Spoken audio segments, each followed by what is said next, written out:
for this garden live. Hello everyone, it's Alien Spaceship and we are live in the garden. And I think we're being stalked right now. Something might be seeing us. Scared.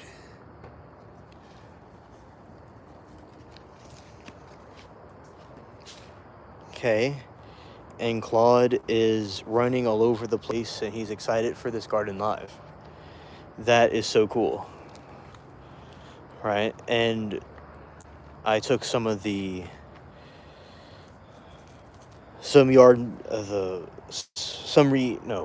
what I did was I did the garden quest today and cleared out some things and kept the plants we need. Now Claude is all over the place running around and he's excited for the stream and we'll be glad to see him at some point in the live. All right. So, doing this with some... Anyway, we're going to go in the back and see something here. Let's see. He'll come at some point anyway. All right, so hello everybody. We are on our garden quest again and our garden live. And now some of this has been with the garden quest today. I cleared some things to make way for some new plants. And that is cool. And I think I hear some of the tree rats. Now, something really intriguing is this right here. We got the nice moon right here, just like the shorts that I make. All right. We got the moon and the planet going through the trees. That is always so cool to see. And so today it was very busy in the garden clearing out some stuff to make way for the different plants. Okay. Okay, thank you, Mermaid, for letting me know. Your video now. Okay. Okay, thank you for the heads up. Yeah, so it's good to see you, Mermaid, always. And shout out to you in your stream. Yeah, good to see you too.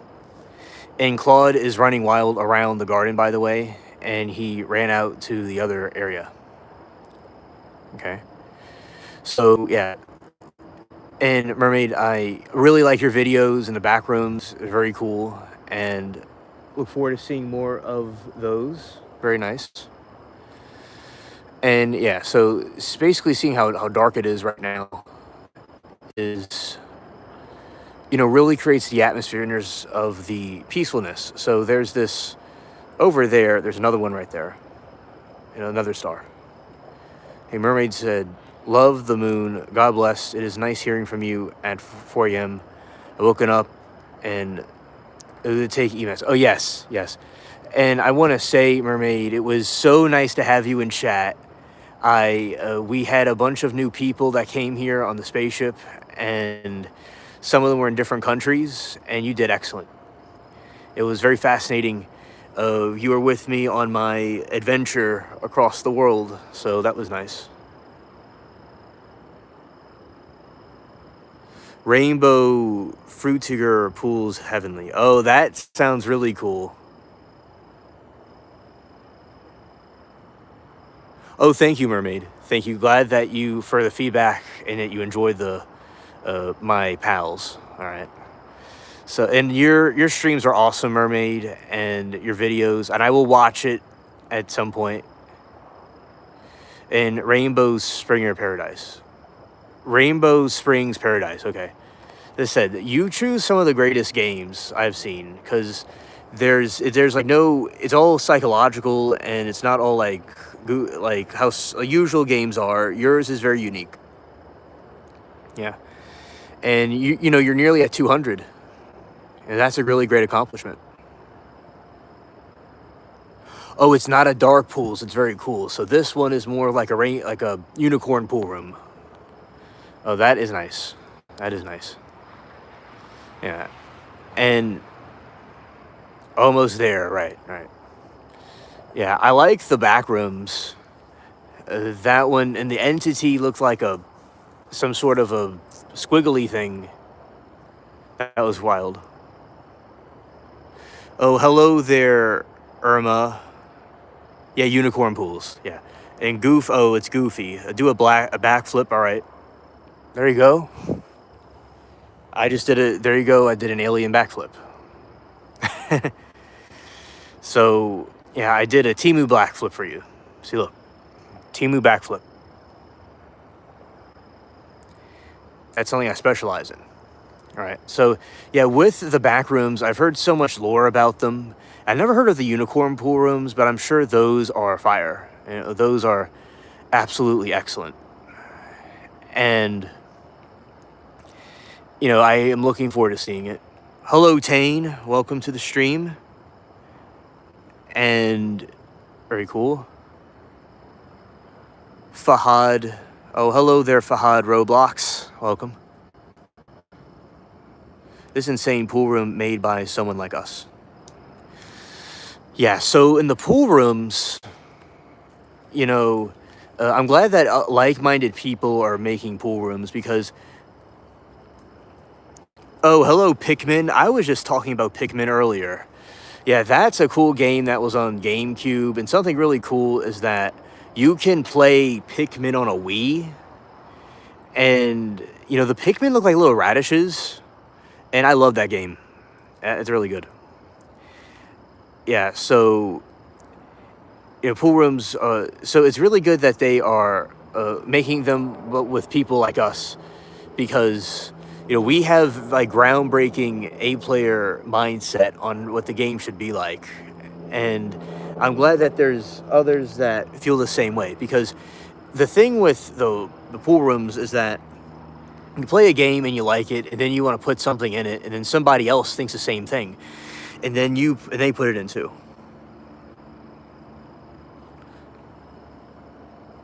Oh, glad you love the moon. You see, the moon is... See, when I'm by myself at night, chat... Oh, wait a minute. That is an owl, chat. That was an owl flying by. Whoa. Hello, Tane. Welcome. Hi there. And... Oh, Tane saying hi to Pool's Mermaid. Yeah, see, that was an owl. You see, these owls will come like real close and fly around and glide. So yeah, that was one of the owls. That was wild. Yeah, welcome to the chat, Tane. And all those coming in, shout out to all of you. We do these lives every night about talking about different things and looking at nature. Hello, Possum. Welcome to the stream. Nice to have you here. And yeah, earlier, Claude the cat was running around the yard, and he's taking a break right now, but he'll be back out at some point. Oh, hello, Virginia Possum. Very nice to see you. Yeah, Claude the cat was darting around, and he was like looking for something, but he will be back later. So, oh, you brought your hubby. Oh, shout out to your hubby. Welcome to the stream, all of you. And we are looking at nature, and that is the moon and the star. Yeah. So with the pools, I think, you know, the back rooms, there's a lot of lore about the back rooms, and you know, those entities are quite scary looking, and, you know, they just kind of appear out of nowhere. But you did very well with it, and it can be kind of frustrating to deal with them. And Possum Holler is my better... Oh, okay. I got you. Possum Holler, I got you. Okay. So, shout out to Possum Holler. Okay. And, yeah, possums are so cool, and we do have them around here. And at the moment, they are maybe in the other region, but they certainly do come out. And this is where a lot of the banded puppies are. And like this region, they will come out of here. Yeah, smash that like button, everybody. Yes, absolutely, Possum. Yeah, and then we'll be hanging out here, and we'll see some eyes darting around. Yeah, or a subscribe, like, and everything. Yes, Plasma. This is an alien conversation stream. Absolutely. Talk about anything alien related is perfectly fine because, you know, alien spaceship, the channel is going to be alien themed. People can talk about whatever they want to talk about, but yes, it's alien themed. And yes, it's an alien observation stream too, where we are really looking at the sky, and if we see any UFOs, we will, you know, definitely record it. And we talk about alien stories, like in the chat. There's people that talk about their alien encounters from all over the world on these streams. There are people who are talking about various things with, you know, cryptids, stuff like that. So yes, it's an alien observation stream to, you know, see for UFOs. And it's also a stream where people can talk about their experiences and theories about them. By the way, plasma. I was talking about on one of my streams about plasmoids, and sometimes they're seen in the sky, and they're these very colorful, gooey looking things that are kind of look angelic. They're angelic looking. And it's a phenomena that a lot of people think could be angels or some sort of a biological organism or a UFO of some kind. And those are really like wheels within wheels. Oh, okay. Okay. Yeah. And I see. So the basically with the UFOs, a lot of times they can appear and disappear, you know, just like with some ladies can appear and disappear, like what you're talking about. Yeah, that can happen with aliens. They're there and they can be gone. So there you go. That's your experience about them. So yeah. And I've seen UFO before around here where it'll be like a blue orb, like a blue sphere that will just appear and disappear.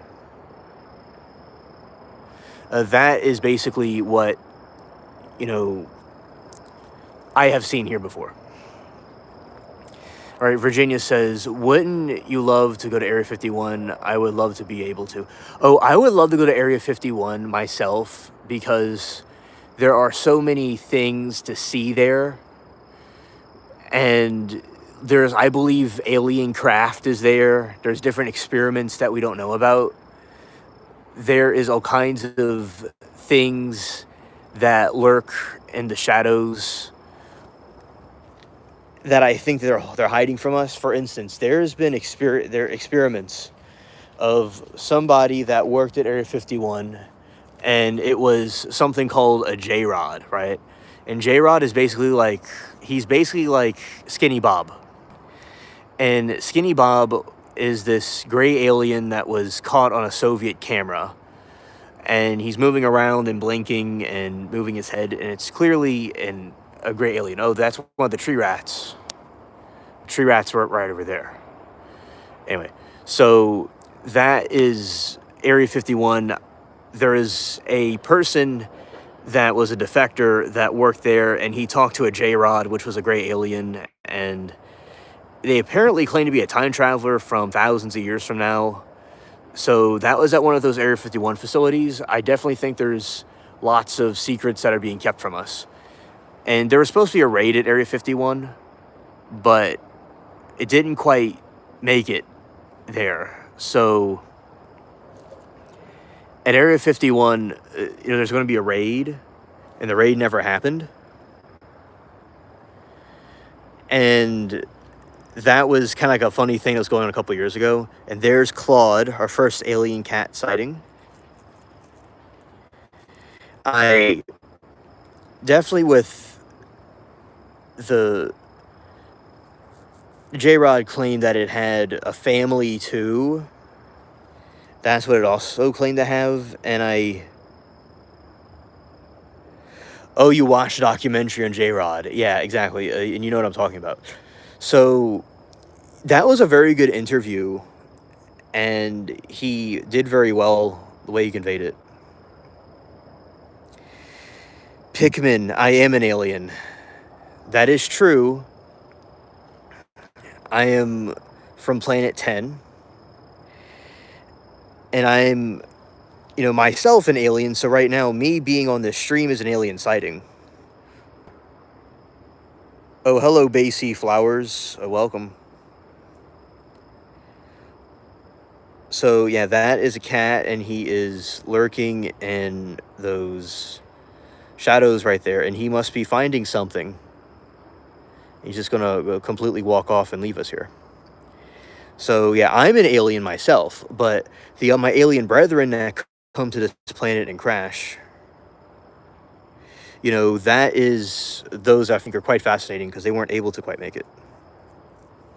Oh, you're from Planet Candy. Well, that is a very cool planet. I have heard of it. It's very lots of sweets on the planet, from what I heard. And yes, I have watched Tom Cruise's War of the Worlds. That is a good movie. When I was a kid, it came out, and I thought it was quite terrifying when I saw the trailer for it. That is, what I saw, and it's a very good movie, and I do believe there's entities like that out there that might do something at some point. Yeah, Pikmin, I agree with you, and there's lots of civilizations that have had accounts of things that happen like that. And we got the Scraper. Hello, Scraper. And I hope y'all have a great morning. I am going to bed before work. And subscribe to Alien. Oh, thank you, Virginia. Shout out to you and your hubby. Thank y'all both for coming here. And let's see. Humans getting harvested. Yeah, and Scraper, oh, hello, Mex. Great to have you here.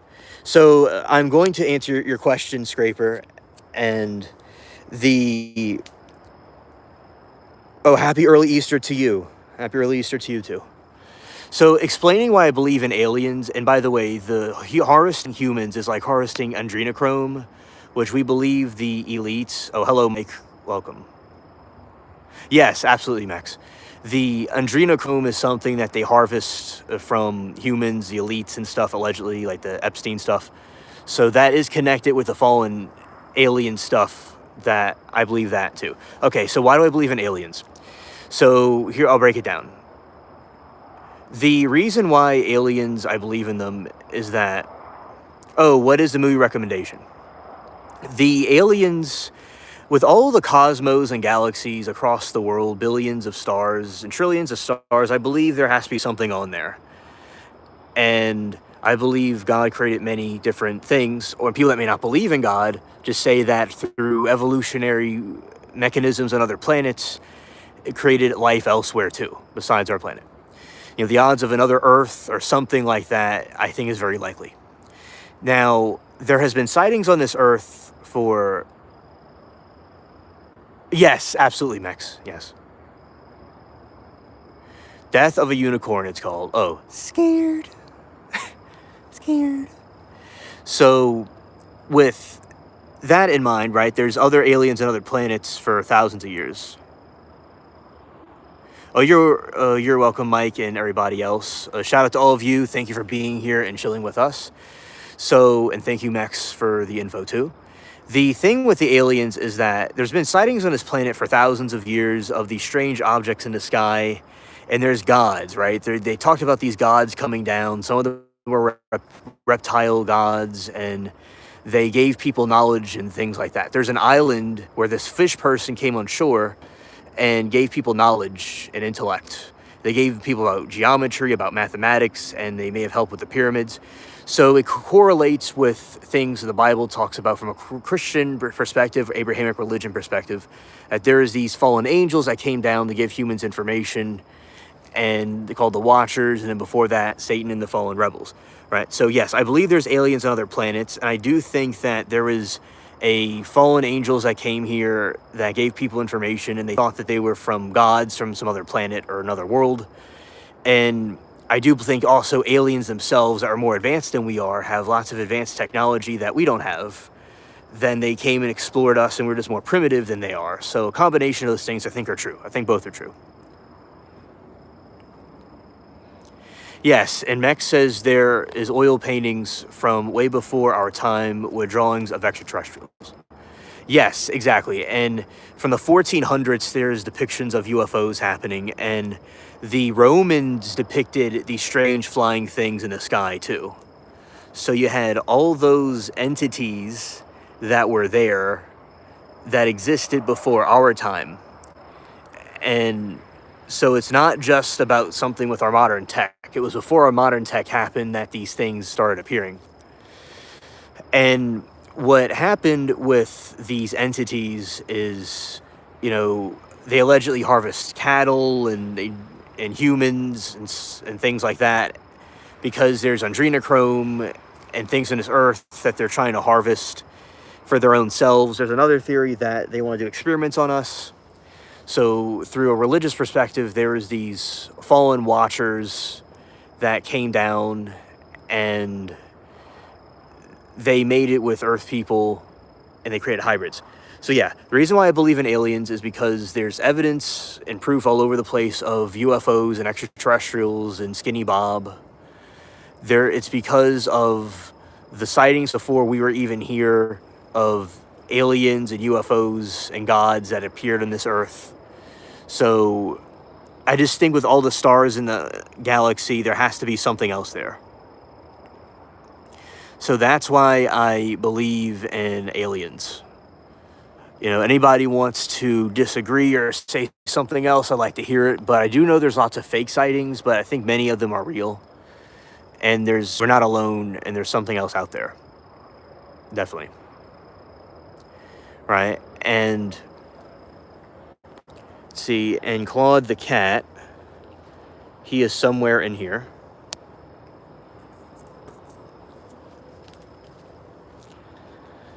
So in this region, we have the alien cat that's lurking around, and he's looking for something. Yeah, and... Oh, you agree, Tane? Yeah, because it's for just... And I'll say, besides the fallen angel stuff that we talk about, there's another perspective to look at aliens from. And because there's so many theories about what those things could be. And the aliens also could be time travelers from allegedly 56,000 years from now, and they're humans. I am in the woods, yes, but it's a garden. If you look at this tree here, I'm in the middle of nowhere. But, you look at some other thing, it looks like I'm not in the woods. So I am in the woods in a sense, but it's like, it's a garden technically.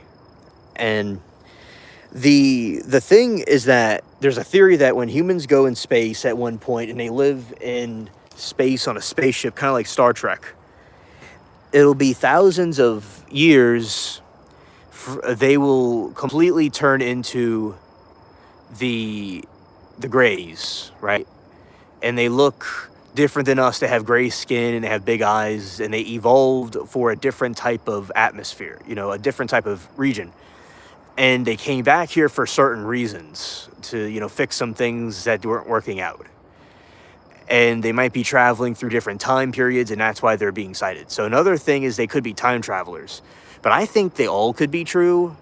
There's aliens on other planets. Some of them are fallen angels, and some of them are time travelers maybe too. So I think it's a combination of things. So that's what I think about the aliens. That is what those things are. There are lots of people that have abduction encounters. And the abduction encounters people have it'll be very traumatic.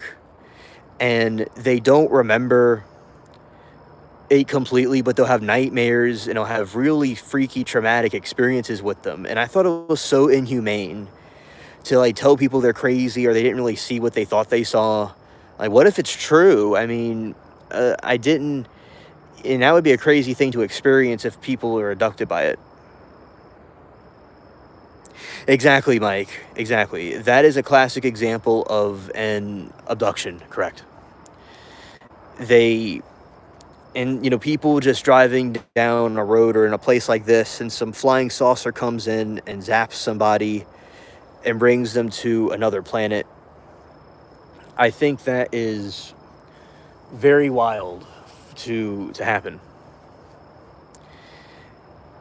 There are times in space, in time where people have been like on an operating table and they'll be experimented on, and some people have memories of hybrid children being created from those things. Kind of like what the Bible says about the fallen watchers having intercourse with them or doing study. Like they're studying them and they take DNA samples and make a hybrid creation. So that kind of goes along with that narrative, what their different religions say about it. Like someone was like half god, half human. It might be like half alien, half human. And they possess certain things that we weren't, that we didn't necessarily have. So that is the theories about what they are. And yeah, so the alien abductions or dreams people had, I think they are, a lot of them could be false, but I do think there are true ones. And when people experience a true sighting, I think that they should be heard. Because, what if someone was a victim of something like that and no one believes them? It wouldn't really sit right with me. And by the way, this is a very freaky looking, like it's supposed to be a berry plant. Whoa. Yeah, this is actually an alien plant from my planet, and it's some sort of a berry. But, one time I was walking through here at night, and I my leg scraped across one of these things, and I was like, yikes. I briefly felt it for a second, and I was like, ouch. Scared.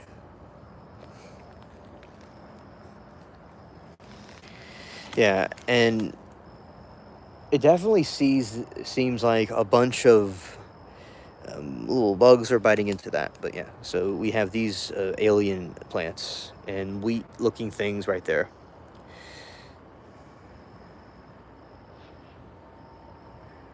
Oh, browser. Okay, thank you for your feedback, buddy. Yeah, I remember there was a dude in Puerto Rico I was talking to, and he said he saw the thing, and it was similar to a Wheels Within Wheels. So, yeah, it's absolutely true that people are seeing those things. Have I seen an alien? I have seen a UFO before in person, and I did upload it to YouTube. It was a orb after I was on a podcast show, and I got off and I saw this blue sphere thing, and I'm like, I don't know what it was. I thought it was like some, I don't know, I thought it was a drone or something, but I didn't really know what it was at the moment, but it was really creepy and weird, and it was completely blue. So what's it called? A drone has a light in it, and it blinks on and off. This thing was looked like a star, a blue orb. And I zoomed into it, and it's just completely blue, a blue sphere. And it was zigzagging up, and it went very high in the sky, like this impossible speeds. And I was like, this is weird. I took a video of it, and I was kind of freaked out. And I, was praying about it too, and eventually just kind of vanished, just out of nowhere. It just vanished. So that's what I saw, but the UFOs, I will say that I have seen a video of Skinny Bob. Now, Skinny Bob, you could look it up if you haven't seen it. It's this alien that's from the KGB footage, and it was blinking and moving its head, and it's definitely, in my opinion, a real sighting of a gray alien. So I've seen a UFO before, but I've not, in this yard, seen a gray alien and shook his hand before, but I certainly will do that if they come here. But yeah, that was a sighting that I have, and there's so many people that I've encountered on these streams and all over YouTube, like millions of people all over the place on YouTube that have seen all kinds of UFO sightings, different UFOs, and alien encounters everywhere. So all over the world, people are seeing these things. And Browser saw UFOs on the beach. There was a UFO sighting in Mexico where it was this thing that was over a well, they may call it football over there, but it was over a football game, and it was kind of freaked out everybody there. In the Navy, there's so many Navy people and military personnel testifying that they saw these UFOs come out the water. So, Scraper, there's something called a USO. So this orb or UFO flies out the water at an impossible speed, and they'll go into the water at impossible speeds without a splash, and they're going to a place that's the size of a football field underwater, like a base. And people from the United States military, or they testified before Congress about it. So, and there's something out there. Even if it's some civilization of people or some technology someone has we don't know about, there's something there. And there's too many sightings and people throughout history that have seen these strange things. And so yeah, that is my personal experience with UFOs that I have personally seen. And videos, I've seen countless videos of UFO sightings. But that is my experience seeing it in person and some other people's accounts. And Mike says, not that they don't exist, because I really believe they do. And, I believe they exist too. It's, the Romans talked about them. They in the Bible. You don't have to even be religious to, to hear about this, because the civilizations would see things in the sky and they didn't know how to explain it. But I am religious, so I will say that in the Bible, they talk about the chariots of fire and Ezekiel's wheel. So there's a theory that the chariots of fire is actually some sort of UFO craft. And the Ezekiel's wheel was some sort of UFO. Now, somebody that was from the time of the Bible does not understand our type of technology we have. So they may see a spaceship going across the sky and say, okay, that's like a chariot, but it's on fire and it's flying across the sky. Or the god of thunder, he had goats, and he had this carriage that would go across the sky, a chariot. So what that could have been was a UFO of some kind that they thought was a chariot. So now we know them as aliens and extraterrestrials, but back then people didn't know what to call them, so they called them gods and, deities and things like that, and I'm sure that they could shapeshift. So there was people throughout history that saw things that they couldn't explain from some other world, and, with all the different stars and cosmos out there, there has to be something else there. And there's also about interdimensional beings, and this is very kind of complicated, so I'll explain. So the reason why interdimensional beings are theorized is that the thought is that, oh no, that's a banded puppy. That's a banded puppy right there. He's going in there. Okay. Anyway, so the interdimensional hypothesis is that the aliens are from another dimension. So there's a UFO that appears and vanishes, or there's these beings that are able to go through some sort of an entranceway, like a wormhole. Einstein talked about these concepts of wormholes, E equals MC squared. He had these different hypotheses about what these things can do. Yes, Skinwalker Ranch Interdimensional, a very, very good browser. So, browser, rather. So, that is what they do. These things, they can come from one dimension to another. Think of like a ghost. A ghost can appear. People have ghost sightings. It appears and it vanishes. So, through the laws of like Einstein type wormhole, there's something that can come from another place to here. Like it could appear there, right out there, and then it could come and disappear. Because there are some UFOs that came and disappeared. There were skinwalkers and Bigfoot things and different sightings like that, and ghosts that appear and just disappear out of nowhere. So that is the theory, that they're from some other dimension and they're coming over to this dimension. Well, Shaul, tell him good morning to him, A.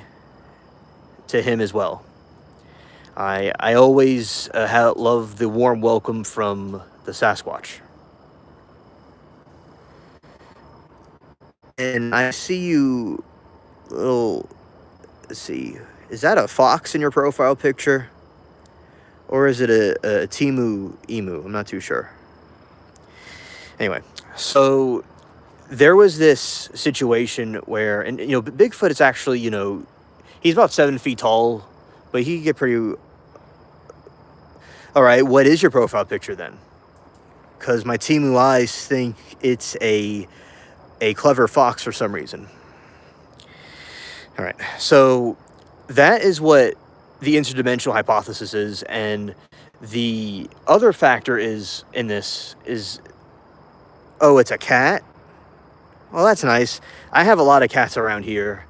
I have cats, and there's little banded puppies, raccoons that come out here too. This is definitely a cat channel where cat shorts and stuff happen. And so, shout out to the kitties.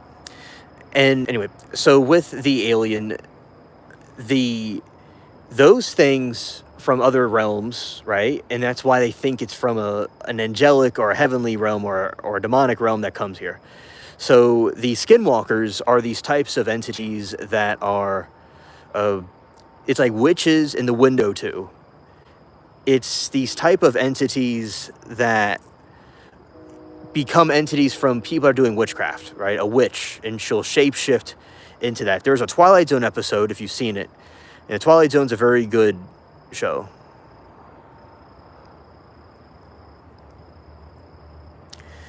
Okay. Portal's missing 411, a lot of interdimensional. Oh, hello there, Joseph. Lyran. Okay. Nick, what is that stream about? I've not heard about it from my planet before. Enlighten me. And, okay, a browser says, Portal's missing 411, all the interdimensional. Right.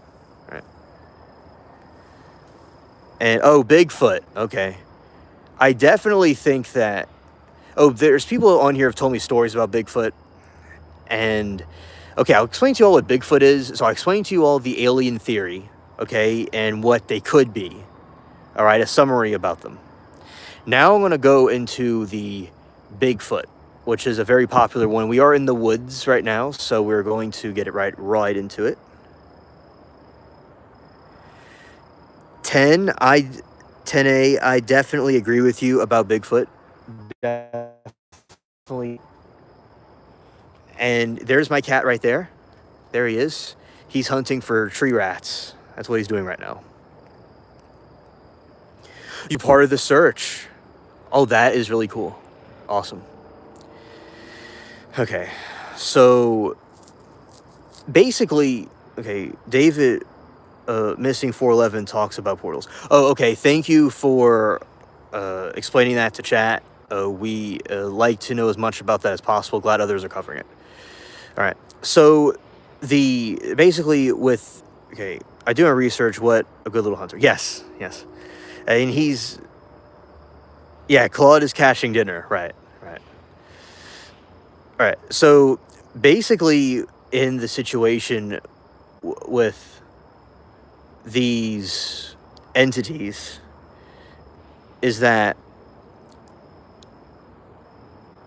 the Bigfoot was talked about. People from other civilizations talked about it, from the ancient native peoples, Native Americans, stuff like that.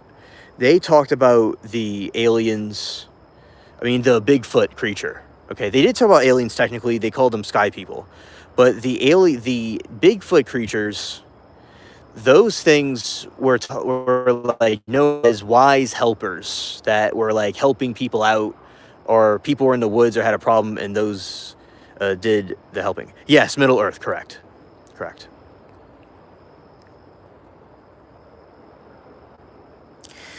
Yes, I have IG, and by the way, you could also subscribe to the channel also, if you'd like, if you haven't already, because I do these lives every day. Yeah, IG, I am Hans underscore alien underscore is underscore cool. That's what I am on IG, if you want to follow me there. Well, technically that would make me gay, because it's a dude cat, so it would make me into a gay alien, if we're going by that logic. And Bigfoot, as I said, so Bigfoot is this entity. Let's see. Oh, wrong button. Yeah, so anyway, Bigfoot is this entity that's like 7 feet tall, and it has various fur shades, and it can, it appears and disappears. Oh, Joseph has the same cat. Nice. And the thing with the Bigfoot is he is this entity that is tall, and he known by the ancient Native Americans, indigenous people, that, okay, I understand, and that's your opinion. And look, a lot of people put a Bigfoot suit on and go booga, booga, booga, booga, and people say, scared. Oh, little angel. Oh, welcome to the stream. I'm so glad to see you. Shout out to my trial chat friend. And I was reviewing some of the trials today, and there's the verdict in that other trial, and tomorrow is Hawaii trial. We will see more of the madness. Yeah, they have hair like us, exactly, Joseph. And Little Angel, we could, if you have anything to say about trials, I'd like to hear your thoughts on it. And right now I am doing a rant about aliens. But as I said, anything can be talked about right now. Any like trials too, that's fine as well. But some of these people are curious about aliens, so I'm giving like a lecture about it. So the Bigfoot creature, before we got here, the Native Americans, indigenous people talked about something like that. The Bigfoot was there. And I was in this live stream, and it was a Christian live stream. There's lots of Satanists, and there was lots of wacky people. There was atheists, there was Christians, and I had a really big debate about all kinds of stuff. It was wild. I got along with everybody. Okay. Okay. Well, I'll tell you this with the Hawaii trial. I think the dude is extremely guilty, and he has a really menacing, creepy look in his face. And he, like, when he's looking at the police officers, he had like a demonic look in his face, like, and it made him look more guilty. And when the officer was in the stand, it sounded like the prosecutor was saying "Officer Gorgeous." The ladies were all over him, and it's really, even like, I thought that it is Borges, but it sounds like Gorgeous, and ladies in the chat thought that was funny. So yeah, I saw the streamer, the defendant, he looks very menacing at the cops. I definitely think it was premeditated, because he took her in a secluded area, and she definitely was, he was paranoid. He didn't think he would measure up to her. And although I agree, like, say if somebody is doing like infidelity, it's wrong. Now, like what you were saying in chat, that people shouldn't be murdered over it, they could have talked it out. And some people are saying like they would not like their spouse talking to someone else, but they could handle it a different way. But I do think it was premeditated. Now, Little Angel, what do you think about the case? What is your opinion about it? And I'm open to see any kind of different points of view, or if we have a mutual point of view about it. And so with Bigfoot, he is this... okay, wait, Nick said something. I've been part of this much research that can possibly be done. Okay, thank you, Nick. And I trust your judgment and your wisdom, I will say. But I just do think, in my opinion, the people that have these sightings that happen here and there, I do think there's something out there. And my point is, before we were here, before America was a country, the natives here said that there was a Bigfoot-type creature hundreds of years before we were here. So I think there's something there. There could be some humanoid or a ape creature or something interdimensional that's there. I think that there's a possibility.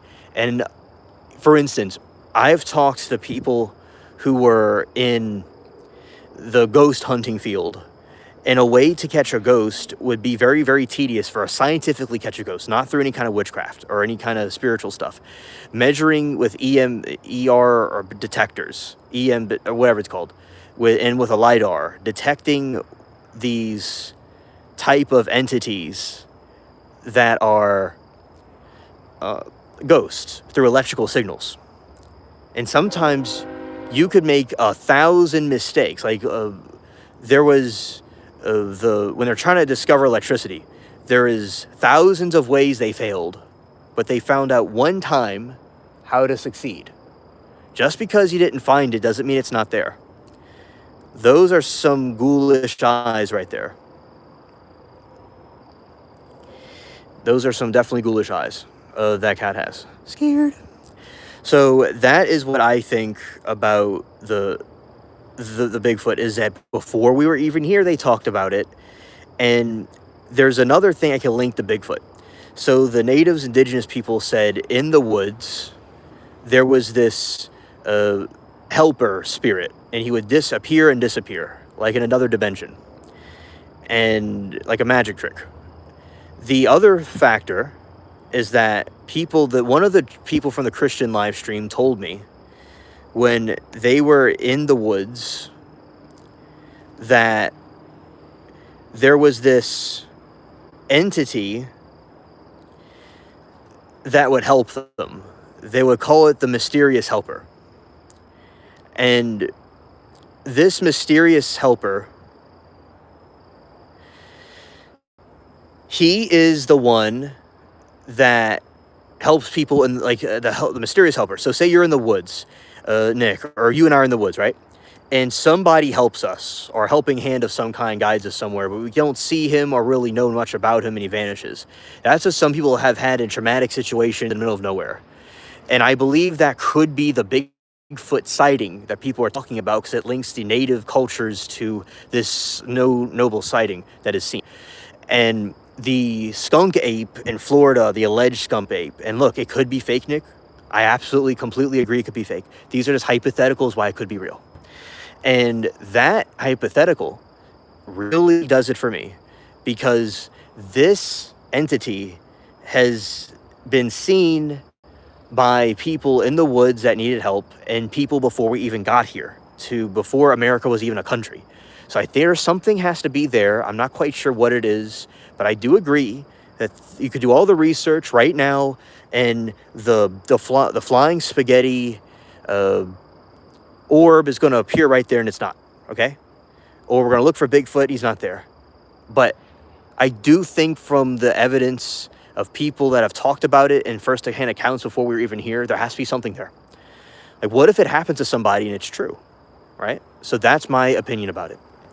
And Little Angel, I did not forget about you. Thank you for your conversation about the Hawaii trial. And Little Angel says, I still need a little bit more evidence to get a premeditated, but Assault DV must definitely did that. But there were some things in Ariel's testimony that makes me question her character in general. Okay, let's see. And she didn't deserve what happened to her, but the thing that struck me was when she admitted that she called the doctor and asked him to change his notes so it sounds more serious. Okay, thank you for your take on this matter. I like to hear a different opinion.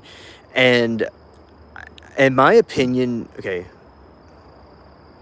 Hello, Dragon. Oh, nice. Dragon Whisperer. A very cool name, by the way. I like that. Okay, so Little Angel, I understand your point, and hey, like, there's a thing in the, like, for instance, the syringe isn't there, right? She was saying she was struck with he was trying to get her with a syringe, and there was no syringe that was ever found, and that would show a sign that she was not, being honest about that. But one thing that I will say, though, about the syringe is I think with the vast jungle, he was there for 8 hours. In my opinion, he likely may have, if he really was there, just say if it was there, I believe he hypothetically hid it somewhere and they just didn't locate it. My opinion why it's premeditated with or without the syringe is that he took her to this secluded location in the jungle to do a nature walk. And I think that is where, say Ted Bundy, right? He took women in the woods and did evil things. I think if it happened at Walmart or happened out in public where people are around, it would give more credibility to it not being premeditated, but in a moment of rage.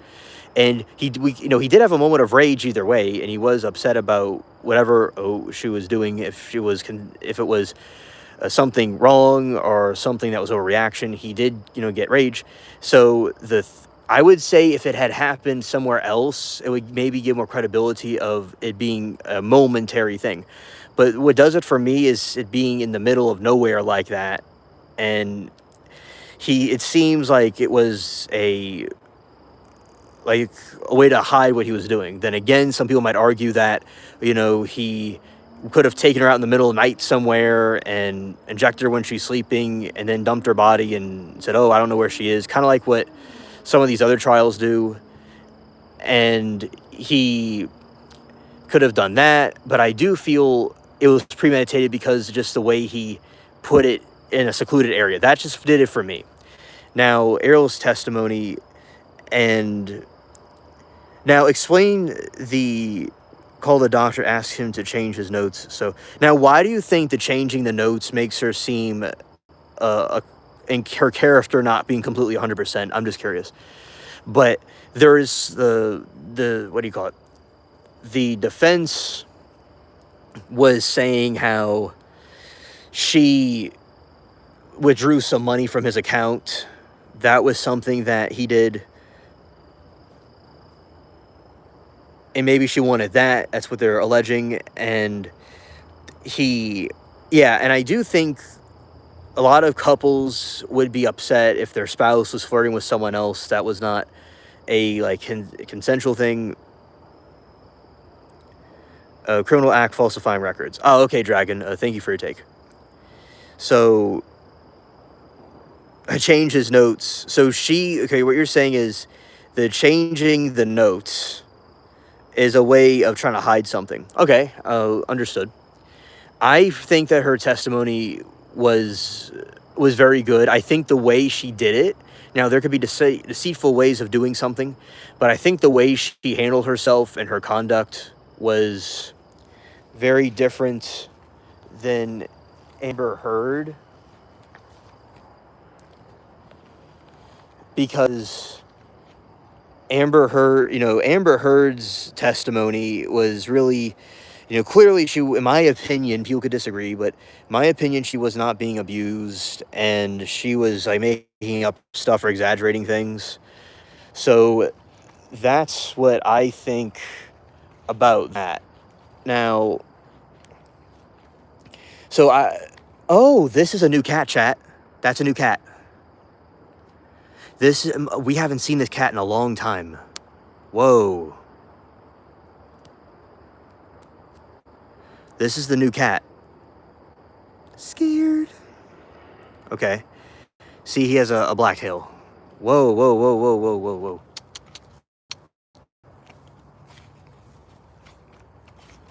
I'm gonna go back. Not gonna chase the cat. Not gonna chase the cat. All right. Not gonna chase him off. Okay.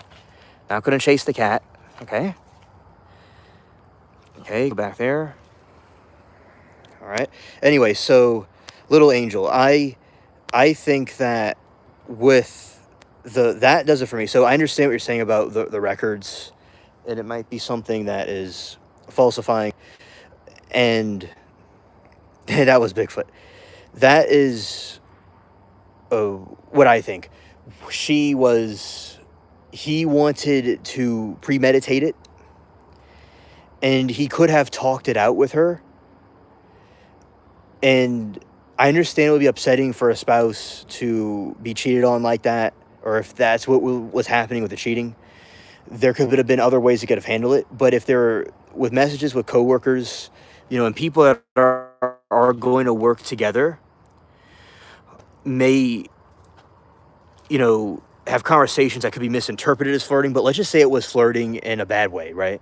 She shouldn't have done that, and they could have had a way to work it out, and he only led to further destruction. He seems to have a history with the other wife that wasn't good. And I don't like the way he was looking at the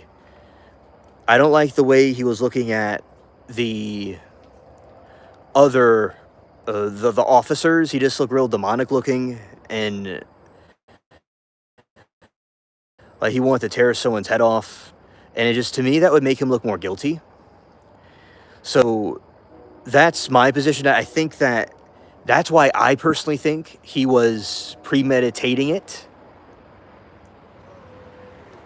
But this is not too good. That is trying to fight this one right here. All right, and this is gonna be interesting, chat. Okay, and let's try to go here and come on, kitty. Don't go there. Okay. Schizo live stream. That is, yeah, if you want to do that type of live stream, that is your business. That's not one that is going on here. Okay. Let's try to go here and get this cat to not fight the other cat. I don't know how successful this is going to be, but we'll see.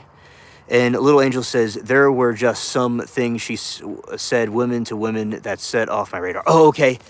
Okay, Little Angel, thank you. And I'm not a woman, and I don't know anything about that. So thank you for your take. And we will see how the case goes. And I'm open to changing my opinion about it. If there is, something that comes up, I'll be glad to change my position. If there is something that is not right about it. So, yes, I thank you. So definitely he should be locked up, I think, for doing the attack he did. Oh, hello, Sandwich. Hey, bro, I'm trying to stop these cats from square up. Okay, and Sandwich says, I saw an alien UFO in Central Texas 2 days ago. Thank you for your feedback, Sandwich. What did it look like? Was it a orb, or was it like a UFO? What did it give off a color? Thank you for your letting us know. Okay, and we are trying to stop a cat fight. And then we are doing this. So anyway,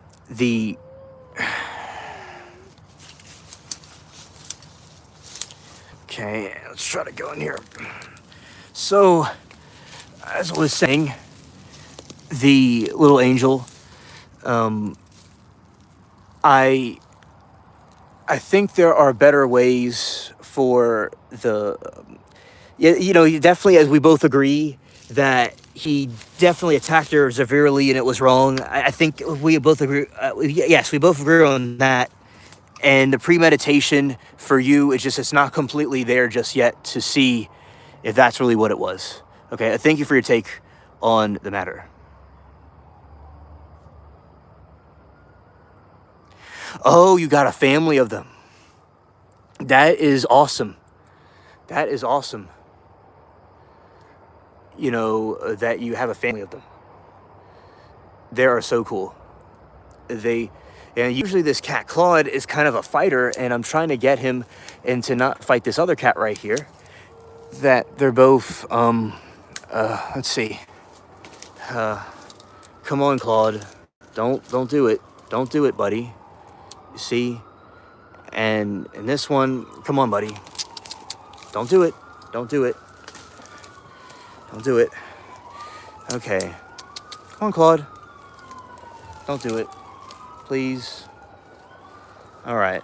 And it was glowing orb, saw around 11 p.m. and it dropped 2 Chinese men. Oh, okay, maybe it was one of those weather balloons. Okay, okay. Those are the most suspicious orbs of all of them when they do that. Yeah, it was, I know those weather balloons. I feel like I'm doing boot camp right now, going through all this. I gotta use my alien acrobatic skills for this and not get myself, you know, torn up. I like how these cats are intentionally trying to square up. Okay, and let's see, yes, I had 2 cats and they got together and kept their litter of 4, and they are related. Oh, that is so cool.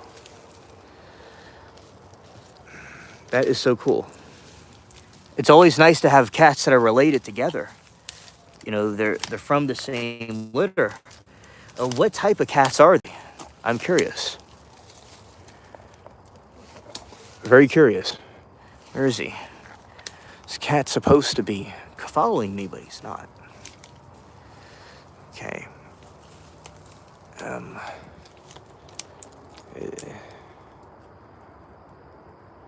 Okay. Let's go this way. I'm not short, so it's a little bit tedious to do this, but I have some lizard skills to do that. Okay,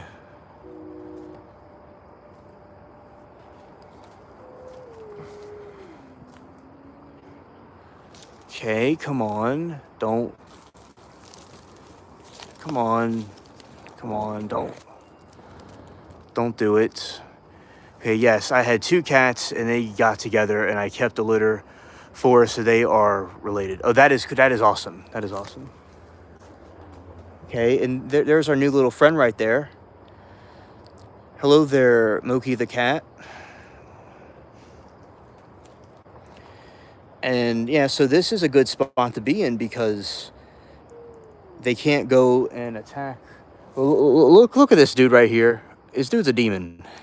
I mean, Claude is a cool cat, but he can have fights at times. It's like, look at this cat. You know.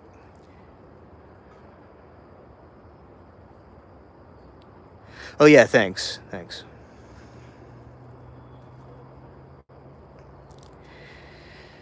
Yeah, this is the new cat. We haven't seen him in a long time.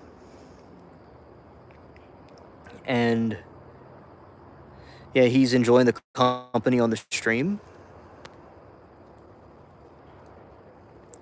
All right. Oh, they're all spayed and neutered, so no more surprises. So that is good. That is good. Yeah. We want this cat to get used to being here so he could join the other cats and be a cat family. Yeah, he is. We have not seen him in a long time. Glad that he's back.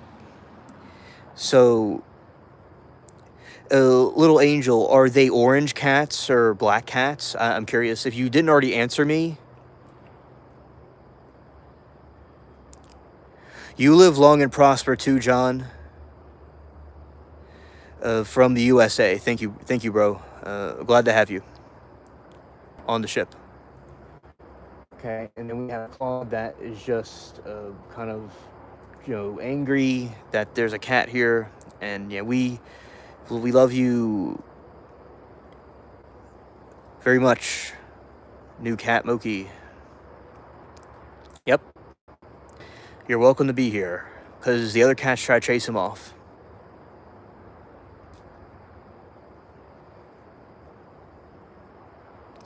Yeah, and so this one is a white cat with some tabby in him. That's what he looks like.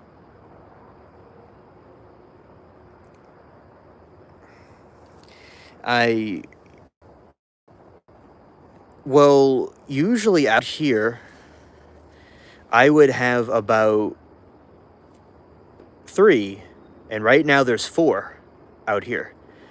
in the house, there's one in my house. There is one in that house.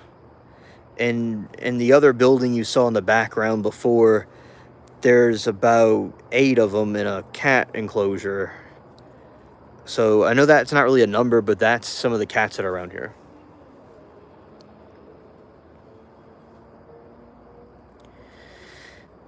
Little Angel says, well, Mama is calico, orange, black, white. Dad is big tomcat, kind of like one that you saw in the tree. Black, white markings. Oh, okay. He's like, okay, the one in the tree is named Claude.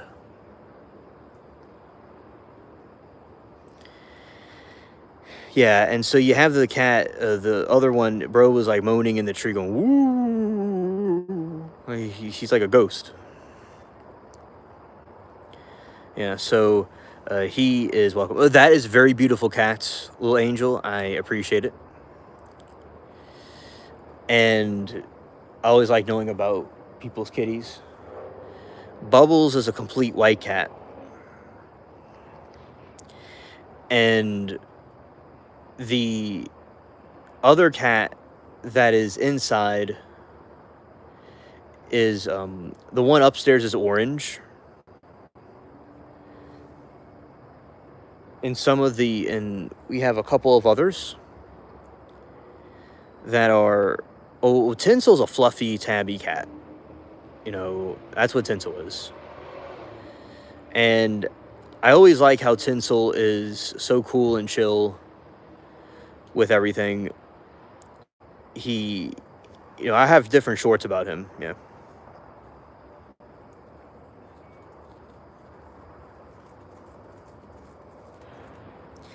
Yeah, and let's see, probably Normal is a tabby, and then E.T. is a other type of cat who's a little thin red cat that likes to bite everything.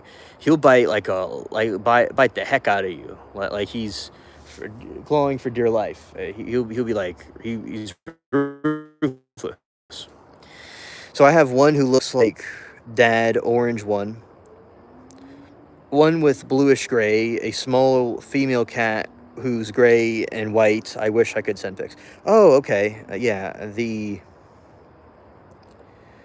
Definitely. We can have you do that later at some point later. There's an email you could send me a picture if you wanted to. Later on. At some point. And that's the wrong place. So that definitely sounds very beautiful. Very beautiful cats. Oh, yeah. And yeah, bluish gray calico is very nice. Oh, no, that's in the air conditioning unit. Okay, and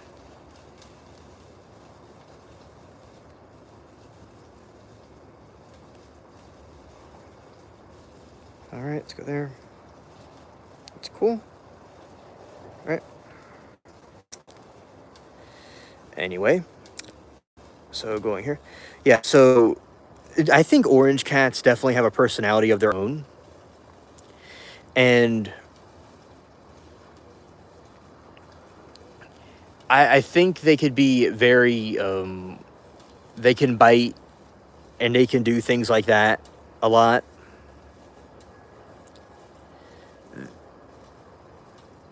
I think they have a personality that's quite, could be sassy. Kind of like a tortie cat. They are. I love them very much. Okay, I don't know. Oh yeah, he's right there. Okay. Okay, he's right there.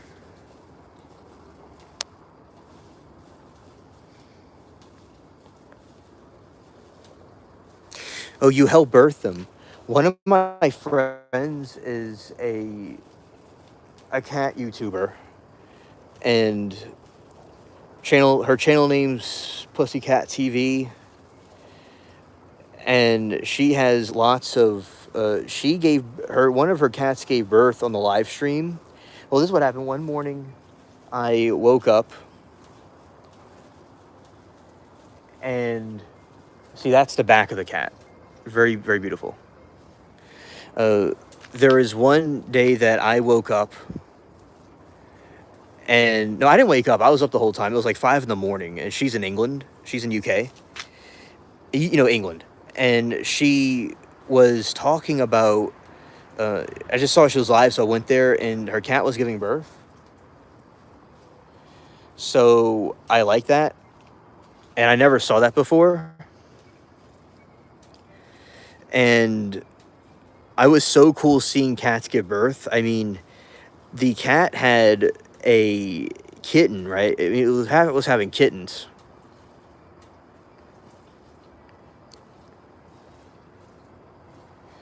And the kittens were very nice. They would be birthed, and then they like develop. And it's so cool to watch the cat, develop.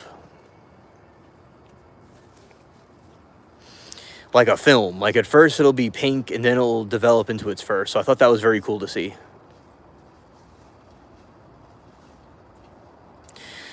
And, my family has cats, but they're usually neutered or spayed. So I never saw them give birth. So that was nice seeing a cat give birth. Bro just, like, came out of nowhere.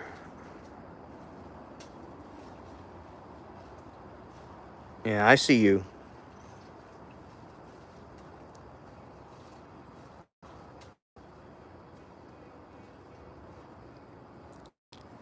Yeah, I see you, buddy. Nice to have you here. I don't really know, because I think he's going to fight the other cat. I don't really want him to go through.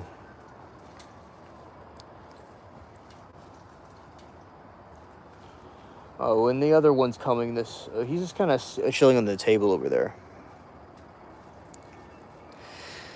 My family has rescued cats for many years. And catching strays like this one and giving them a home like our home. And my nana in England worked for, pet company, not pet companies, but like, organizations that were rescuing animals, let's say. And she rescued cats and dogs, one in England, and my family in America rescued cats primarily only, and they made homes for them.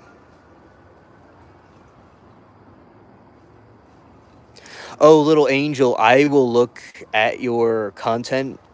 I will look at your picture. And whenever you make it public, I'll sub to you. Definitely.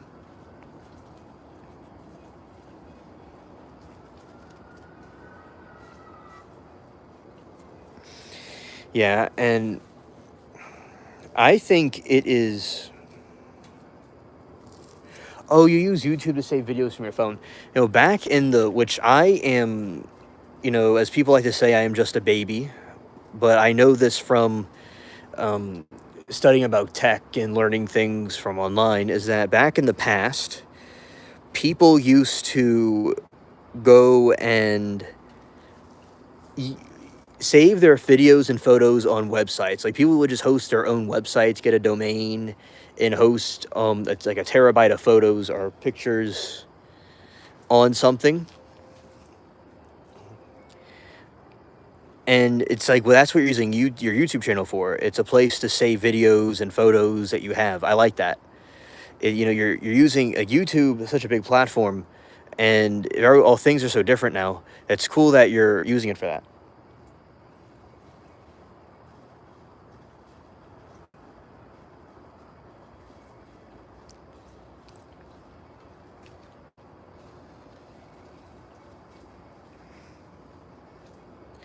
So,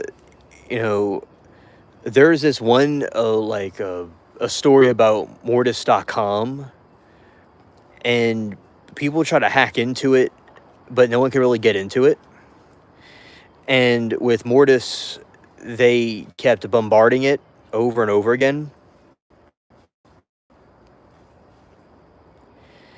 And when that happened, when Morris was bombarded, they couldn't get into it. So it was allegedly a site where there's pirated movies. The person that owned the site said that it was hosting pictures from his past, or his marriage or whatever. And it was so many terabytes. It was like there's files that are really big. And it's a mystery what exactly was on there. Mortis means death, and the website was like black with a white login screen. So it was a little bit morbid, but it's allegedly family pictures and stuff like that.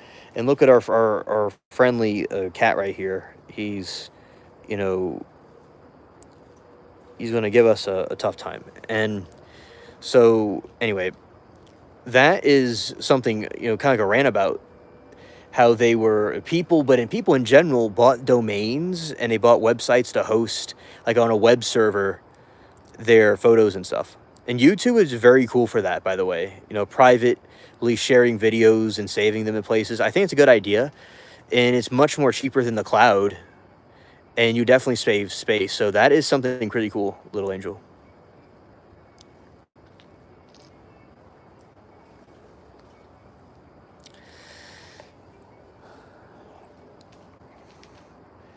The thing about catnip, by the way, is that a fun fact about catnip is that catnip is so interesting because there's some cats that don't have the catnip gene.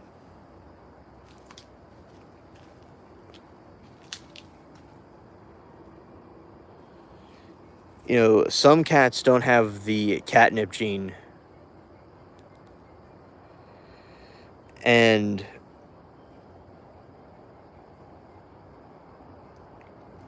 anyway, so I'm getting there. The catnip gene makes the cats go crazy for catnip. When this happens, go alien, what's this mean? So when this happens with the catnip gene, there he goes, that's fine. It makes them get high off catnip.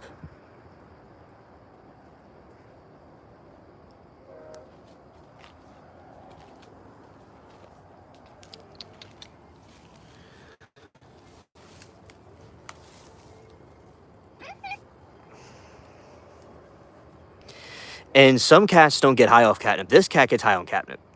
But the cats that don't get high on catnip, they have genetics where they don't get high on catnip. So that's something, a fun fact about cats. Like, some of them can get high on catnip, others don't.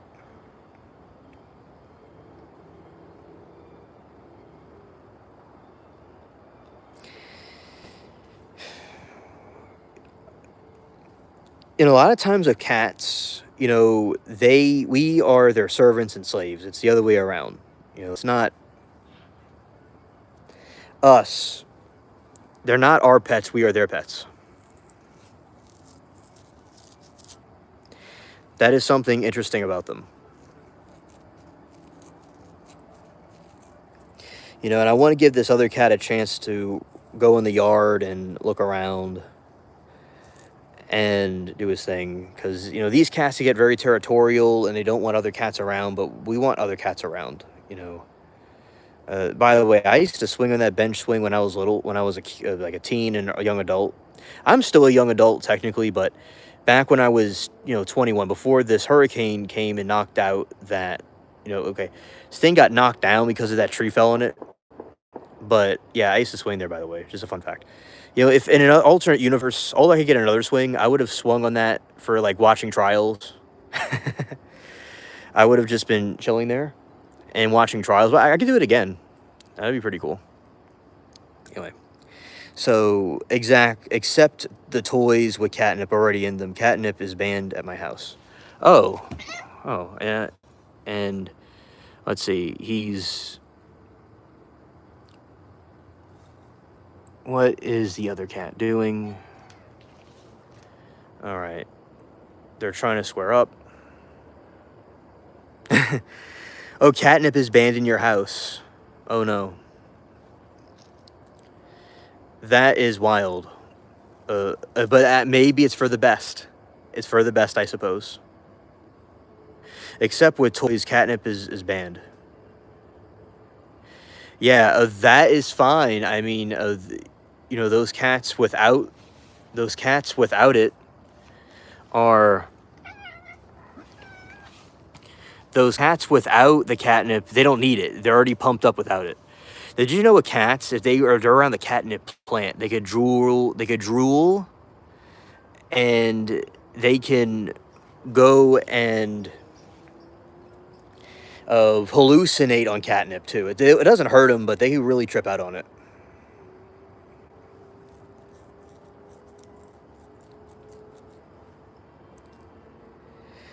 Yeah. Oh, do your cats get the zoomies often? I'm sure they do.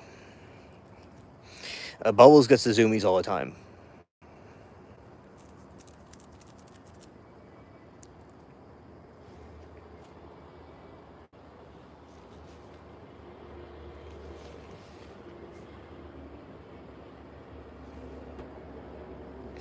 Yeah, and the cats that, you know, catnip, you know, they roll around and act all silly. It's real funny.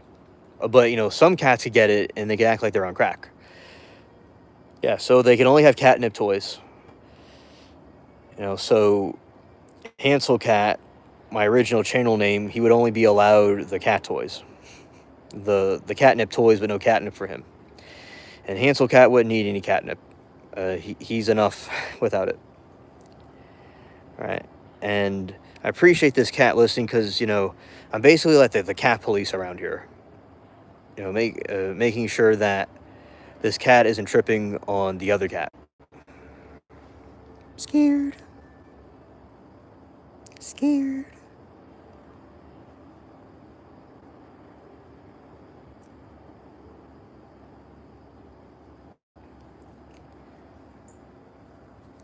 And I heard a bird tweet.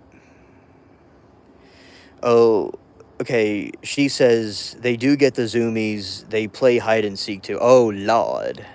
They play hide and seek. Scared. Scared. Scared.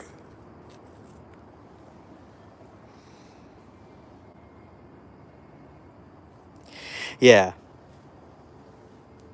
Yeah, cats playing hide and seek. And I'm sure they probably get into a bowl and start having a frenzy.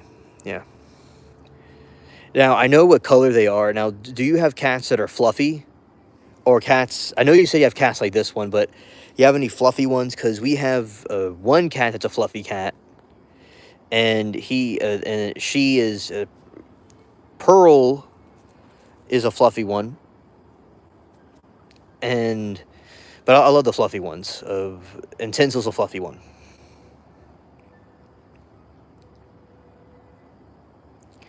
You know, they'll kind of have like longer hair.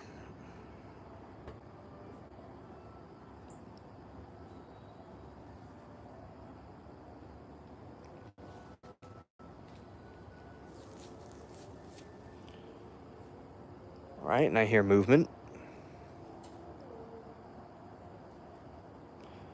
That's a possum. That's what that is in the background. Yeah, the possums do better in this more of a brighter area. And the banded puppy raccoons are in the other region.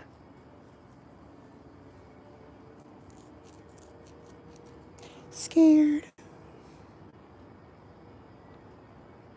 Scared. Yeah.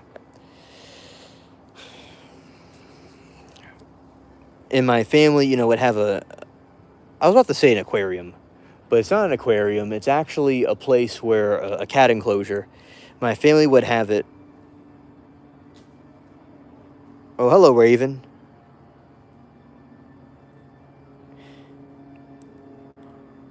Angie, Raven of Angie. Hello.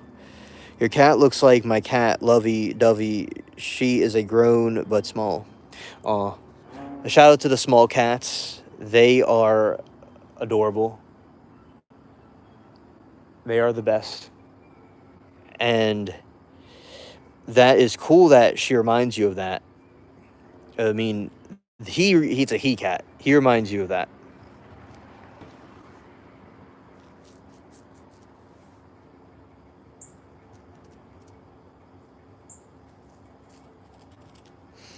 And I hear tweeting too. So anyway.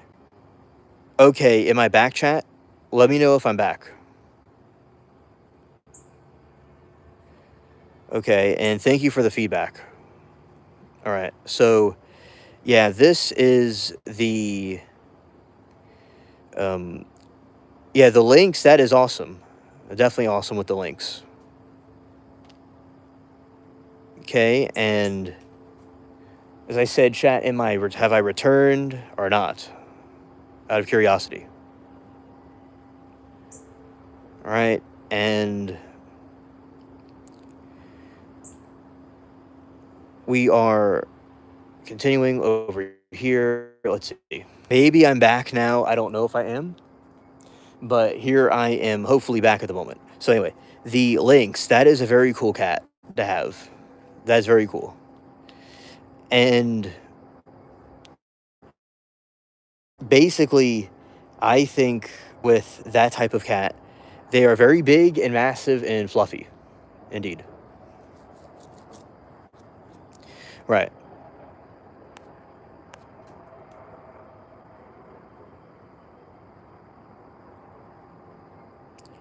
All right. Am I here? Am I frozen still? Let me know.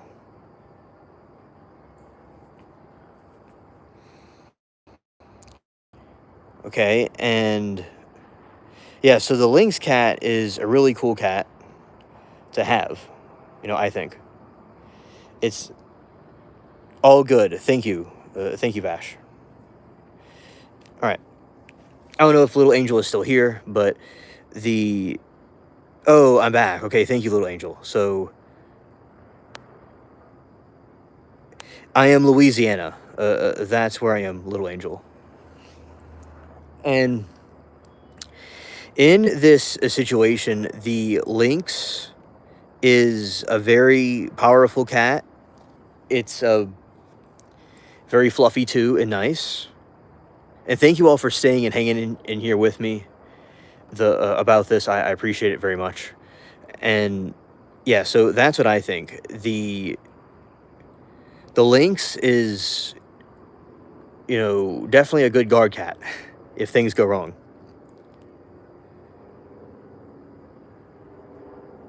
No, they're not too fluffy, kind of like the cat in the screen. Okay, that is good. Let's see. Raven, if you're still here, I like to know what type of puppies you have. And gray cats are the friendliest. I agree about gray cats being the friendliest because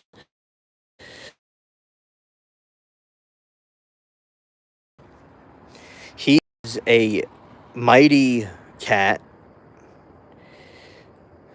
He was not alive anymore, though. He was a Russian blue, but he got old and passed away, but he was one of the sweetest cats ever. So yeah. Oh, you're in Phoenix. Oh, nice. Nice. Yeah, yeah. That is cool. I have friends over there. I remember our first conversation was about the desert and the way the desert is out there. That was pretty cool. 'Cause I have friends over in the West Coast and I have friends in Phoenix. So it's really cool how the different terrains have different things. Like that's why right here you can see it's like green and like kind of tropical looking here because it's kind of like a rainforest at times. But over in the desert it's a little bit more like sandy, or like I think more rocks and stuff. That was kind of silly. Not about rocks, but more like desert sand. And sometimes there's rocks people have for front lawns, and I thought that was an interesting concept. Because I never thought about that before, but people in those places they'll have rocks instead of lawns, but there's no lawns, I suppose, because there's no grass. So when you wouldn't have to worry about cutting grass though, so that's a positive, I guess. But yeah, they're asking me about growing cactuses.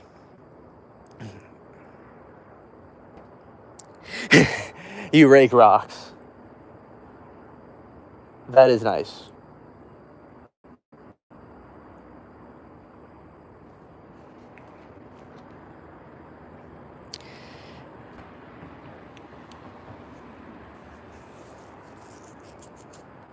And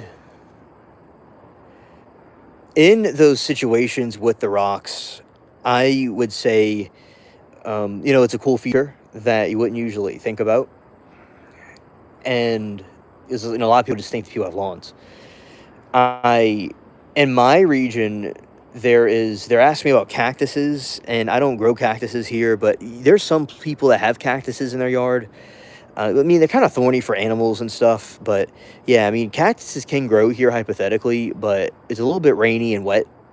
Now, there was a drought a couple of years ago that may have been good for cactuses, but yeah, cactus is a little bit more in a different type of weather, but they hypothetically can grow here. When I was little, I had a small cactus. So, yeah, there's cactus juice in it, and it could be used to drink.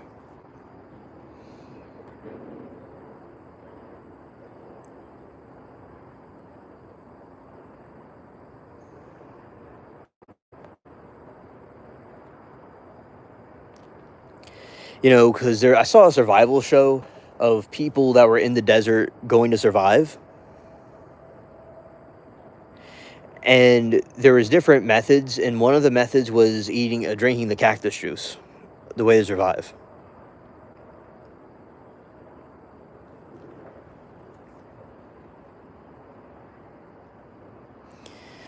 All right, and Angel said some still have grass, but the most part rock yards. It's easier to maintain with 6 months of summer here, plus you save water with rocks. Droughts here are bad. Oh, I can imagine I can't even begin to imagine the what y'all go through.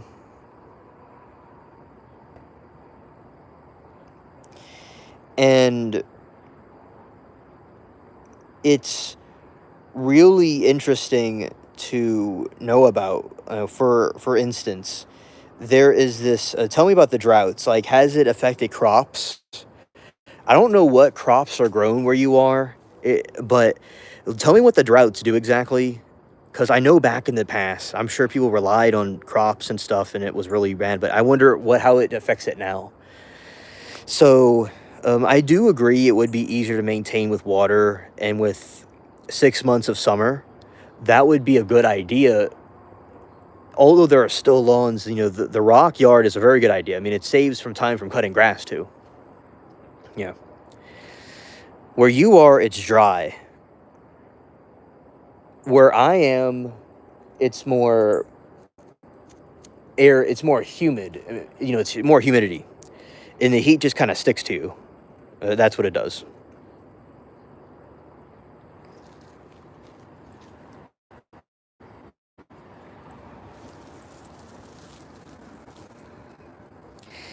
And what was interesting is like space rocks.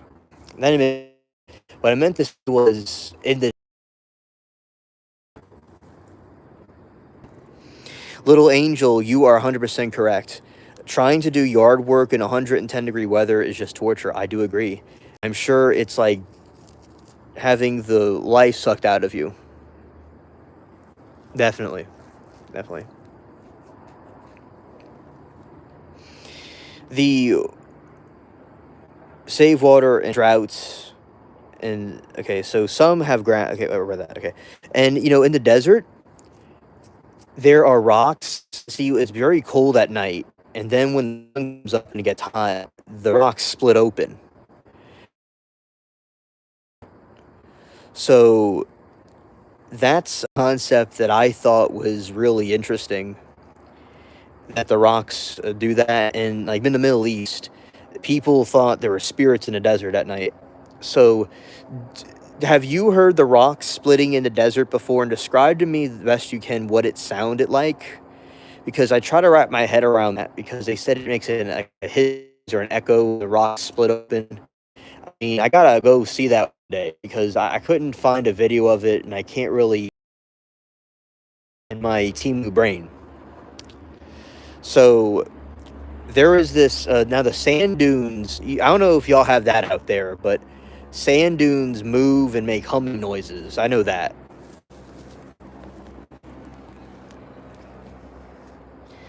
And it's kind of crazy, like how at nighttime it could be hot. I mean, it can be cold at night, and during the day, hot. Right now, it's pretty cool weather where I am, and during the day, it'll be real hot. As we get to summer, it'll be more humid at night.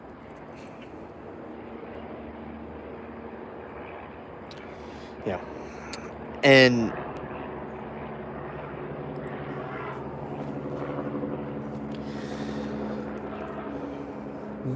now, my region, it's very interesting. I mean, it's not interesting. It's actually another way of torture because the water is like caked to the skin, so to speak, and it just boils the person alive.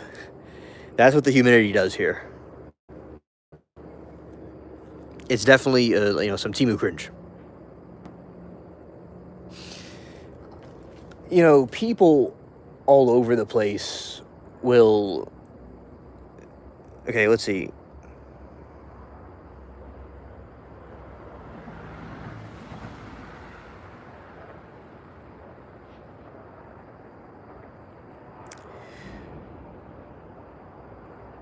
Okay, scrapers. So I live in a I live in the South, in like a city. I don't live in the country somewhere. I live in like a city, in the outskirts of a city. A scrapper. And it's okay to ask it. It's not a bad thing to ask. But thank you for the caution about it. Yeah. And Little Angel says, we don't have sand dunes in the city. It's pavement everywhere. I haven't seen a rock split personally, so I'm not sure. But definitely still a desert atmosphere.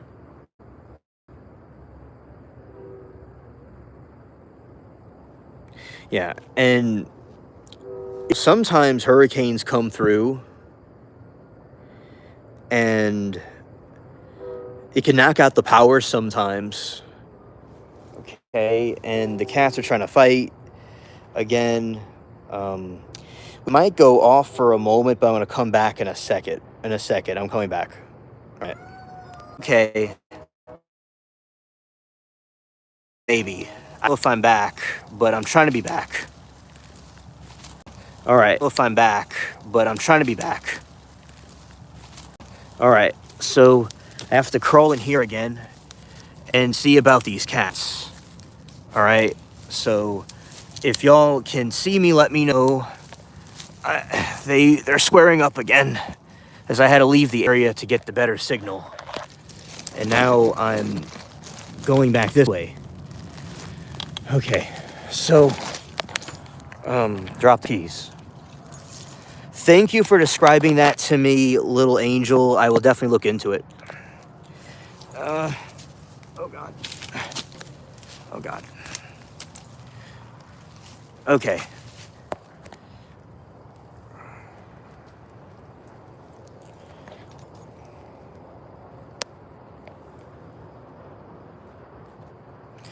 All right, so we have our cat right here that's trying to square up. Okay, let's do what we did before.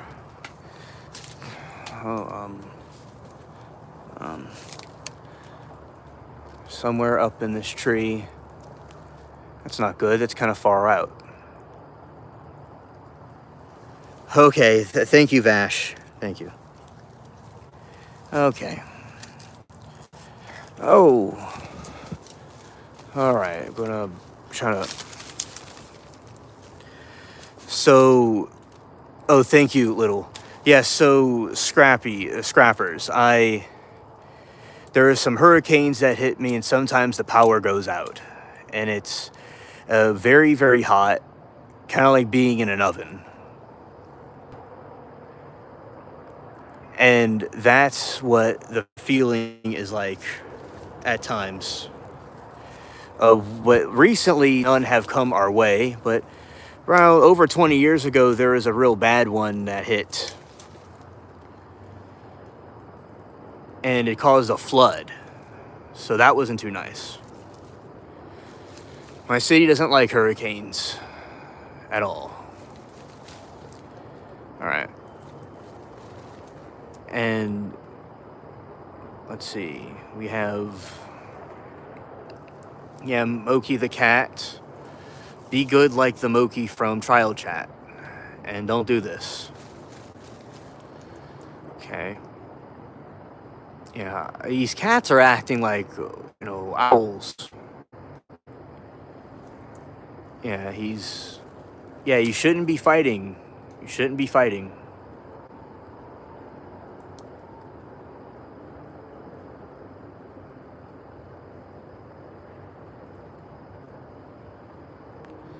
Okay, he's going to another part of the tree. I don't know if that's a good or a bad thing.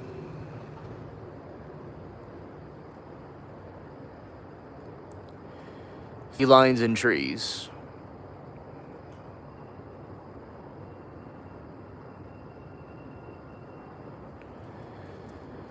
I still see that cat right there.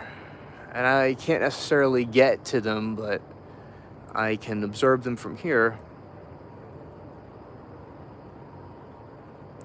This is like some, final boss fight thing going on here. Scared.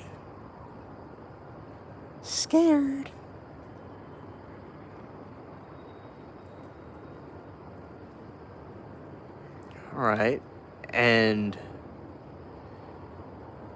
yeah, it's going to be how it is.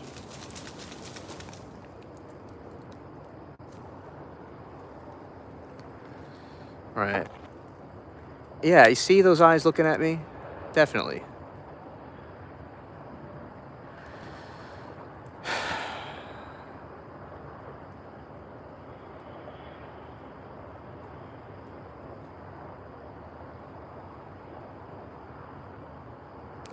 At old age of it's a dry heat. It's true, yes. There's some humidity, but it's mostly just dry ick feels.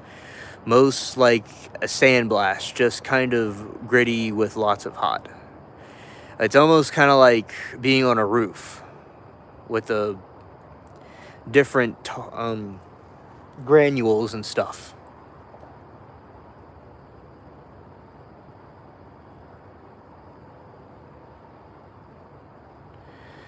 All right, and that is the white cat just kind of chilling there. I realize this network of trees is kind of like a giant maze or a castle these cats could go into, and I don't know why that happened anyway.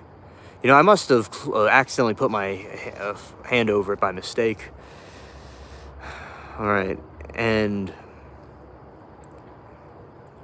okay, and shout out to those hitting the like button. I appreciate it. Very cool. All right. So let's see, lots of hot. Yeah. Yeah, so where I am, the humidity sucks. Now, I know the dry heat sucks too. But when the dry heat happens,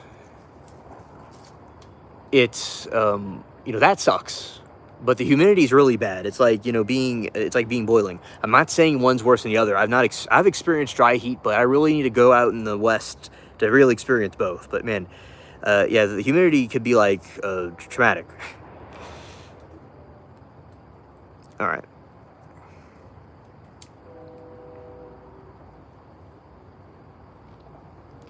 All right, Little Angel says, yes, we have these storms called haboobs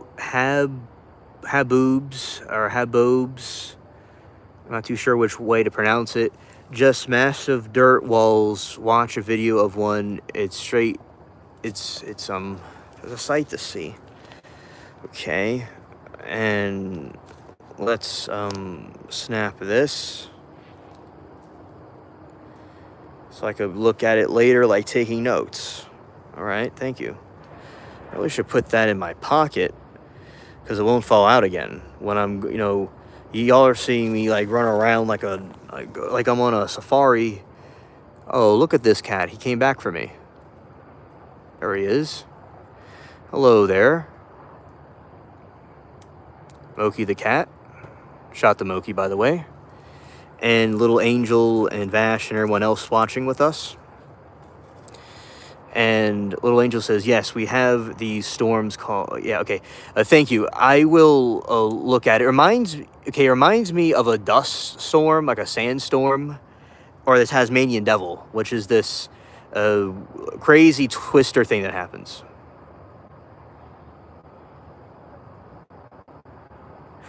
Oh, glad that so many kitties you love. Yeah, that is cool. That is cool. Yeah, we all love kitties. Yeah, and this is a cat we've not seen in a long time. And here he is. Uh-oh. He's somewhere. Come here.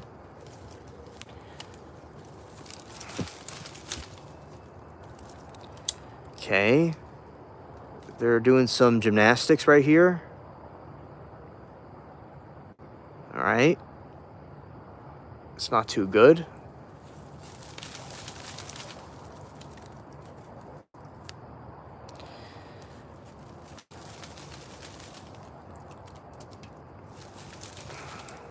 Okay, so the cat is just going to be there, and we're preventing a fight from happening. We are preventing the fight. I don't know how long we're going to be able to prevent it, but night shift feelings. I'm feeling night shift feelings right now with these cats. Hey, buddy. Welcome to the stream. Great to see you.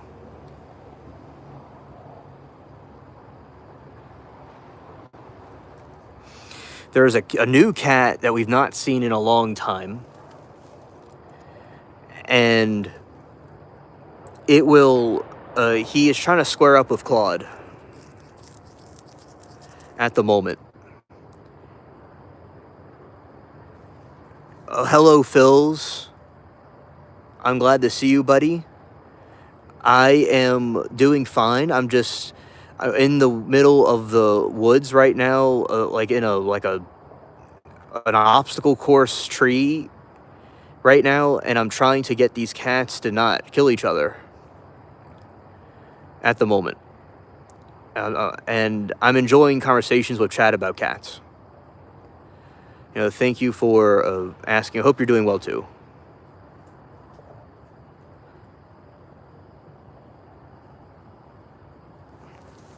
Oh, Lord. Okay. Where's the next position? I don't know. Let's see how this goes in this other direction. Oh, good grief. This is a nightmare, but... Oh, God. This is like a tunnel in Vietnam. Oh, God. I'm scared. Okay. Oh. All right. Oh, Lord. Oh, God. All right, just dropped everything. Nice. Oh, Tank Muffin is a cute name. I like that. Very cute name. Oh, no, and this one's joining in. He ain't worth 2 farts in wintertime. Oh, Lord. Oh, good. Okay, there is Claude. Good. That is Bubbles' brother. Alright, so... This cat right here was a culprit. So the other cat could just chill in the tree, and this cat can, be under timeout. Anyway, so little Angel says... More than a Tasmanian devil, it's literally a huge wall of dust, like a mega cloud right on the ground. It sounds nuclear. More than a Tasmanian devil, literally a huge wall of dust, like a mega cloud right on the ground. Yeah, that is that more like a dust storm than the other thing that I said. But yeah, that is wild. That is wild indeed. I wouldn't want to be in that one. Oh. Tinsel's right there. Got everybody out here. Everybody's out here now. Okay, and we'll just have to have this awkward, because these cats will have this awkward moment with each other where they will.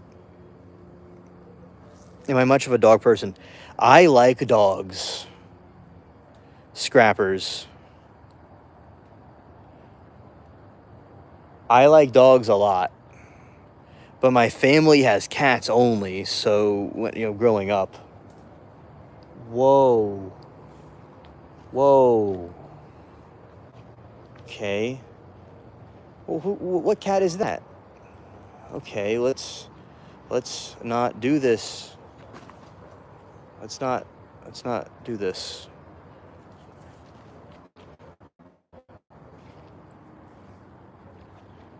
Okay, let's go this way. Okay, Vash, what is it? But I like dogs a lot. I think they're good cats. I mean, they're good animals. They're man's best friend.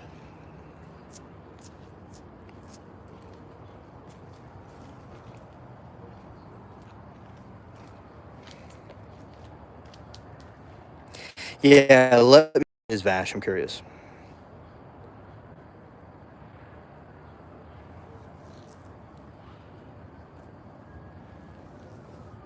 And so, Scrappers, I'll tell you a story. So my aunt and uncle that are in Kentucky, when I was a teenager, I went up there, and there's endless rolling hills. And I was on the outskirts of Lexington,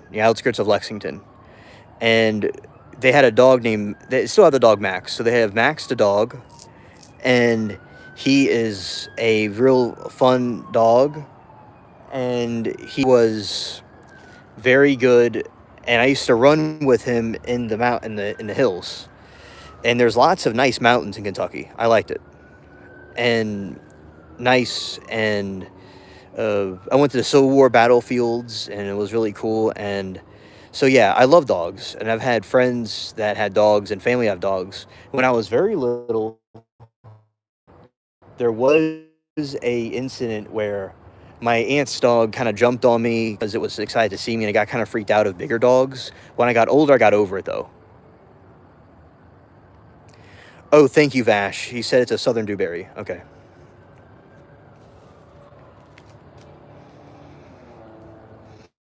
All right, and Little Angel says it's kind of crazy. Watch a video, you'll get it.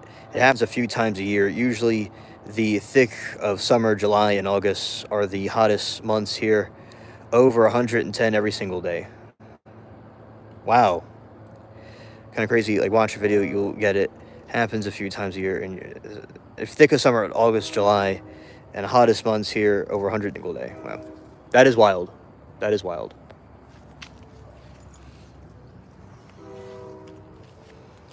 Okay.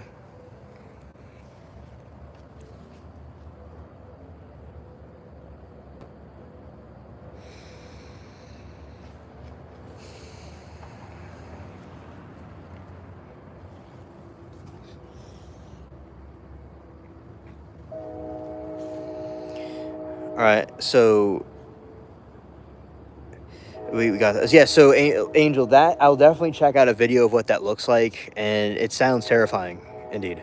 So yes, I like dogs. My family here just didn't get dogs, but I like dogs, and I've been with them before. And I like German Shepherds. One of my neighbors had German Shepherds, and like I'll go to see the German Shepherd, the little puppy just falls on his back and rolls. So German Shepherds are very nice.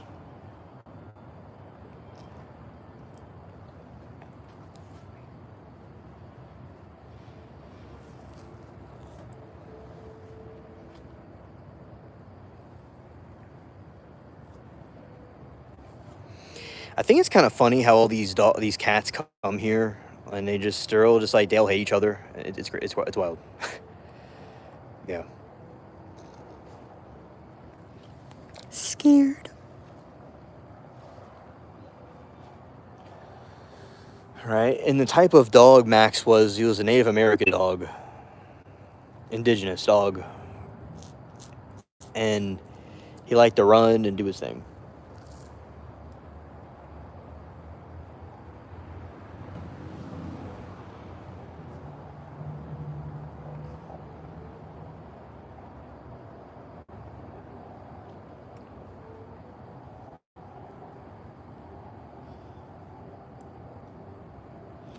All right, make sure all these cats are settled, and that'll be good.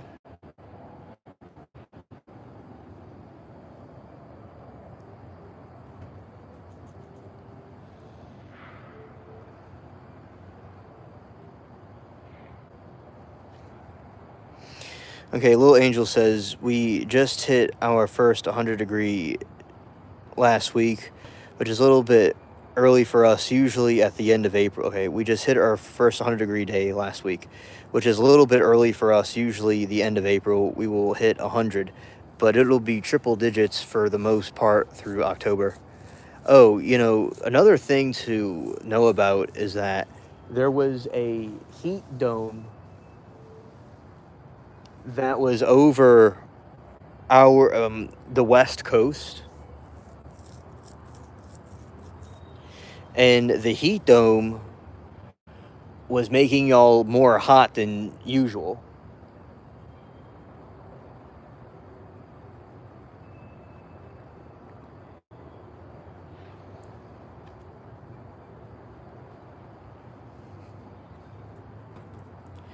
Right. And yeah, that just sounds like it's exhausting with the heat. Like it drains the life out of you. And it's it will hit 100 and in triple digits most part through October. Yeah, I guess in October it gets a little bit colder, a little bit cooler in October, I suppose. And that is good that eventually it cools down, but I don't know if it really cools down that much. But it seems that throughout the year you're going to have 100 degrees pretty much every day for a couple of months. Yeah, that is hot. That is hot. Where we are, it could be 97 degrees and it'll feel like 110 degrees because of the humidity.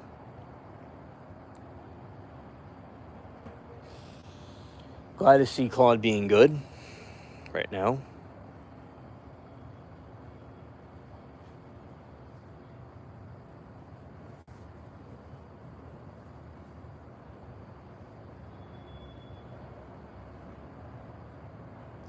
Yeah, and oh, it goes down to the 90s. Okay. And yeah, that is a lot of difference. That is some real cool weather at 90 degrees. Scared. Yeah. And it's like the heat is relentless and it's not giving anybody any peace. So yeah, it's scorch. It's definitely scorch. And those people that were going out west in the past really had a hell to deal with by going out there in that heat because they had no air conditioning back then. It's crazy to think that people survive without air conditioning, especially a time when people wore jackets and scarves and stuff, like, in those hot weather, because there's cowboys and they wore like a suit pretty much on a horse. It's like, bro, that is some hot weather.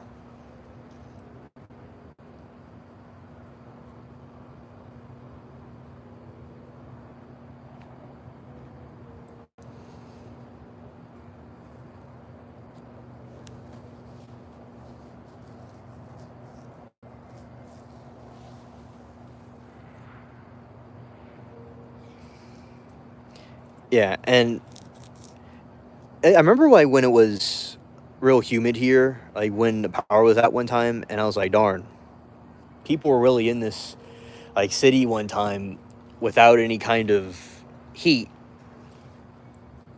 Not heat, but they were here without any type of air conditioning at one time, where I am. And it just, when it was hot, when the power went out during a hurricane, it was just like, whoa, this is some like exhausting stuff right here.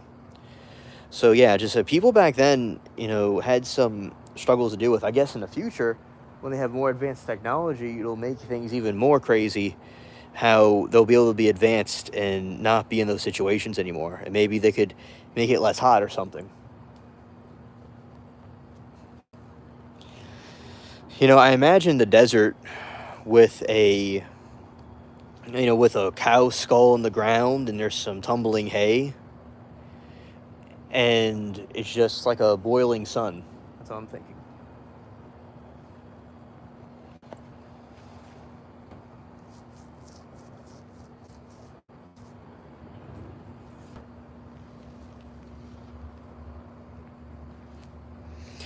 Most homes have a pool, but I would not trade it for the snow, ice, cold weather, not at all.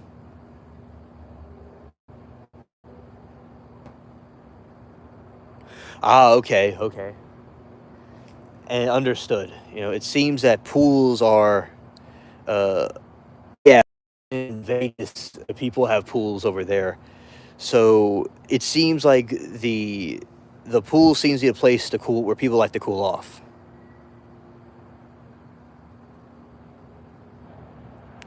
Yeah, and you're saying, yeah, with the ice, snow, and cold weather, like when it snowed here and it gets about 10 inches.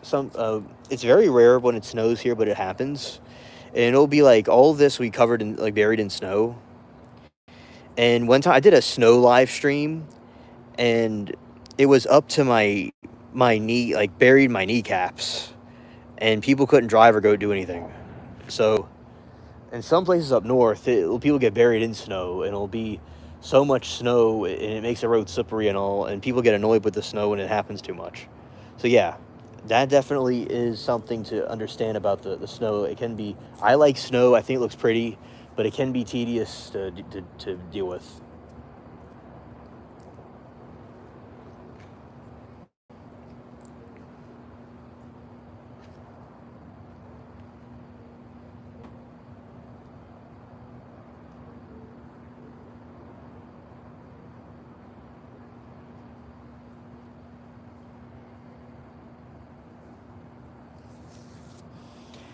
Yeah, and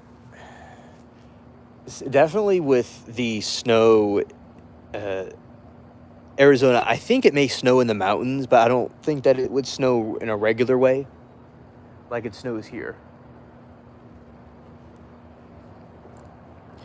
I mean, snows in other places where it snows all the time. Like, I don't think Arizona really gets any snow, but I don't really know that for sure.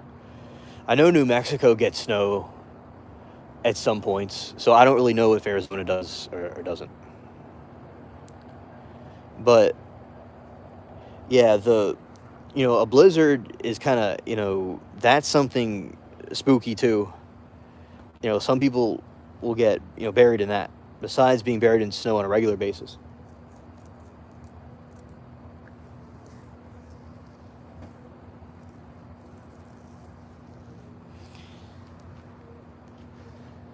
And, certain things do better. Like, so with gardening, I wonder how gardening is done where you are, because some of the snow will, some of the snow will get, I mean, not snow. The plants would have to be very tolerant to that type of heat and drought resistant. For instance, beans were very drought resistant, because one time a drought happened here and all the grass was dead and everything around here was just brown, and that would be good for beans. So beans probably would work good type of soil, I suppose. I don't know how the soil is, but yeah, beans would hypothetically grow in a drought ridden place.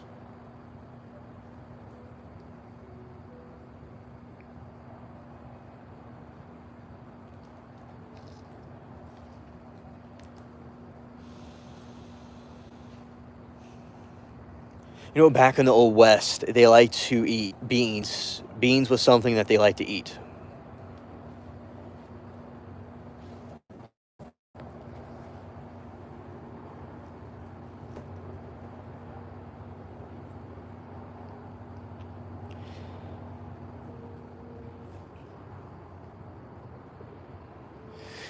And because when you say you have beans and you have the beans I'm talking about specifically is not any type of bean though.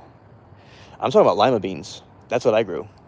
Because you take a bean. They did this experiment in my class where you could take a bunch of kidney beans and throw them on the ground after it rains, and they'll all start sprouting. Okay, so Little Angel says it snows up higher near the Utah border. It doesn't snow in Phoenix. It's extremely rare, and if it does, there is nothing that is measurable. Oh, okay, so it just makes things kind of slippery. I got you.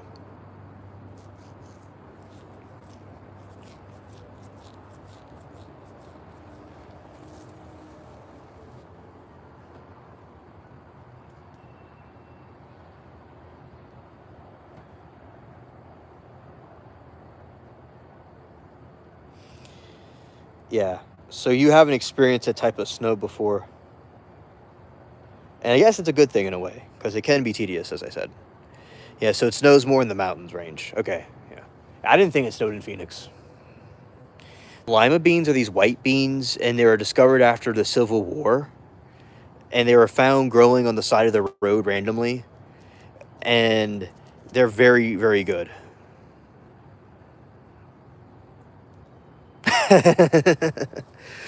Little Angel says, the whole city stops for one snowflake. It can't function. Well, that snowflake has grabbed the entire... So basically one snowflake grabs Phoenix by the nuts, and it can't do nothing. So it's like one snowflake is like an Uno card, an Uno reverse card. Scared. It's like, and y'all, it's like y'all have some of the worst heat in the country, and it's like boiling the streets, and very tough people. Now, the snowflake is not for the people there necessarily, but for the city itself, it's game over.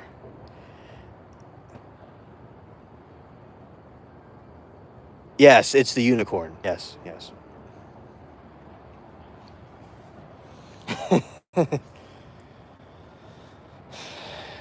And yeah, it's basically a dysfunctional family picture, and it shows the snowflake, and like Phoenix with a snowflake. I get it. My city, when it had snow, it shut down, but it was like 10 to 20 inches of snow though. But yeah, I definitely can see where people that are not used to it will have a problem with the snow in those situations.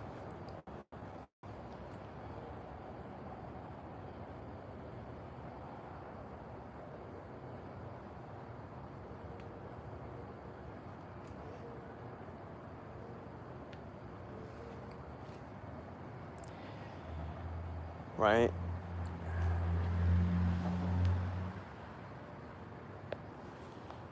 Okay, we got a new cat right. We have a new cat right there. I don't know who he is exactly. It's a little angel cat. That's really cool.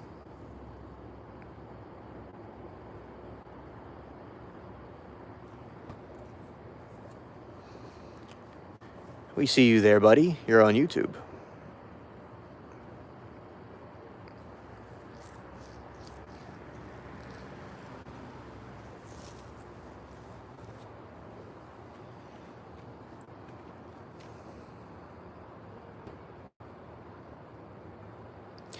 Yeah,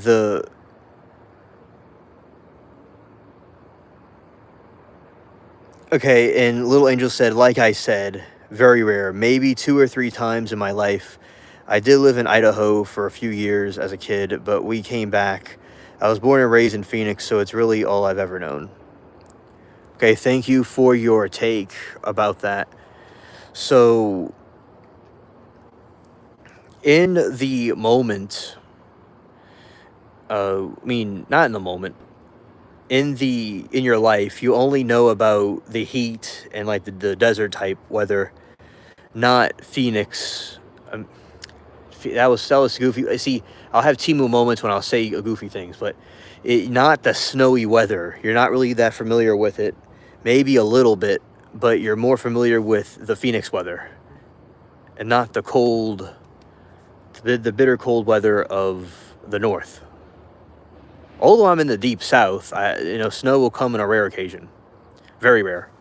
But when it snows, it'll be like Minnesota here, like all of that, like that car you see would be buried pretty much in snow nearly. But as I said, it's rare.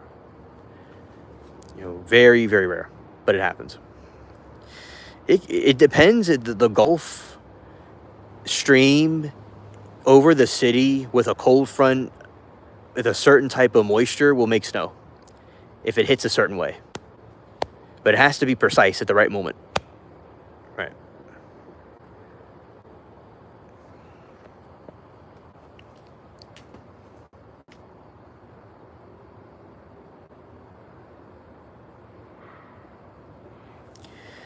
So thank you for the analysis. But I've not been in prolonged snow where it snows every single day all the time. No, but I've been in snow a few times. It snowed a few times here in my life.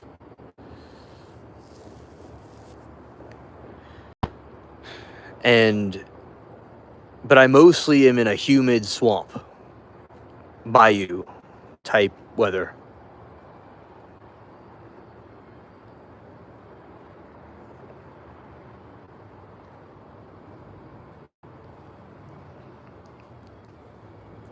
Now, on planet Serpo, which it's these alien conspiracy theories, it's allegedly a very hot planet with 2 suns. We don't need 2 suns.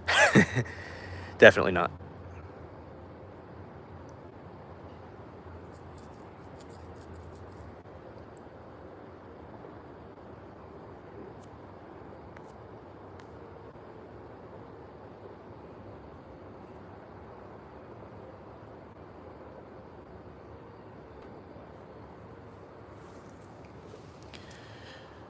All right, and you see, we got our good a little angel cat right here that is nice and chilling on this. I guess Friday morning. I suppose that's what it's called.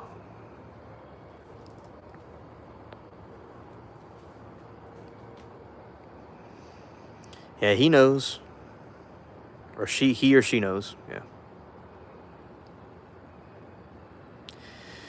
I've traveled to other states when they had snow, but I can't bear it. Ah, okay, okay. I had surgery on my back that includes some metal fixtures. Super cold is extremely uncomfortable for the metal. It's a cute cat. Oh, thank you. Thank you. This cat's a new cat, by the way. I've never seen it or heard about it before. It just appeared here tonight. So we're watching history.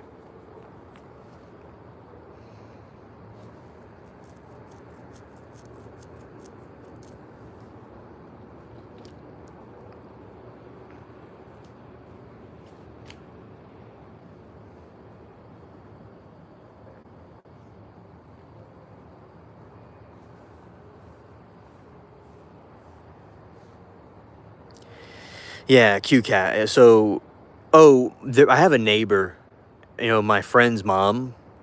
She had an accident and she has metal plates in her.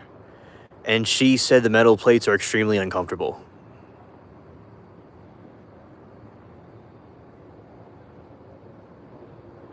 So, I I'm aware of it. Yeah, she said that the cold makes her real like uncomfortable when it happens. So yeah, I'm aware of what you're talking about, and I'm glad you're you know not in a place where it's too cold or snowy all the time, and you're could be, although the heat is annoying, you could be like in a place where it's more warm over a cold place. My grandma hates cold weather. My grandma said she'd rather the heat over the bitter winter weather. It could get cold as heck where I am. All this greenery and stuff you see dies. It freezes really hard here. One time I was out here in 17 degrees and it just felt like I was in, airy space or something. It was like scared.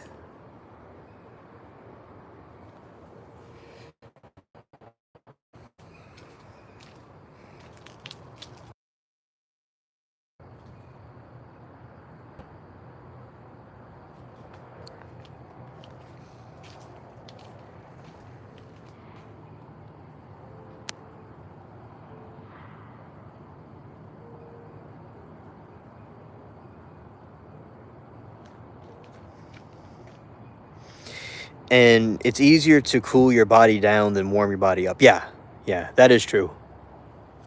It does take a lot to warm the body up. And Vash says it hit 20 degrees with the wind chill here this winter. Negative 20 degrees Fahrenheit. Whoa, that is some cold weather, bro. Yikes. Scared.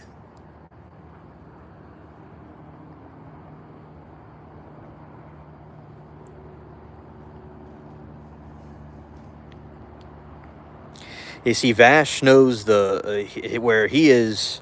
It's a complete nightmare. I think the Scandinavians believed it to be a different type of like cold. Hell was a cold place to them in the Viking lore. I don't know if I'm remembering that correctly, but that's allegedly what it was.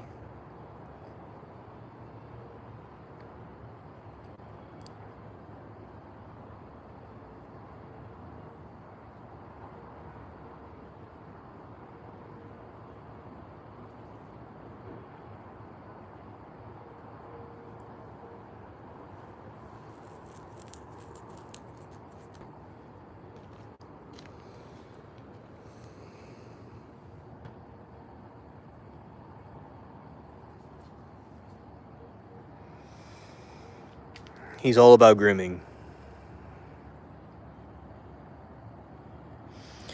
All right, so it looked like they're... So let's go back here. And it looked like they're settled down now, and they're not trying to kill each other. And here we go. So little angel, this is the broccoli plant. This is a spinach plant. This is a small daikon plant, but I already harvested one, and that's the crater of it right there. You know, that's the crater of it. And, that's the daikon. Okay. And this one is... I grew daikon here last year, and I let the seeds I let the plant live and die here. So this is the seed. So I'm calling it like a wild daikon. And nice purple pinkish flowers, and it'll just continue to grow more of these plants here wildly.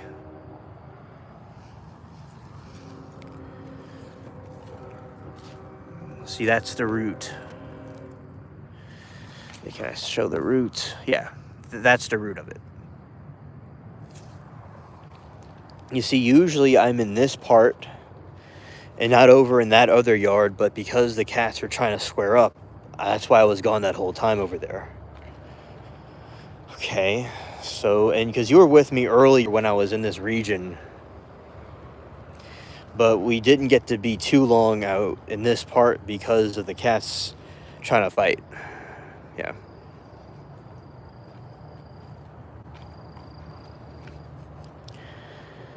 Okay, and on this camera, we do not see any banded puppies at the moment, just lots of crickets.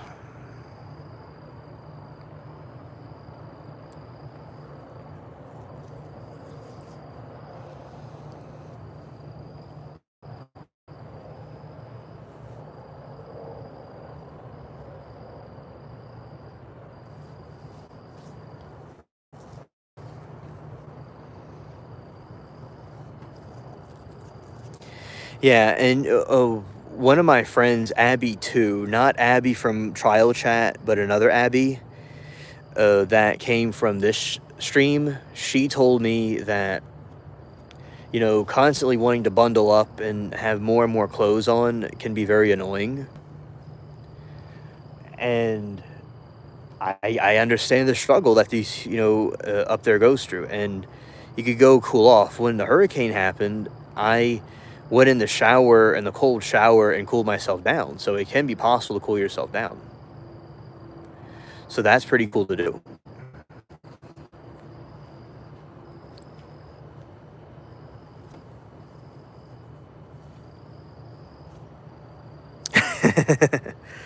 Hey, mermaid, there you are.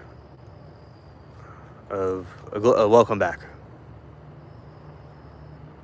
Yeah, night shift's hilarious. Yeah, hi, mermaid. It's so nice to see you, as always.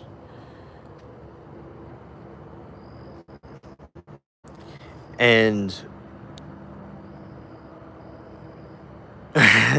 you're heading to bed. Well, us Looney Tunes are going to continue to be night owls. And thank you, mermaid, for telling us good night. We really much are very glad to hear you tell us good night. Thank you. Love our mermaid fam. Yeah. And Little Angel said, I've tried planting stuff, but it's an epic fail. I live in an apartment, so I only have a patio. I don't know much about gardening, to be honest. Okay, so you can take a pot like this.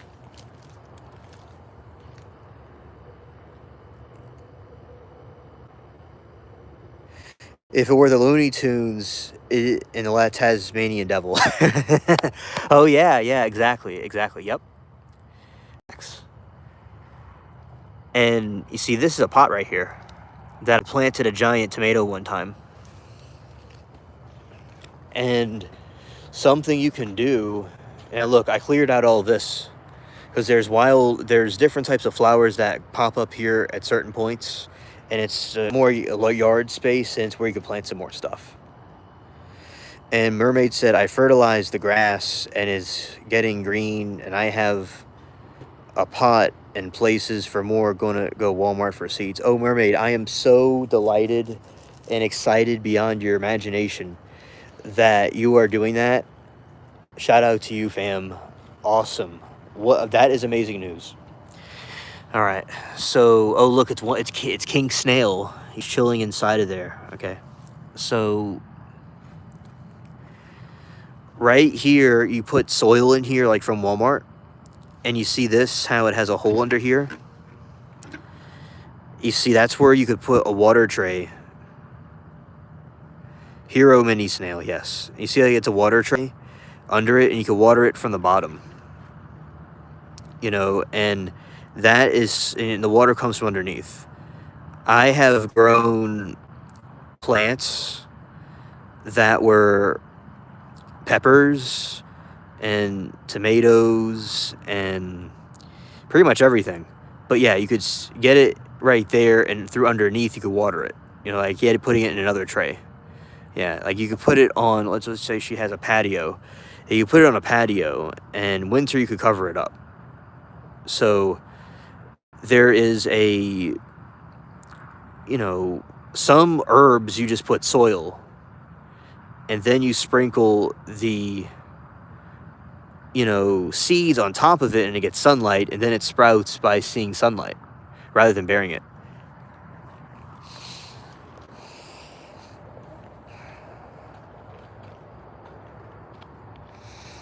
I want to grow some flowers. It gets windy and they fling away. Oh, so put it somewhere if you can that's safe from the wind. That is something very good you can do.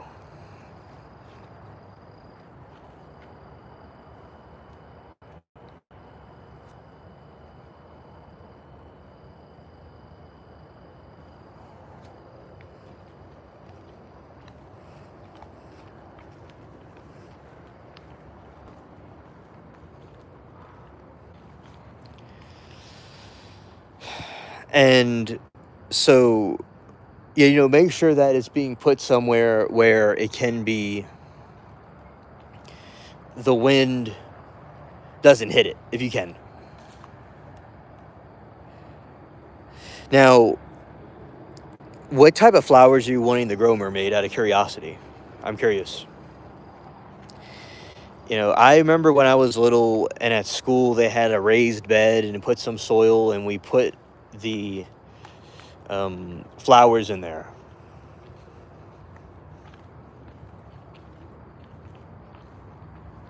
And that was cool.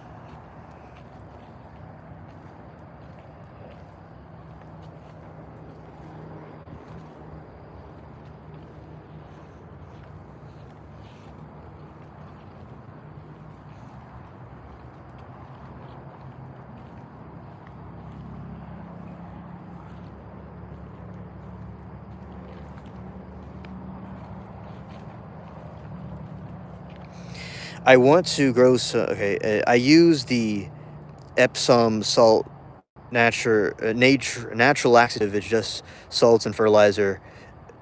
The ears or plants. Oh, okay. Yes, yes. On the ears of plants. Uh, yes. Okay. Thank you for the info about that. So, yeah, there's definitely things we put in the soil. Sometimes you could put eggshells and things like that for fertilizer, but the fertilizer, sometimes you get soil already has fertilizer in it. Other times you could just get things that are naturally fertilized that way by putting shells in it, the egg shells in it, stuff like that. And chicken manure sounds very strange, but chicken manure is something that you can put inside the soil and it can help, fertilize the plants. This is elephant ears, you see, and that's king snail. That is king snail right here. Okay. And this is the elephant ear plants. They're from the Pacific Islands, the tropical lands. And I usually use my mermaid bath. So yes, it's super good to get rich soil.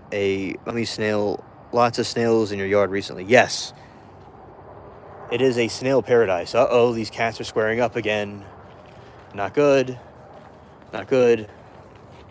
That's not good. Hey, you, don't do that. All right? Don't do that. All right?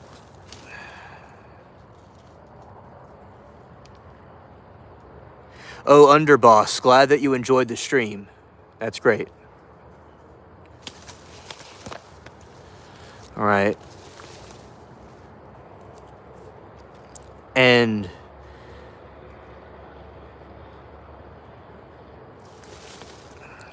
now I do have to go charge something. We're gonna still do the live stream. I'm just gonna go inside. And let's see. Well, anyway, that's what got raised beds. But honestly, there are just some things that can't grow well here. There's such shades unless you have trees. Yeah, okay, yeah, because sometimes the sun can go and destroy something. That is true.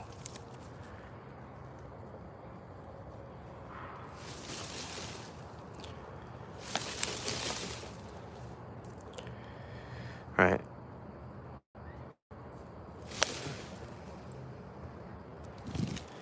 All right. So, let's see.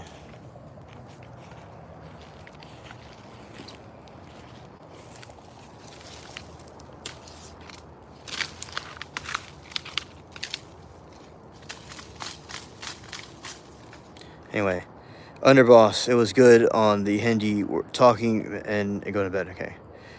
And okay, so Little Angel says, I got some raised beds, but honestly, there are just some things that can't grow well here. There isn't much shade unless... Oh, yeah, some things don't grow well there. I would recommend desert plants that would grow in Arizona. We'll have to go on the computer and look up the right things to do. Hero Kitty, what's that? Yeah. And that is something we would be able to do, is to grow the desert type of plants. Those are some clouds in the sky that are coming over. and you'll be able to see me in a moment, little angel. And I'm not leaving the stream. I'm going to be inside and on the computer, and I will be, for a moment, it'll be dark, then I'll come back. Yeah. Okay. So there's a point and a time where I go inside and talk to y'all on the, inside. So just doing that.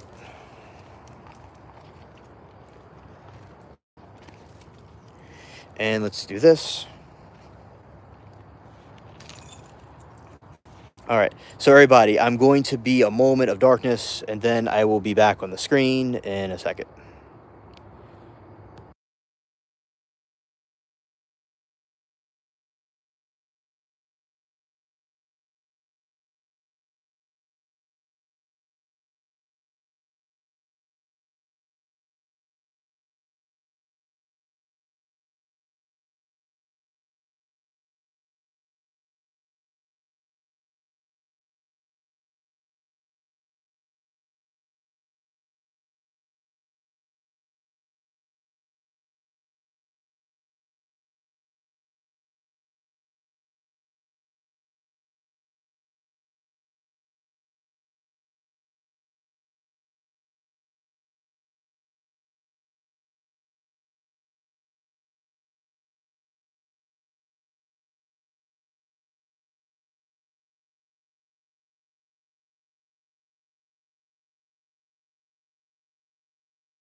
All right, here I am.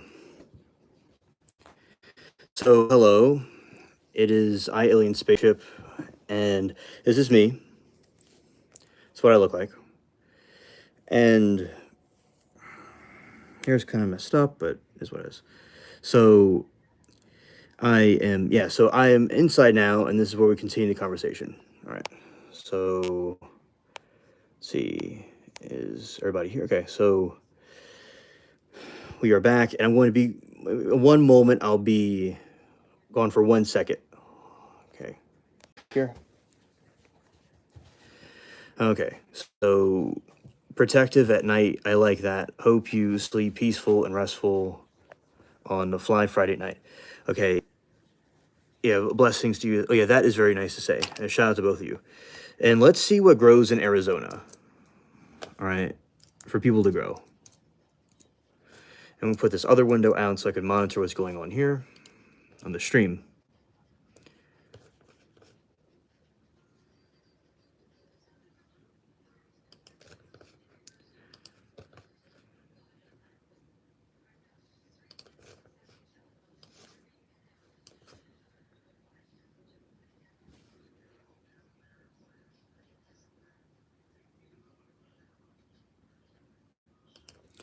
Oh, okay. Glad that you like that, Underboss. Very cool. Yeah, so like inside and outside, mixing up the scenery. Yeah, I'm glad that y'all like the scenery. It is something that I like to do for everybody because the contrast from back and forth is cool. It's kind of like watching different segments of a show. Let's see.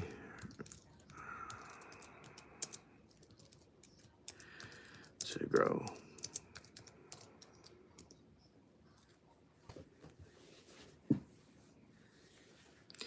Yeah.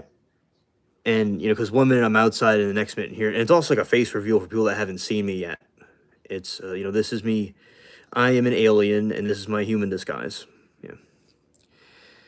And Mario Bros. Brings back memories. My siblings and I played a lot of Super Nintendo as kids. Oh, yeah, yeah. So, definitely, I played Nintendo when I was a kid. I would go and I would play the Mario game. It would be okay, this is what happened. The friend that I talked to about aliens with, he is the one that got me into playing Mario. And he gave me a DS, and I already had a Game Boy, but it was a Super Mario Bros. And I loved playing that game, and I beat all the levels, and those are an essential part of my growing up in childhood and teenage years. So, Super Mario 3 GOAT. Yeah, yeah. That one is good too. And Super Mario World was the one that I played the most, and that was always nice to play. It was in Super Mario Bros. Too. Super Mario Bros. Not Mario Bros. 2, but just Super Mario Bros. Was nice as well. And and that is cool that you played Super Nintendo as kids. That is so cool. And I've played the original games too, when they had the character that bounces up and down and the like pixelated version of it. I've played that one, and the DS version is the DSi had this really like nostalgic version of the original one. Yeah. The Super Mario 3.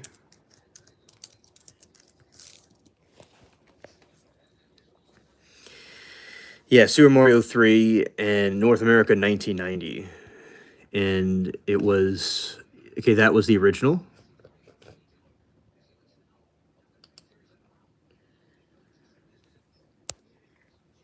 You see right there. Yeah, I love the platforms in Mario. It's very cool. It definitely came a long way, and yes, I definitely want to see that movie when it comes out. Yes.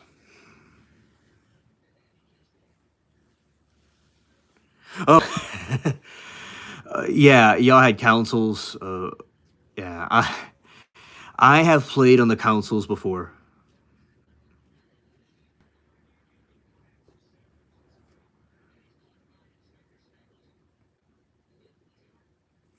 Oh, the NES version. Yeah, Eugene was saying that he also plays it on that version too. Oh, that is great. You got the poster. That is great.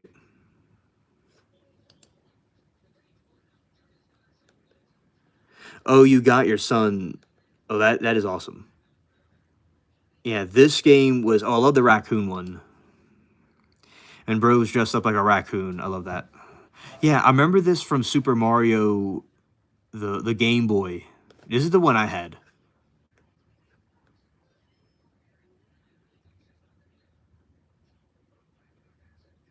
Oh, you hated the snow levels. Let's see, snow.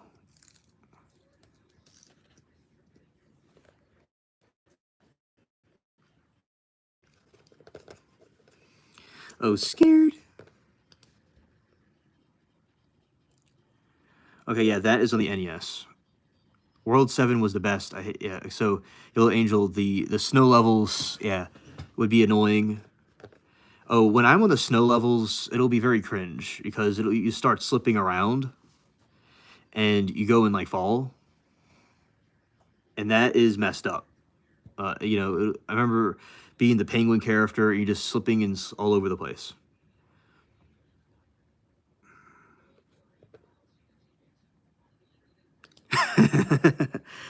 Yeah, exactly, underboss.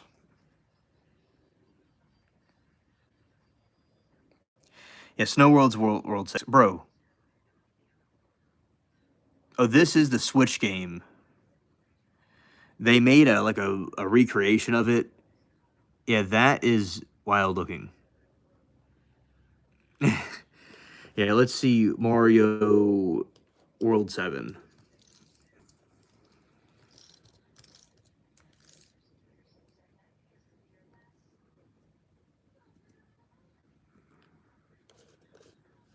Okay, and yeah, we're going to look at World 7. Let's go here.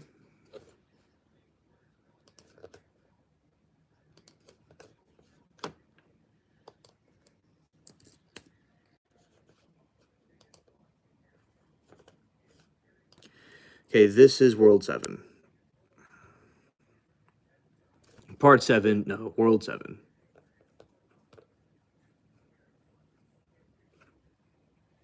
Oh, there we go. That is funny, the Santa Mario. Yeah, yeah.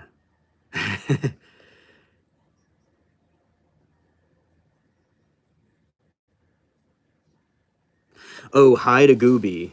Yeah, shout out to Gooby. We all love our Gooby. And Gooby is so cool. Awesome. And now switching over this way to this region.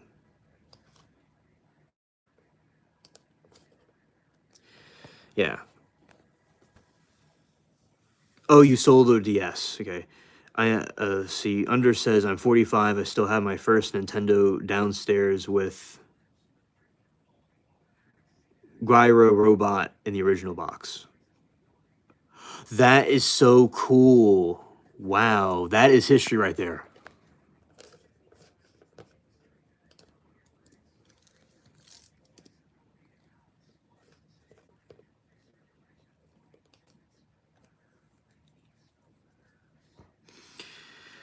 Okay, and we're seeing this one right here. Wow, wow.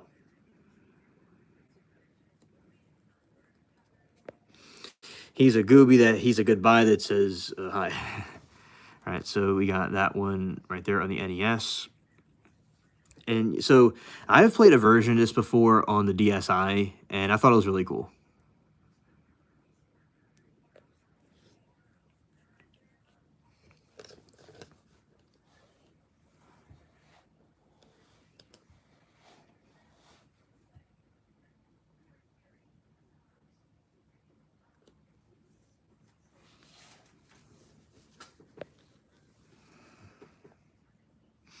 You see, the raccoon one I think is extremely fascinating because the he hops on the head, and I'm curious what power ups it has, and we'll figure that out. See, this channel originally was game playing Super Mario on a DS. That was my original thing on this channel.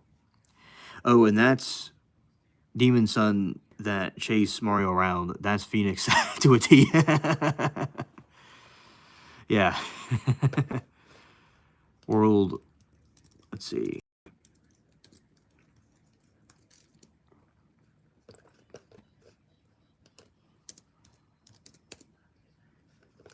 Okay, this is the sun. Okay.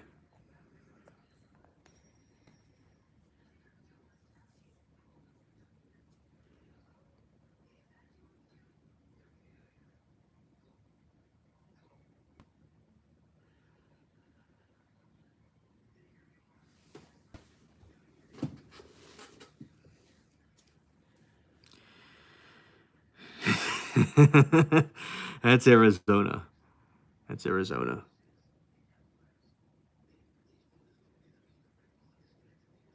Right there. And okay, Underboss says I asked my dad to find my Super Nintendo other day. He's in Orlando and I'm in Atlanta. Nice. Nice. All right. So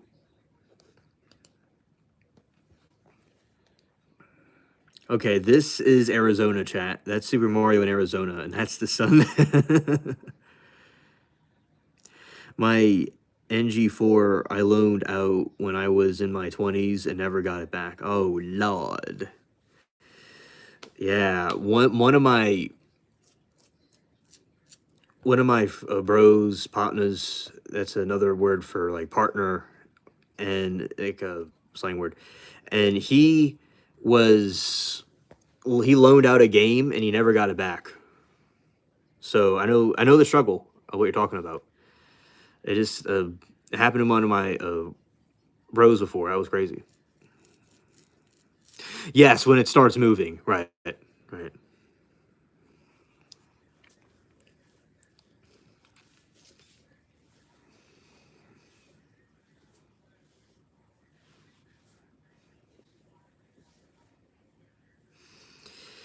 Right said, I underboss, the same for a DS. It was an adult woman and I was a kid who kept it. Oh, that is messed up.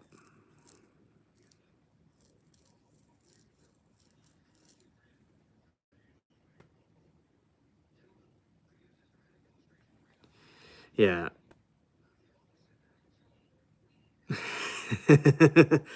That is hilarious, mermaid. Yeah. It's wait, uh may have read that wrong, but anyway, the no, not what mermaid said of what little angel was saying. With the sun. Yeah, I got mixed up for a moment. Okay. Yeah, so yeah, here mermaid, it's definitely the a lot of stuff going on with that, yeah, cuz like when people don't give it back, and it was here DS, and it was an adult woman and I was a kid who kept it. Oh, okay. Yeah. Because I got the two characters mixed up. Okay. Yeah, it was Little Angel. Yeah, so okay, Little Angel, that is the son of Arizona. Oh, here's another one. Here's another one.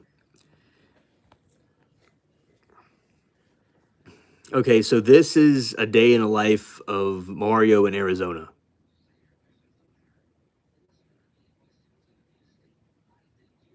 Yes, mermaid, that is true. My cat Bubbles looks a lot like looks like a twin to Mermaid's cat. That is correct.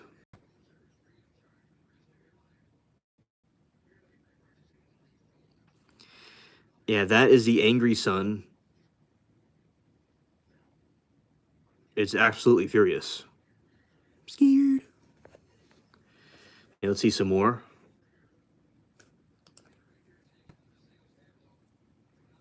Oh, the angry sun is even in a cave. Even at night, it's there. Okay, and Underboss says, I had a cat. Her name was Tara, like from Thundercats, and bipedal, upright, walking Wolfman, and her down one night in my woods as she moved over and she meowed over and over. Oh, wow. That is messed up, indeed.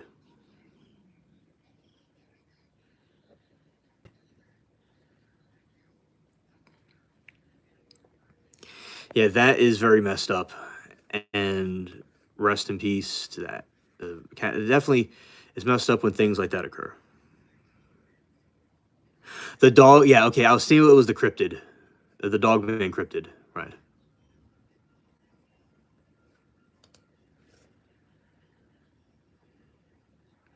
Oh, look at Bowser. This is ridiculous. Look at this dude.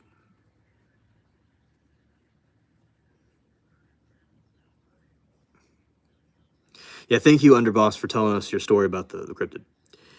And yeah, you see, this is Bowser right here, and he's about to like jump on, he's about to land on Peach, and Mario is just like chilling there, going, "What on earth?" And there's these rockets, these meteors that were falling on them. Wow.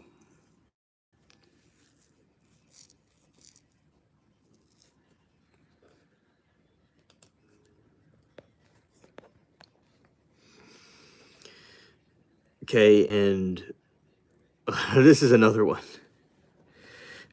Me and my sister also have M and L names. So I was always Mario and she was always Luigi. Oh, that is so cool. That is so cool. What a nice gameplay. Now, when I play the game, Luigi is it depends. Sometimes I play Mario and other times Luigi. But with Luigi, he has an advantage from the yeah, that is so cute. In the old Mario games, there was Luigi, he jump up and he move his legs, it's kind of easier to land over the other people.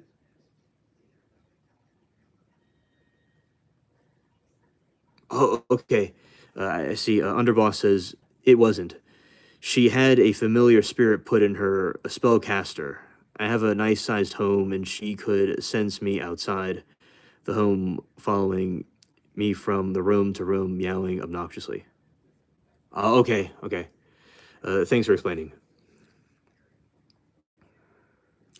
Yeah, this is the angry sun. Oh my goodness, these memes are hysterical.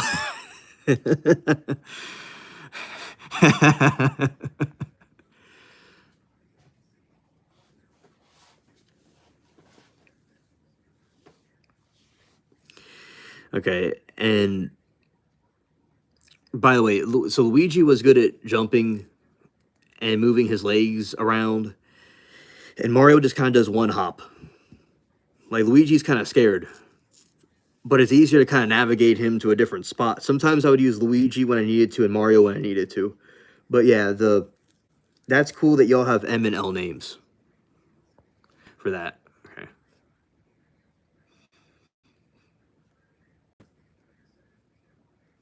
Look at all these angry sons.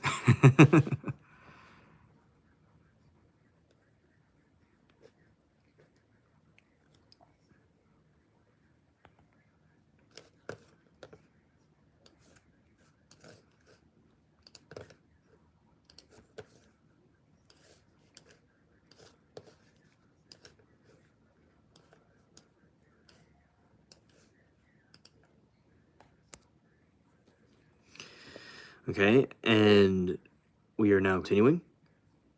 So Mermaid says little angel and Miranda and sister Lila. What a coincidence! Oh, that is a cool coincidence right there. Yeah, facts. All right. Yeah, so these are angry sons and Mario. Yeah, wow, that is wild. Okay, now going to some more of the gameplay.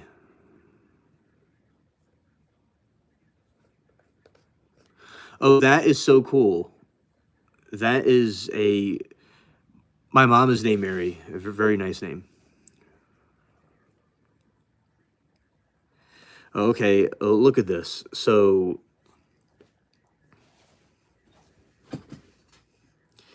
this is Mario, and he's jumping, and there's an angry sunset. That is Arizona, right there. Now let's see him in anything else. Okay, this is another part of that level from that part of the game, and those are the coins. And look at that. He's just kind of walking back that way. Oh, look, it's a water level, and there's like a fish under there. So the contrast here is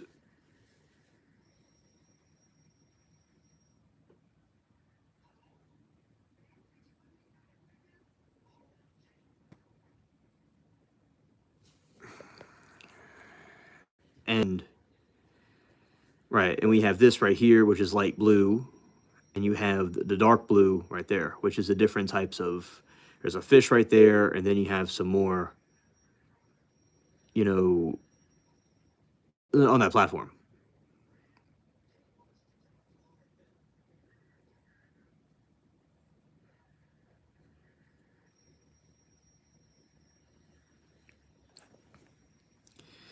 Yeah, and you see a lot of when we talk about Underboss, we talk about the Epstein files and stuff, and I think it's really cringe that so many of these people that are in power are able to get away with a lot of these things so far, and the I believe the forces of good will eventually prevail, but it is messed up that they're still getting away with it at the moment because they all need to be arrested that were involved in that stuff.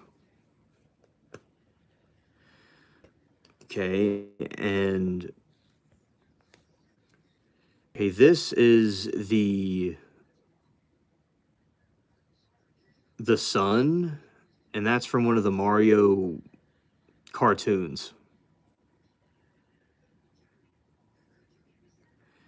That's from one of the cartoons. Yeah, that's another one with the angry sun. Let's see, and this is an angry sun PNG.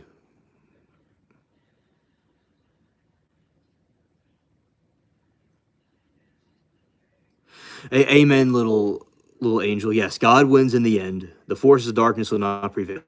That is true. That is true. We do win in the end.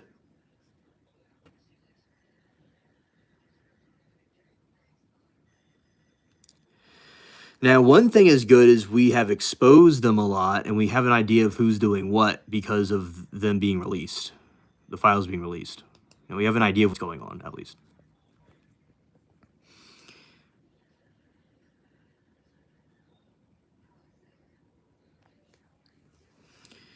And yeah, the Book of Revelations, and Jesus, he wins in the end. All right, these are all the angry entities in the Mario games, right here. Very incredible. Right. Okay, and let's see the angry moon.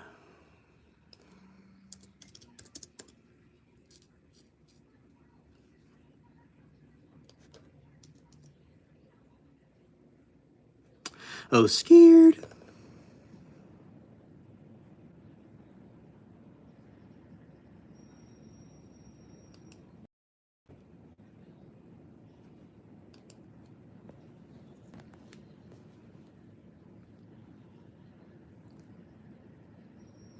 Right, and we have this right here, who's an angry moon, right here. Now,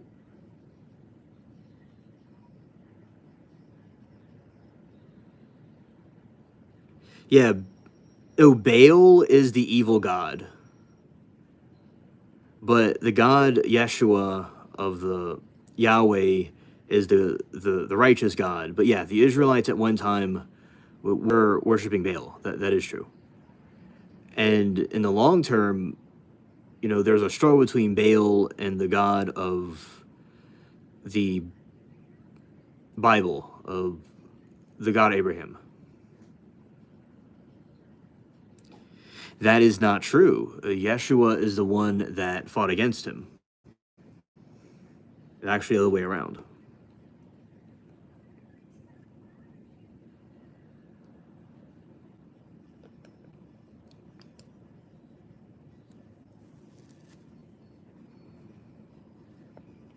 Okay, and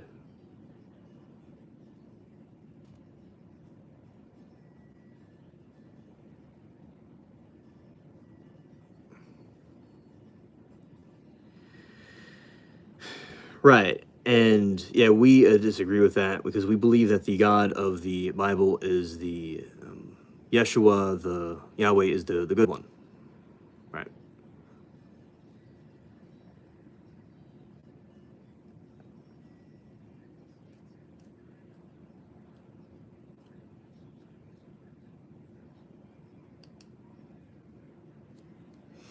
And then again, there's the angry sun. Right here.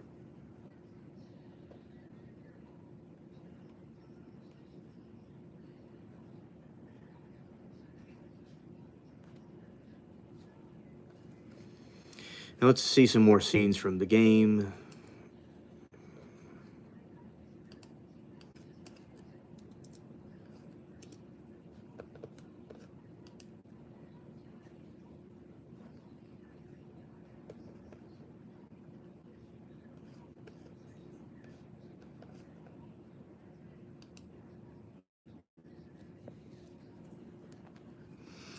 Yeah, and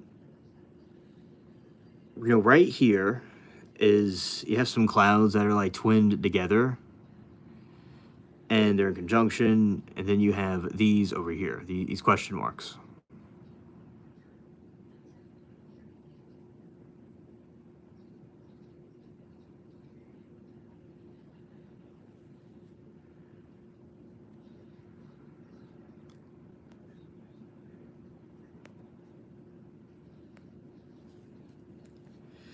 Yeah, we rebuke all evil in the name of Jesus. Definitely.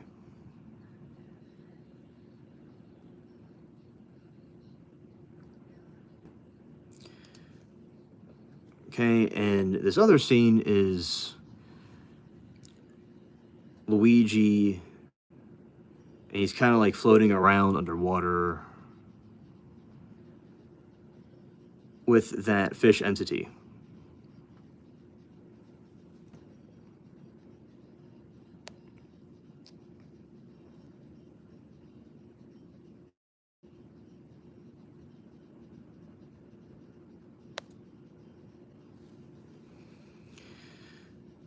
All right, and that, and we're not going to be debating or talking about that. We'll be focusing on the Mario topic. Okay.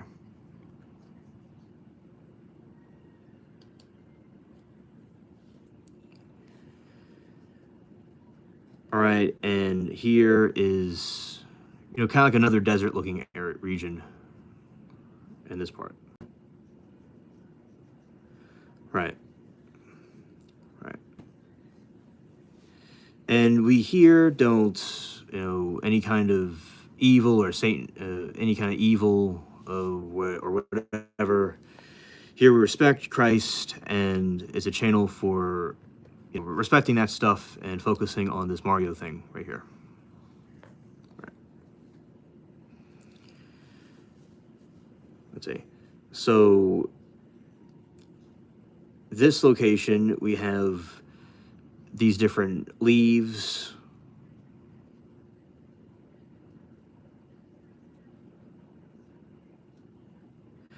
Oh yes, little angel. They, moderate the chat, and you can take out people that might be not supposed to be there in the chat. Kind of like you press somebody's username, release it, and then you could take them out.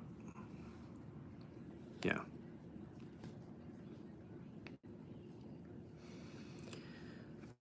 Okay, and you're very welcome.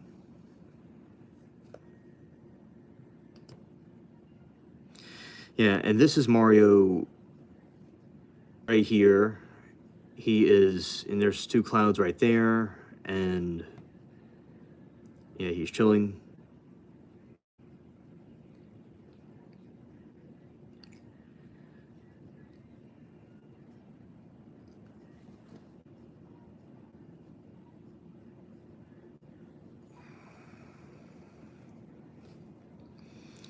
Right. Okay, so you have that cloud right there, and you have these other ones. Okay, so and we have one with a question mark.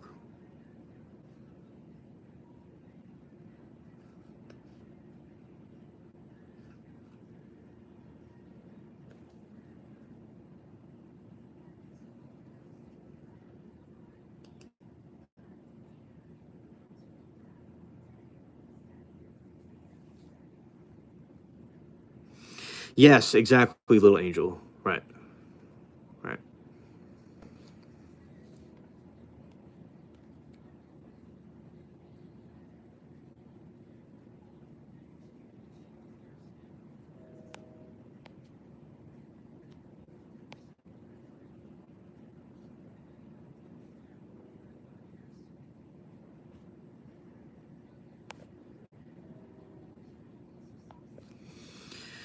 all right. So yeah, right there it is. You see, these parts of the game were very mysterious, and kind of going down in this tunnel,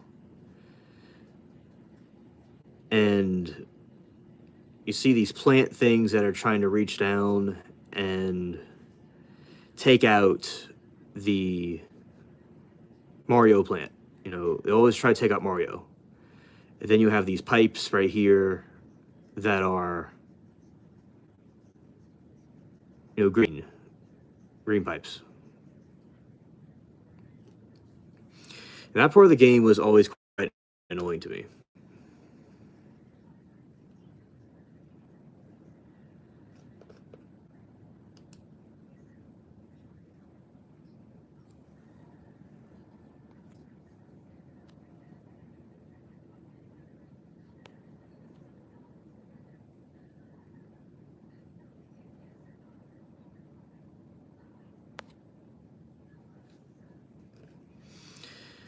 Yeah, so this part, you have some clouds, you know, kind of odd looking clouds right here, and they're kind of floating that way up there.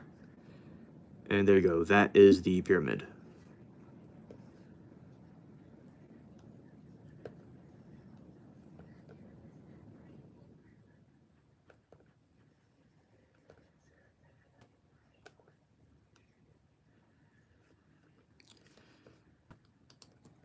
See, level 3. Let's see, a castle.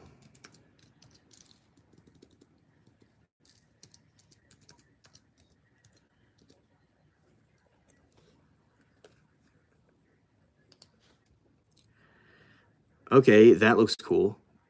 I like that one. He is hopping, and right there is it's smashing. You know, it's smashing that thing right there.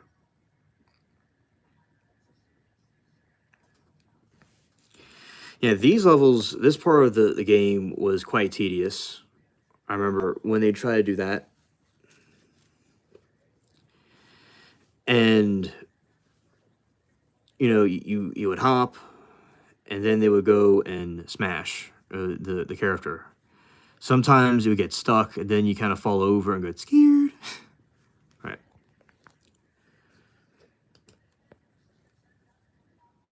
You see, that's one right there, and some of these places look kind of occultic looking, and it is, yeah, that is certainly a turtle monster right there. So, yeah, I remember the struggles of these castles. Yeah, they just smash repeatedly. Right, right.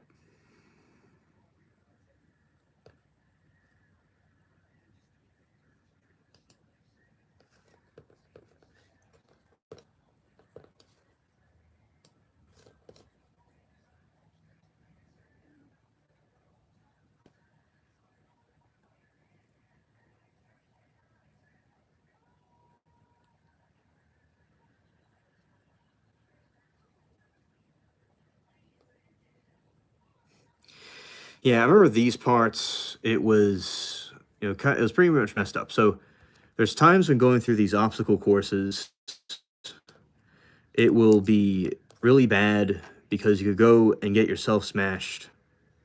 It'll go and try to smash everything, and then, eventually it'll completely destroy somebody. Yeah. So I definitely didn't like that when, I would see that.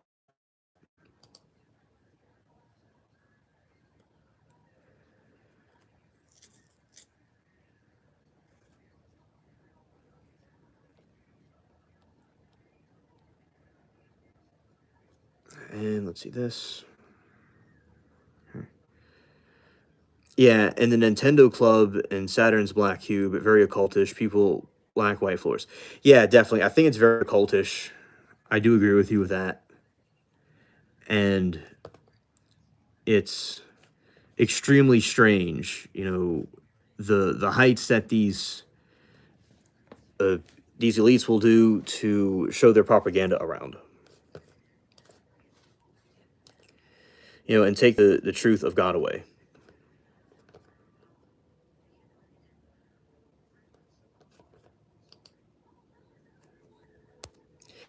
Yeah, and these were parts in Bowser, how you see how he'd be here, and there's a little gnome thing right there. Yeah. They didn't use the raccoon power up enough, but yeah, that's what it looked like in the Game Boy version, which is a dark black room, but then the DS version, it was lava.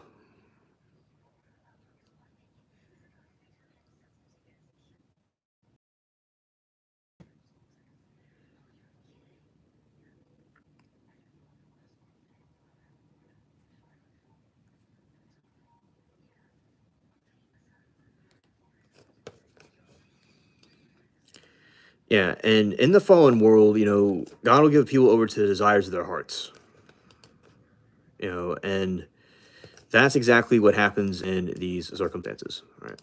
So, right here, We have Bowser that is using his power up, and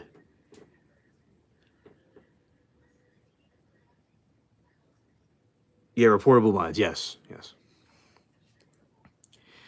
So yeah, it's shooting that way in that direction, and you see how it has this royal curtains right here. Yeah, that is very off-putting, definitely.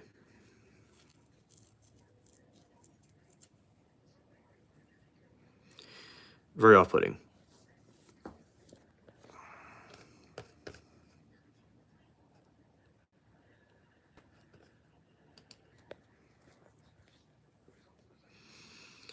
Yeah, those like I first thought they were birds at first when I saw those skeleton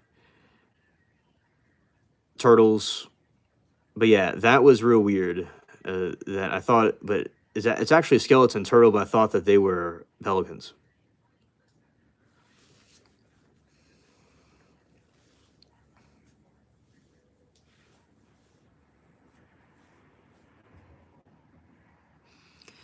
Little Angel said, but as kids, you don't understand any of that.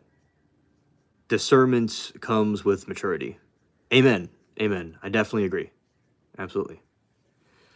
You know, in the dreams of youth are the regrets of maturity.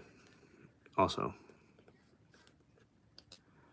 hey, that's what the castle looks like from outside.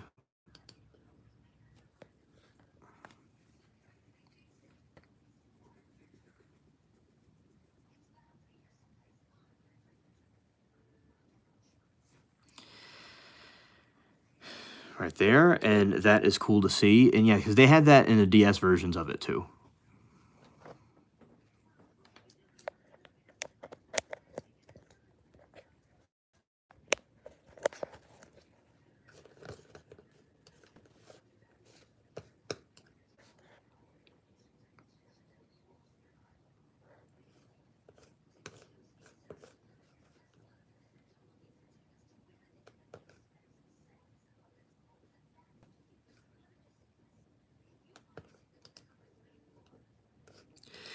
Now, this one is Bowser with a picture of himself on the wall. Yeah. Okay, so now we're going to read something about the NES.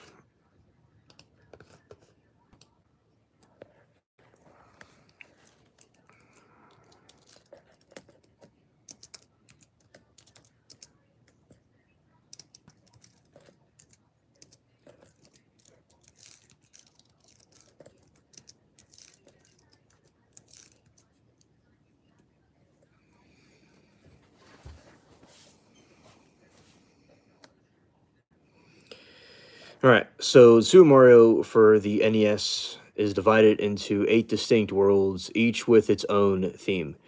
Unique mechanics and boss battles, the game introduced the world map, allowing players to choose their path and access many houses and variety of levels.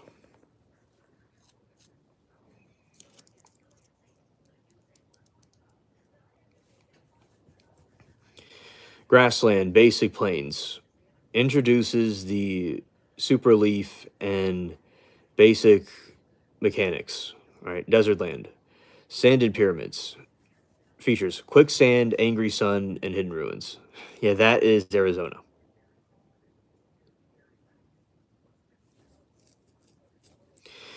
Waterlands, oceans, heavy suit, heavy use of frog suit and navigation through hazardous waters. Oh, they had a frog suit. It was Shout the Frog. Yeah.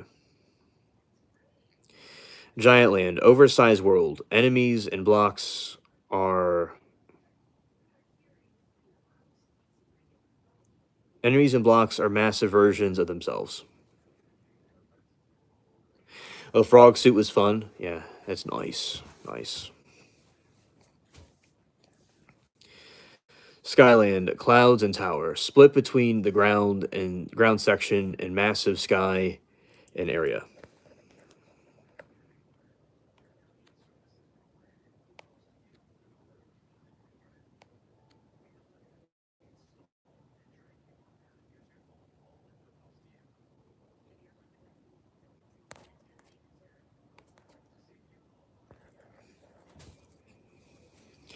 All right, Skyland. The clouds tower split between a ground and section and massive sky area. Iceland. Slippery terrain. Introduction to 10 Uki suit and ice space physics. Pipeland. Heavily focused on pipe navigation in piranha plants. Darkland. Bowser's domain. Levels, airships, and a final battle with Bowser. Oh, that is wild. Okay. Yeah, they have not used the frog suit too much. You know, they did not use that too much.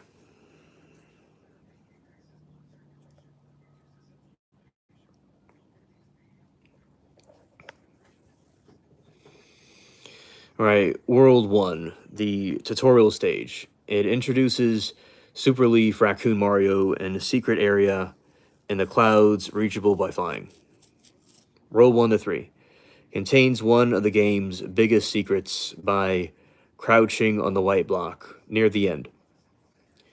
You fall behind the scenery, allowing you to run hidden toad house containing warp whistle.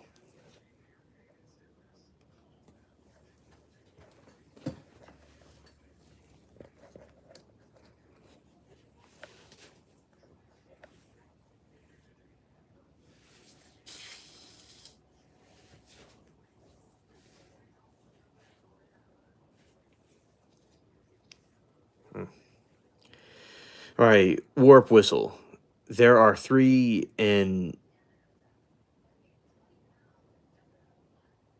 you don't know enough about the newer stuff. Okay,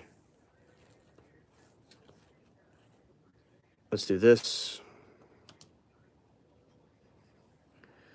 Let's see.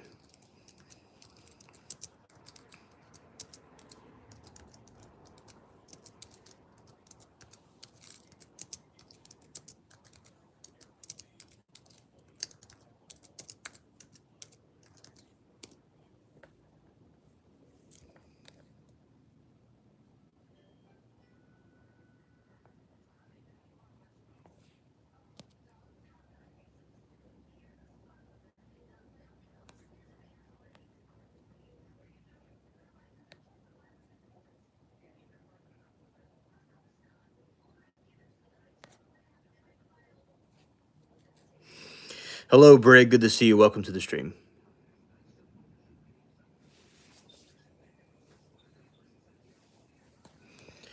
And you're looking at this. We're talking about Mario right now.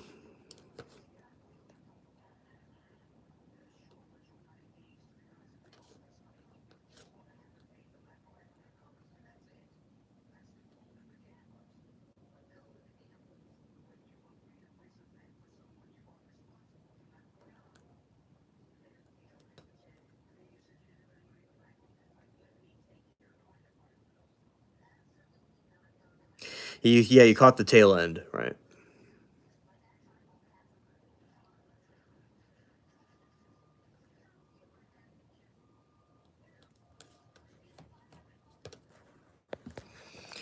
All right, so modern Super Mario levels from the new Super Mario Bros. Series, Super Mario Bros. Wonder, have evolved significantly from the NES era by introducing more complex structures, sensory-driven mechanics, and forgiving design philosophies. Structure: short, rapid fire with no midpoint saves. Modern, longer stages with checkpoint flags and no countdown timers in Wonder. I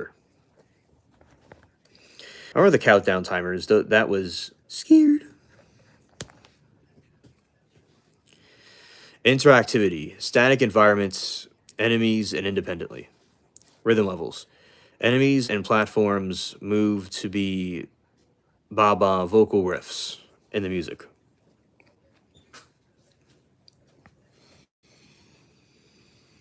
Hidden warp whistles. Behind the scenes areas. Wonder effects. Touching the Wonder Flower completely transforms the level of physics and perspective.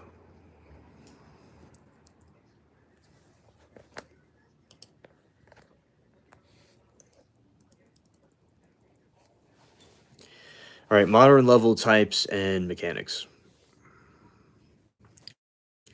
Wonder levels introduced by in Super Mario Wonder. These levels fear wonder effects that can trigger surreal events such as pipes coming to life, Mario turning into a slime, or stampede or enemies alerting the stage.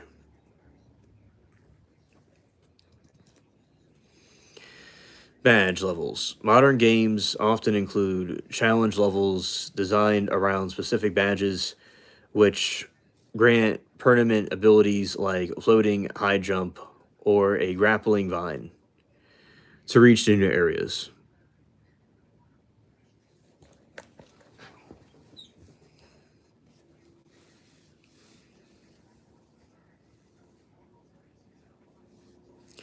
Ghost houses, the first introduced in the sound cool pipes coming to life. Yeah, yeah. Ghost houses, first introduced in Super Mario World and perfected in modern titles. These focuses on puzzles, invisible doors, looping paths rather than just platforming. Vertically and wall jumping. Modern levels are built around Mario's expanded Mo move set, specifically the wall jump and triple jump, allowing for more and more vertical level design the NSE era.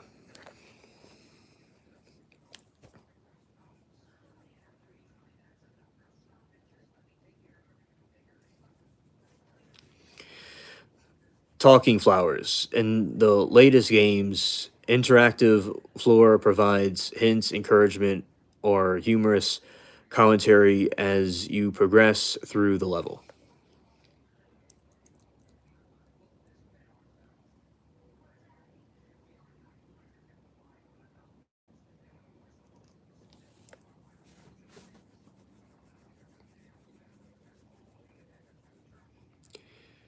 Modern levels include forgiveness mechanics not found in the NES, such as Nabbit or Toadette, who are or Toadette, who are immune to enemy damage or have extra time handed to a clock, help players finish difficult stages.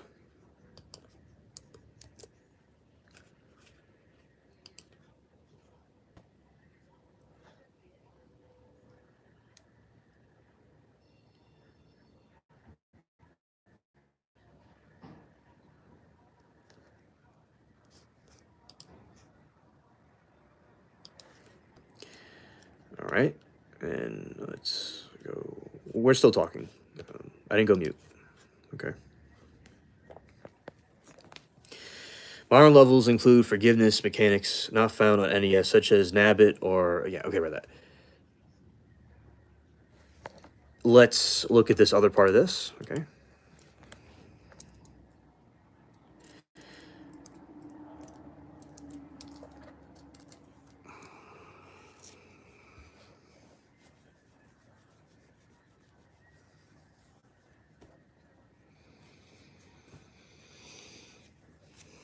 Modern Super Mario levels, specifically Super Mario Bros. Wonder, are defined by two systems: Wonder effects, which temporarily rewrite the level's rules, and badges, which you let customize your character's permanent move set.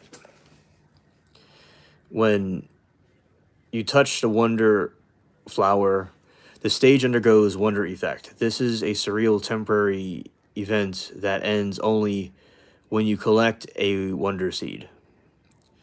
Environmental ships. Pipes may come to life and crawl like inchworms. The entire level might tilt the ground and may become slimy or icy.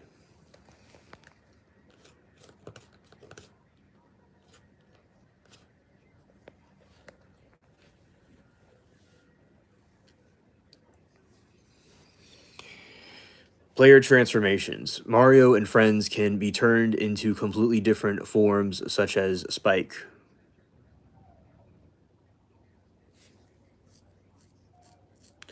Okay, little. Okay. So you go get some sleep, and that was some facts about the new Mario games. It was very nice having you, and take care. Good night.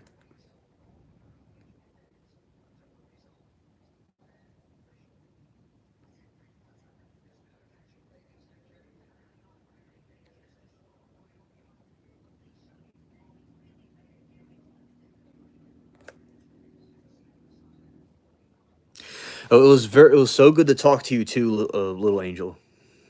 It really was. I'm glad we finally got a chance to hang out and chill in the stream. All right, Brig, we're gonna get you a cryptid story.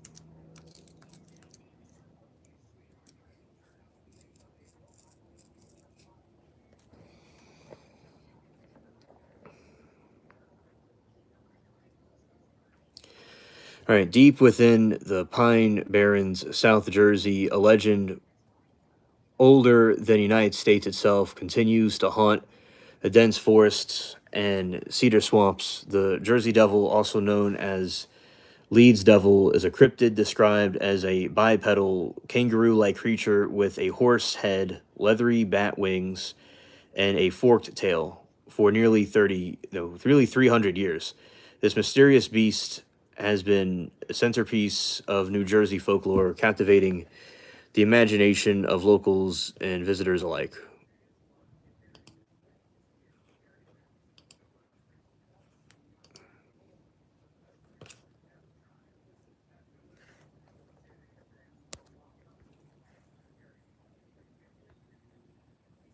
It was a weird looking thing. Yeah.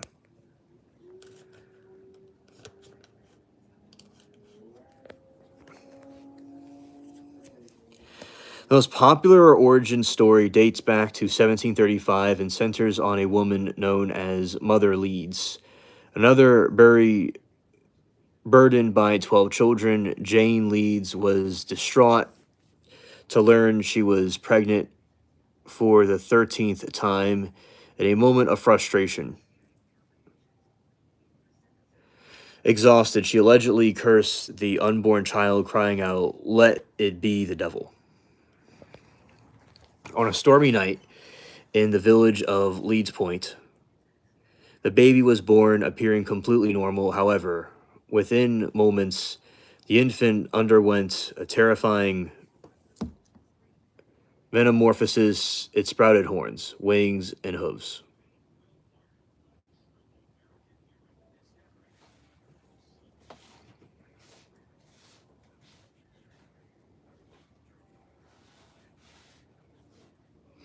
I'm actually living, working near Jersey area for a while. Perfect cryptic cover. Oh, thank you, thank you.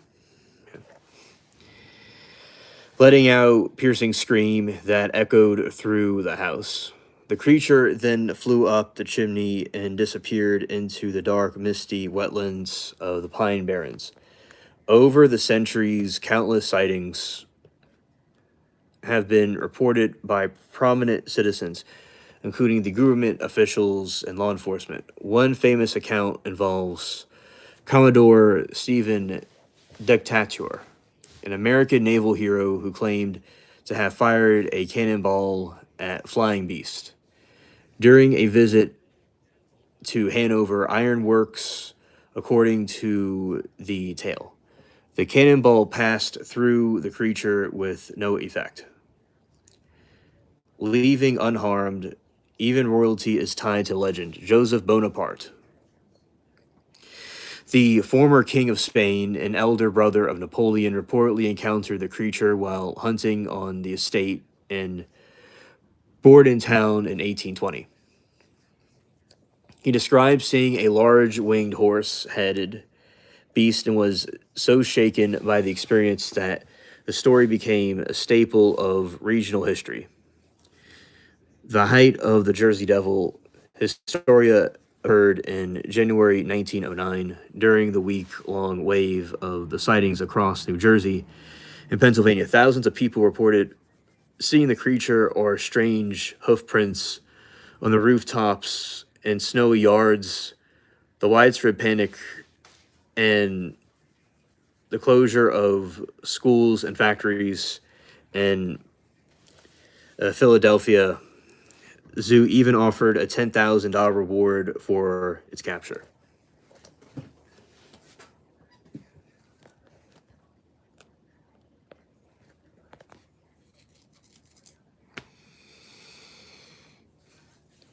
Description: the creatures vary, but common themes include its horse or goat like head, glowing, and red eyes, and blood curdling screech. Some witnesses emphasize its kangaroo like body and cloven hooves, while others focus on massive leathery wings. This lack of single consent appearance is often attributed to the sheer terror experienced by those who see it, causing their memories to blur. Pine Barrens' vast 1.1 million acre forest provides the perfect habitat for such a legend to thrive to dense cedar swamps stained red within Taton and quiet, heavy shadows create an eerie atmosphere that fuels the imagination.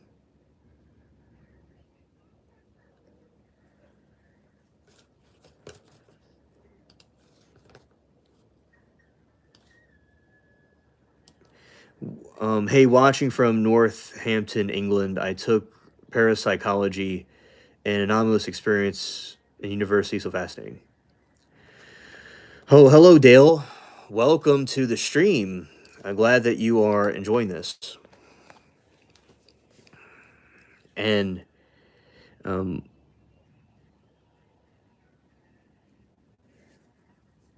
yes, yes, it is very fascinating stuff indeed, and I do believe these cryptids are real. Yeah. All right. Dense cedar swamps and find such legend to thrive. Its dense cedar swamps stained red with tannin and quite heavy shadows create an eerie atmosphere and fuels the imagination. To many, and Jersey Devil is more than just a monster. It is a protector of the special isolated wildernesses.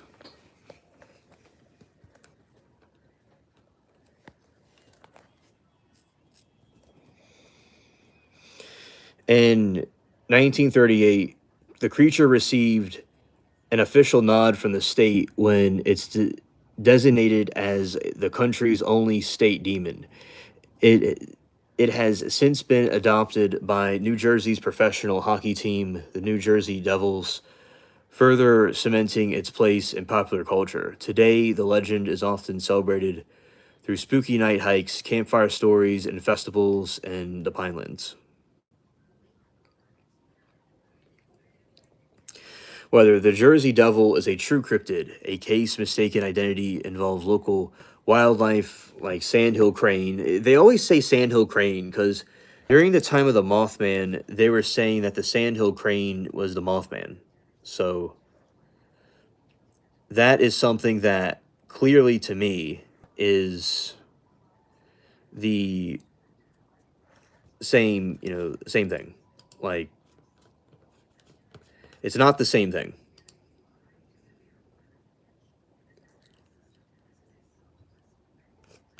Mothman is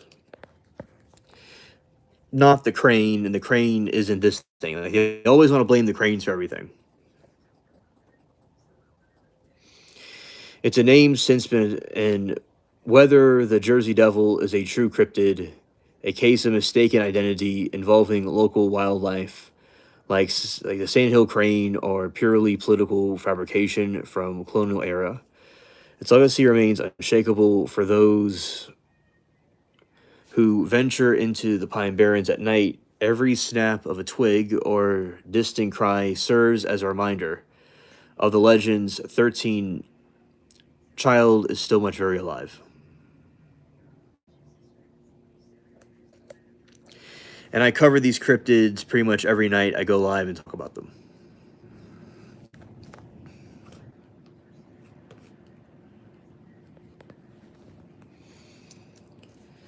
Okay, and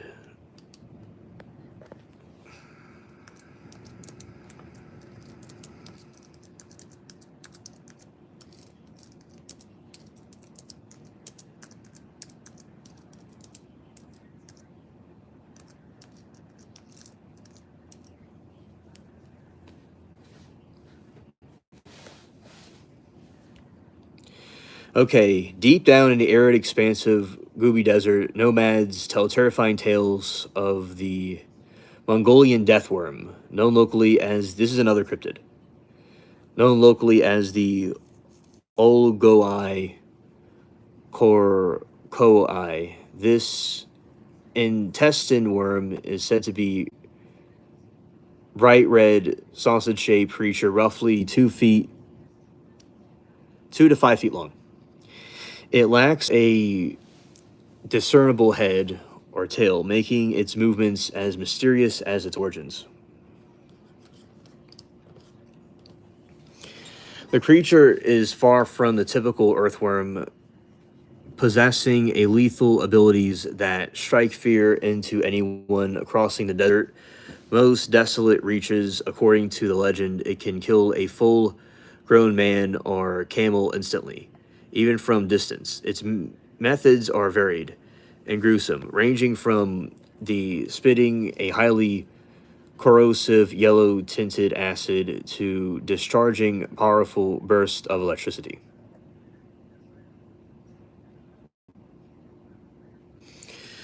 Local folklore warns that even in the slightest touch of the worm's skin can cause instant death and extreme toxicity. This is why most witnesses describe the creature with a mixture of reverence and absolute terror. For centuries, the Mongolian people have treated the Ologoi as a literal danger rather than a mere ghostly story. Legend first received in Western audiences in 1920s through the journals of American explorer Roy Chapman Andrews. During his paleontological expeditions in Mongolia, he recorded numerous accounts from local officials who were convinced of the worm's existence. Despite his skepticism, detailed the consistent nature of the reports fascinated him.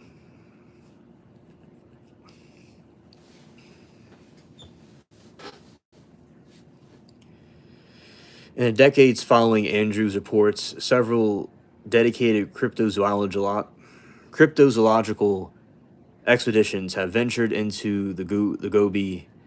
Researchers have scorned into shifting sands of southern Gobi, where the worm is most frequently sighted during the hottest months of June and July. However, the harsh terrain and political isolation of the region have made significant verification nearly impossible.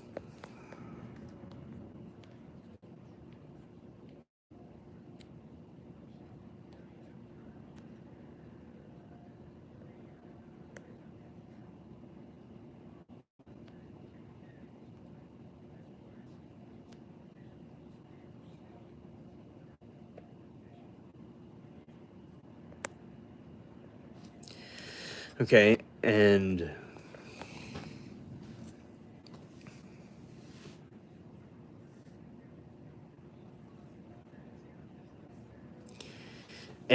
the decades following Andrews' report, several dedicated cryptozoological expeditions have ventured into the Gobi. Researchers have scored the shifting sands of the southern Gobi, where the worm is most frequently sighted during the hottest months of June and July. However, the harsh terrain and political isolation of the region have made scientific verification nearly impossible.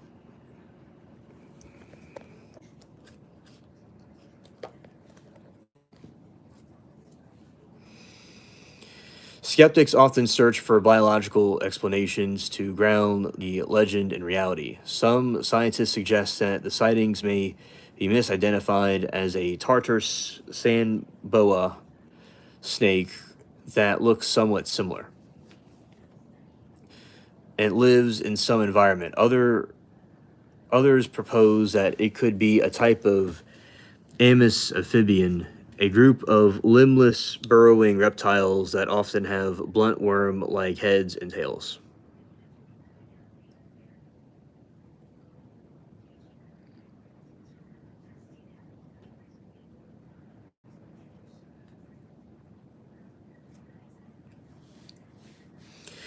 Despite the lack of physical specimen, the Mongolian deathworm remains the potent cultural icon. It represents the enduring mystery of the world's most extreme environments where life must adapt in strange ways to survive. For many of the idea of a giant electric acid spitting worm who be lurking beneath the sand is perfect reminder of how much remains undiscovered.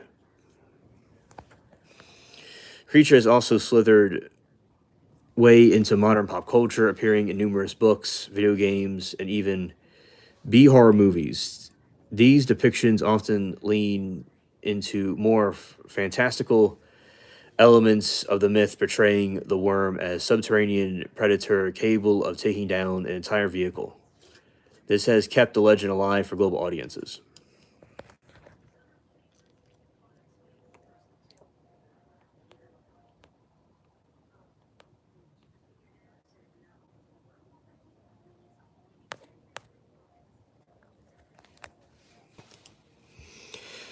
Interestingly, some of the modern researchers believe the electric aspect of the legend might be exaggerated or natural defense mechanism. They point to the creature like electric eel as proof that the bioelectricity is possible through a desert dwelling animal. Using it would be biological fists first.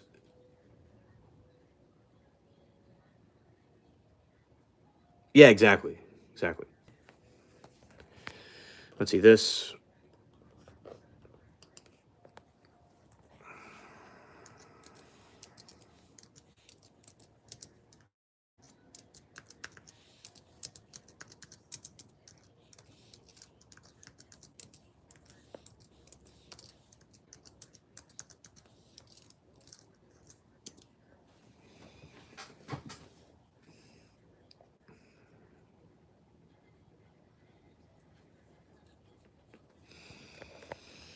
All right, so we're gonna get into a deep sea cryptid right now.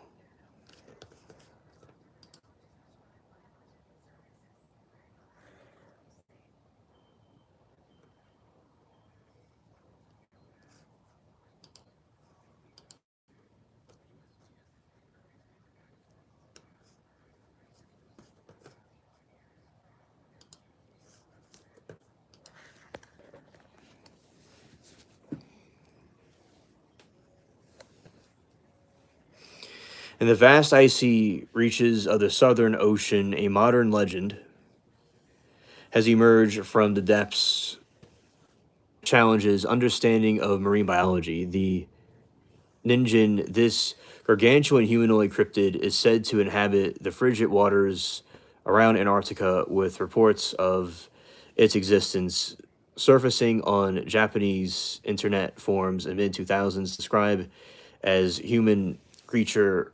The word ninjin translate human in Japanese. It represents one of the most unsettling mysteries in the deep sea.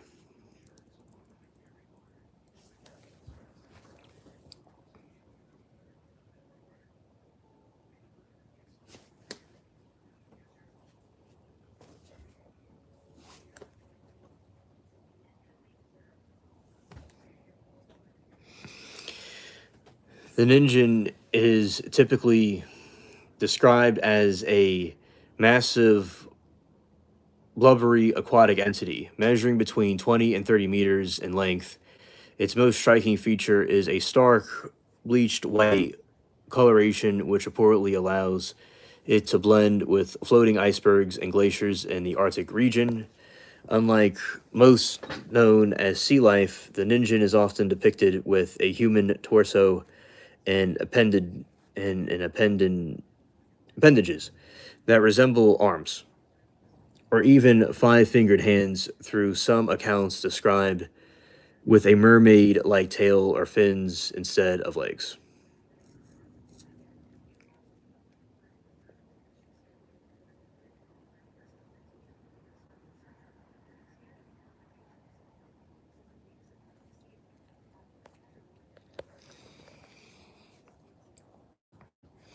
Eyewitness accounts, primarily from crew members on Japanese government-operated whale research vessels, describe the creature as having a smooth, pale complexion with very few facial features. Most witnesses report seeing only two large dark eyes and.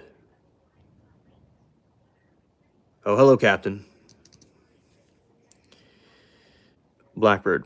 Do you think aliens should pay taxes to the U.S. government when they reveal themselves? Yes, I believe that they should pay taxes when they reveal themselves. And hello there, good to see you. Welcome. And yeah, they should pay taxes like everyone else. If anything, you should pay a little extra. But not, but I'm sure they could, manifest the money out of thin air. Or, they probably could pay their taxes by giving us their technology that they have. That would help us advance to the moon.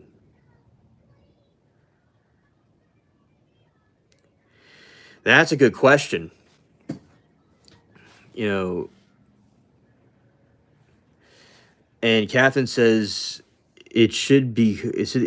Yeah, I guess it depends how long they stay. If they want to stay here and be part of our country and be citizens here, they could be U.S. citizens first before paying taxes.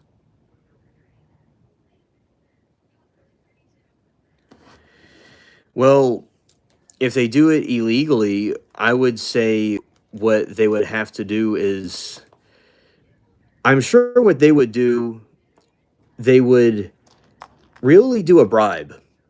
I don't think they would necessarily deport them because their technology is too valuable. They would probably make a deal with them about giving their tech for them to stay. Because the aliens have a lot to offer with a lot of the supernatural technologies that they have, so that's probably what it would do. That is a good question, though. I mean, where would they deport them? I suppose their planet, wherever they came from, that's where you would hypothetically send them, but it would probably cost a lot of tax money to send them wherever they came from. So, as I said, they would just let them cut the slack for the tech they have. And people are so fascinated with aliens from space, the people probably would want them to stay around for experimental purposes. Nim, you are right. Aliens may very well destroy us.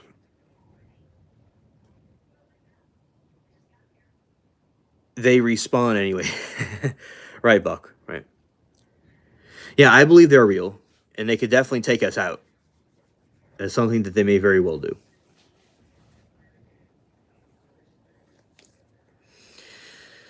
One of the most famous reports involves research team that initially mistook a distant white shape for a foreign submarine. As they approached to investigate, the vessel allegedly revealed itself to be a living organism. Yeah, there's definitely theories that they're among us already. I've definitely seen evidence about that. That breathed and moved organic fluidness before quickly submerging back into the dark water.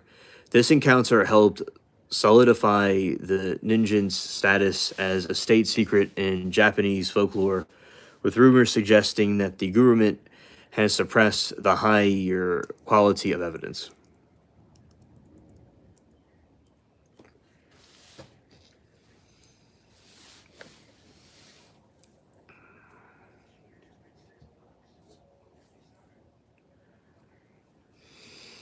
Skeptics and biologists offer several more grounded explanations for the sightings, often saying there's abyssal giantism.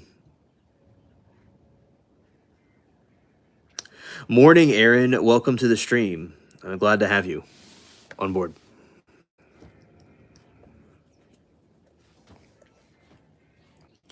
All right. Nim says, do you ever wonder if we're just reality show to aliens? Nim, I do think we are a reality show to the aliens. I do definitely think that is 100% true because they're studying us like you watch cats or watch, pets at the zoo. It's certainly a spectacle that we make of ourselves. Yeah. Yeah. Good morning, Aaron. Yeah. So, I think it's like, watching a science experiment.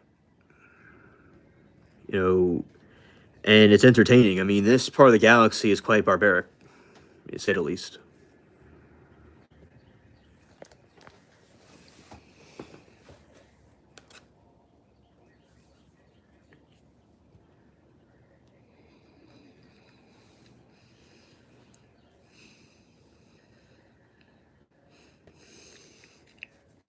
Others believe the Ninjan could be misidentified iceberg or carved.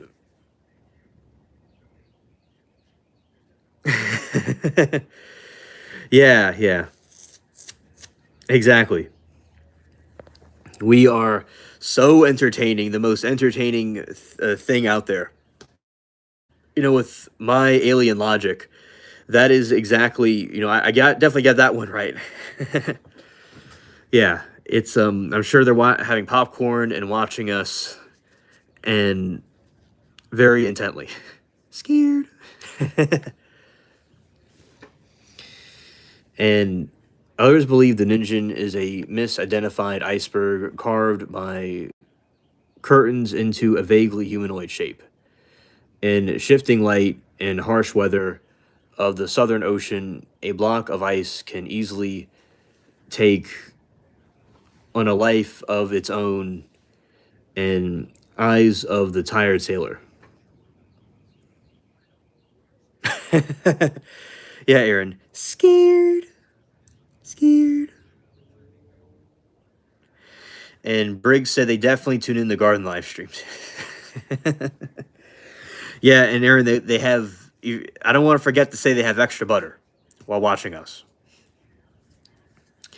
Like people at the mall and the aliens are just looking at the screen like this. Yeah. And there's an alien somewhere and he sees humans at a mall and he like teleports to our planet.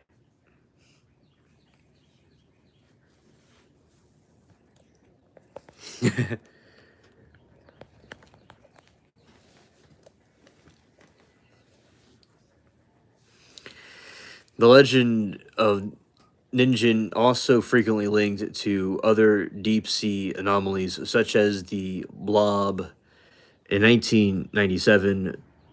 NOAA hydrophones recorded an ultra low frequency sound that was heard across the Pacific, while NOAA eventually determined a sound was caused by an ice quake and cracking of massive iceberg. Many cryptid enthusiasts still wonder if the call of a hidden giant like the Ninjan.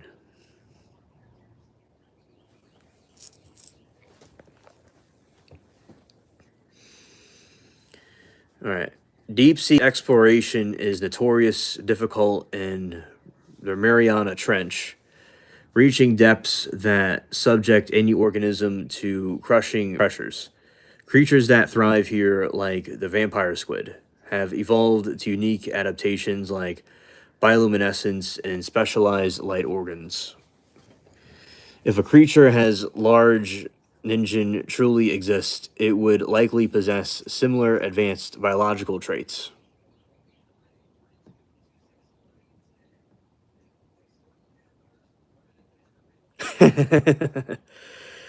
Aaron said, okay, be back later if you're still on. Gotta spam Moki with stupid reels to start her day off great or weird. That is hilarious. That is hilarious. All right. Okay, Moki. See you later. Peace.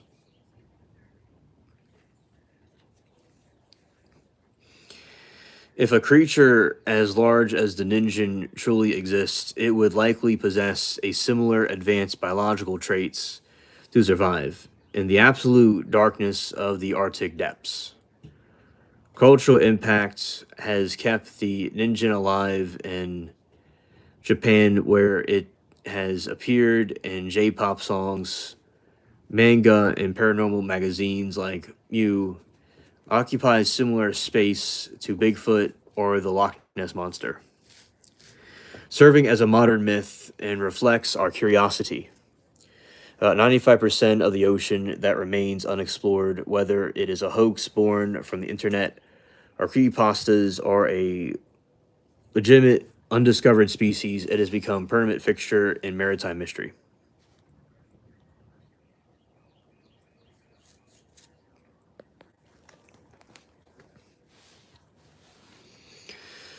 Ultimately, the ninja remains a symbol of unknown lurking in the world's most inhospitable environments. Until a physical specimen is recovered or high definition footage is verified by the scientific community, it will continue to hunt. The icy southern ocean as a phantom of the deep. For now, it serves as a reminder that even in age of satellites and deep sea submersibles, the ocean can still keep its secrets.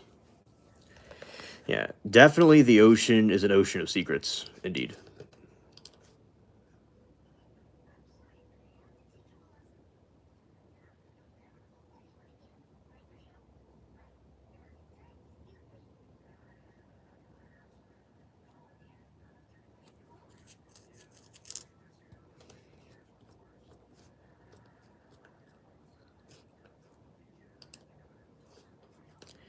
All right. And yeah, I definitely think that this is a very interesting cryptid that I have never heard of.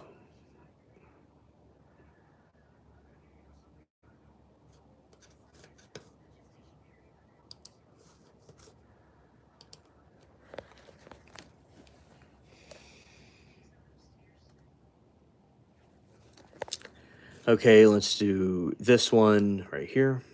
Next one about the squid.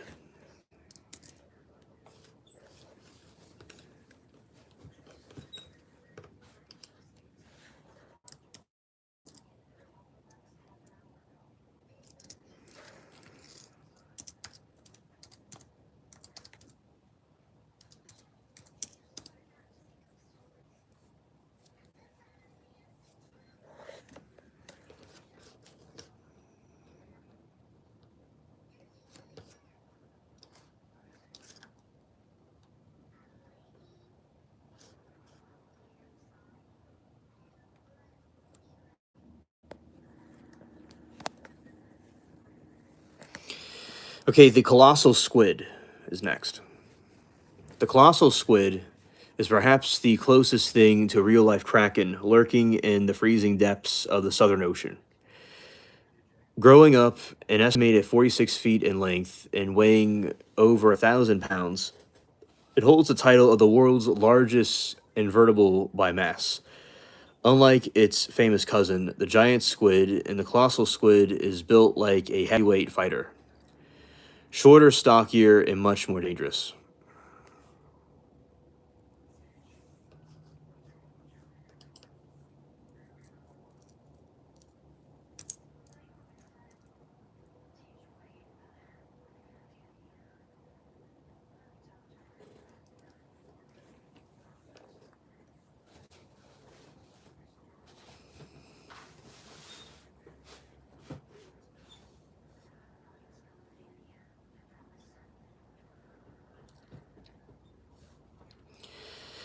One of the most terrifying features of the deep sea titan isn't its size, but its weaponry.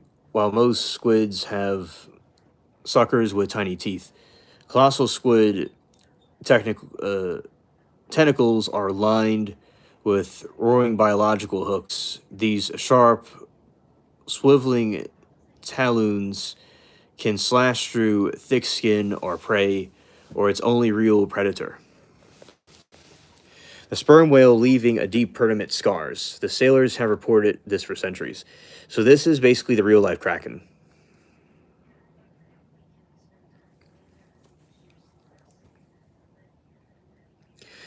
These monsters are masters of the midnight zone, living at depths of over 6,000 feet where the sun never reaches. To navigate the pitch black world, they have evolved largest eyes in the animal kingdom, roughly the size of a dinner plate. These massive orbs can act like collecting telescopes, allowing the squid to detect the faint bioluminescent glow of the shifting water, causing an approaching predator.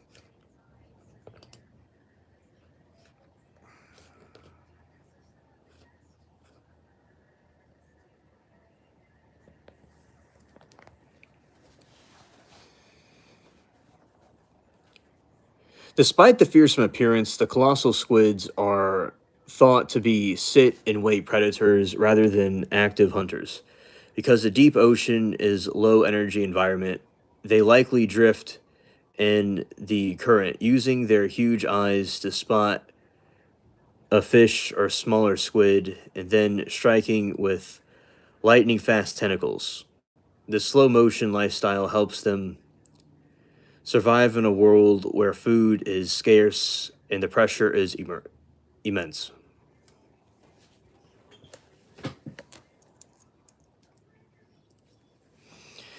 The primary rival of the colossal squid and the sperm whale, they use titan energy to underwater battles that are rare.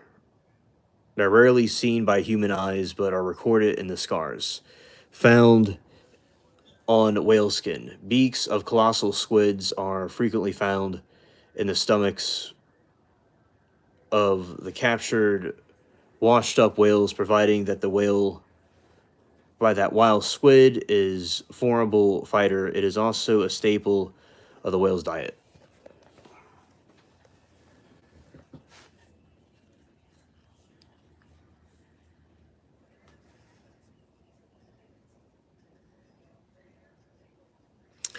I'll keep up the cool streams. You're welcome.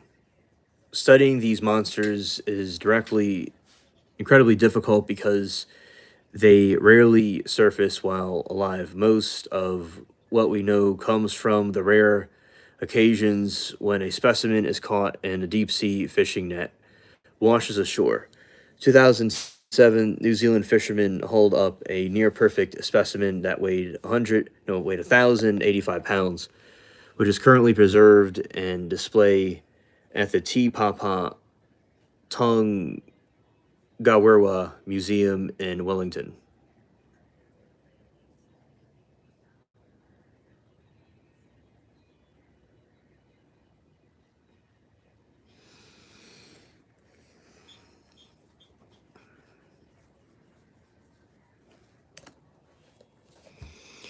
While biology of the colossal squid is the marvel of the abyssal giantism, the evolutionary trend suggests that the animals in the deep sea larger to cope colder temperatures and high pressure, or perhaps to endure long periods with food. Their bodies are mostly made of jelly like tissue, the slightly less dense than seawater, allowing them to remain neutrally buoyant without wasting energy.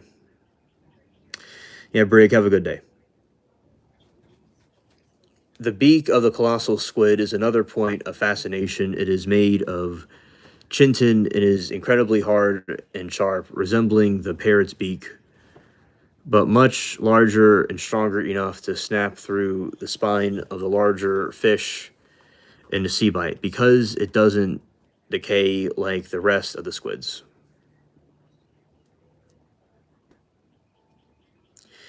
These beaks are often the only physical evidence left behind in the ocean sediment.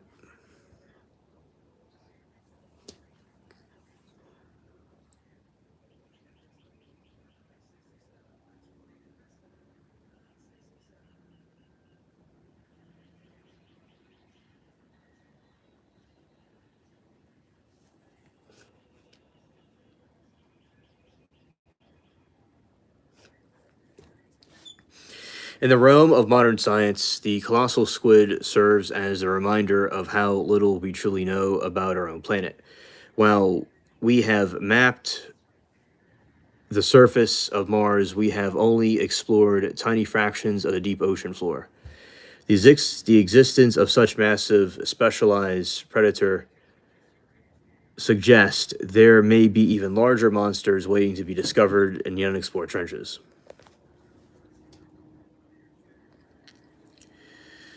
Legend of the Kraken likely began with sightings of these massive cephalopods, but reality is even more fascinating than myth. The colossal squid isn't mindless monster seeking to sink ships. It is highly adapted, ancient survivor of Earth's most extreme frontier. It remains the ultimate proof of its name. The imagination is far more vivid than our own guest stories.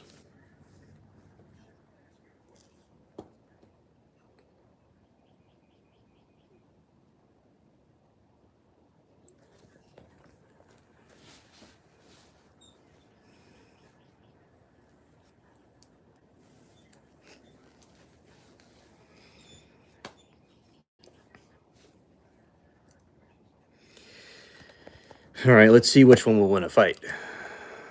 Let's see.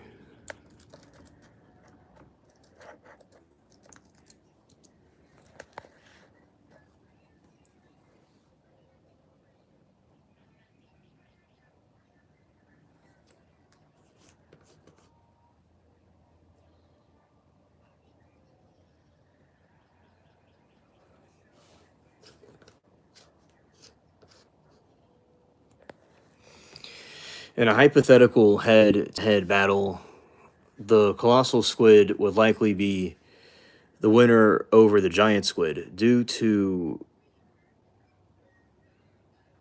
its superior mass and more lethal weaponry, while the giant squid is often longer, reaching up to 43 feet. Much of that length is its thin whip-like tentacles. The colossal squid, by contrast, much of the stockier and can weigh nearly twice as much in the scales at over 1,000 pounds.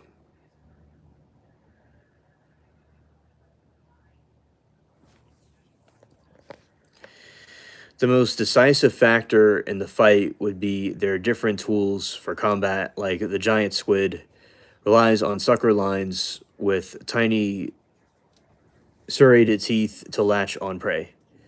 The colossal squid is armed with swirling hooks and the tentacles, clubs, and immobile hooks on his arms. These hooks act like biological traps, capable of shredding the soft, unarmored body of another squid, but far more efficient than simple sanctium.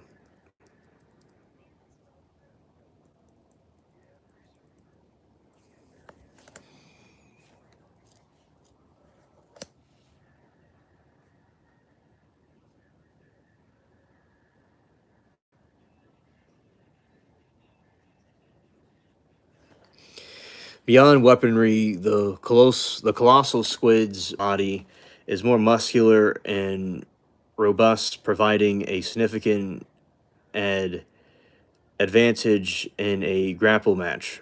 His beak is also largest and most robust any known squid, capable of delivering a much more powerful bite once it has pulled its rival close. Its rival close.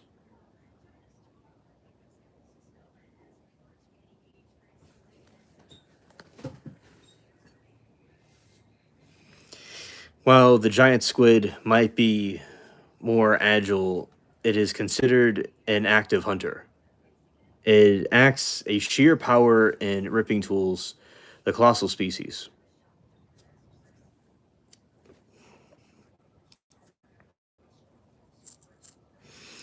Despite the colossal squid's advantages, these two creatures will never actually fight in the wild. Colossal squid is exclusively found in the freezing southern ocean around Antarctica, while the giant squid is found in the world's oceans but generally avoids the polar extremes.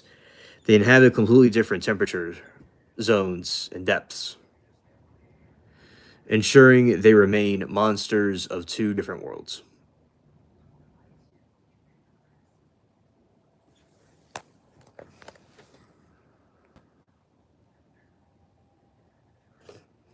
The sperm whale's going to defeat both of them. Let's see how that goes.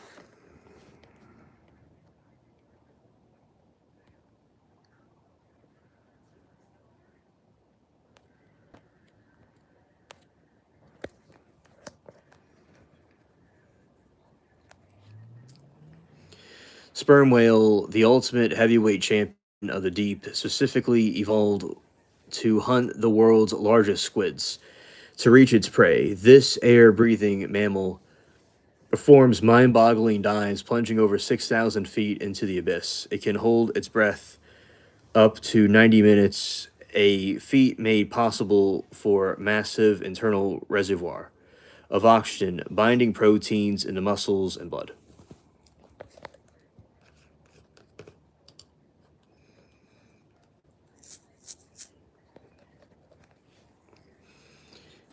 The whale's most prominent weapon isn't its teeth, but its Bose sonar, occupying nearly a third of its body. Spesmerty organ acts as sophisticated acoustic lens by forcing air through its nasal passage. Whale generates incredible loud clicks and travels through the darker water. These sound waves bounce off the squid's body, returning the whale's lower jaw, providing a high definition mental map of its prey's location. Some scientists theorize that the sperm whale uses its sonar as a sonic cannon. It is believed that by focusing these clicks into concentration beam, the whale can create a big bang loud enough to temporarily stun or disorient a giant or colossal squid. In the high pressure darkness where every second counts, a stunned squid is an easy target for the predator weighing up to 45 tons.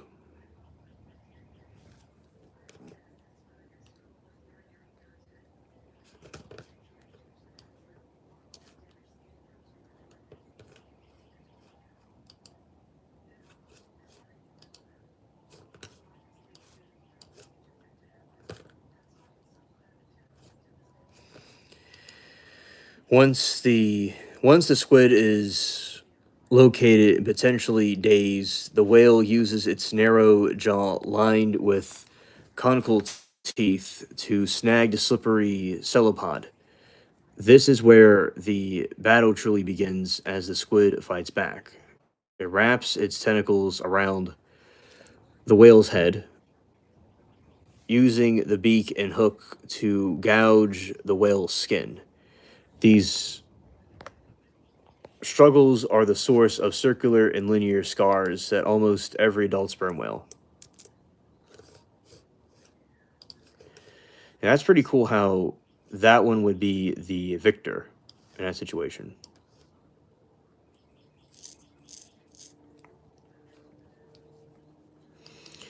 Despite the squid's violence resistance, the whale almost always wins through sheer stamina.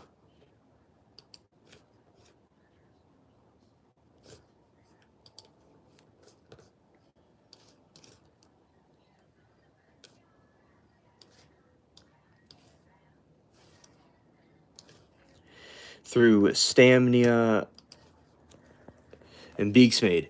Ingestible chitin, they irritate the whale's stomach lining to protect itself, and the whale's gut provides a waxy substance called the ambergris that coats and sharp beaks. This substance is sometimes vomited or passed by eventually floating in the ocean surface, where it has prized perfume industry for centuries. Interesting. Interestingly, the sperm whale must consume a massive amount of food, maintaining its emergency roughly 1 ton of the squid per day. This means that the single whale may eat hundreds of smaller squids or a few dozen monsters in single hour period. They are primary regulators of the deep sea squid, popular acting as apex predators of the midnight zone.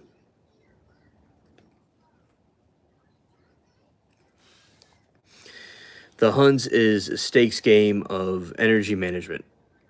Every dive requires a whale to calculate exactly how much oxygen has left and fight and swallow the prey before it must return to the surface to breathe. If a colossal squid puts up too much of a fight, the whale risks drowning in depth, making every encounter a literal life or death struggle for both parties.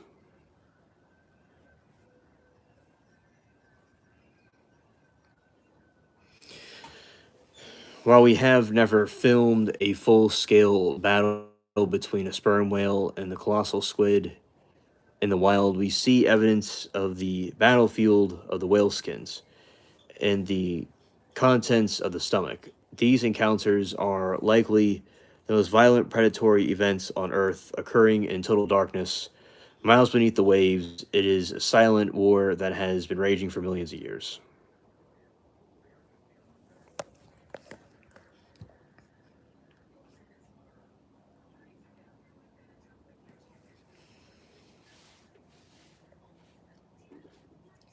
Sperm whale success provides a deep ocean, minimal intelligence, and specialized biology often trump the raw prehistoric power of the giant invertebrates.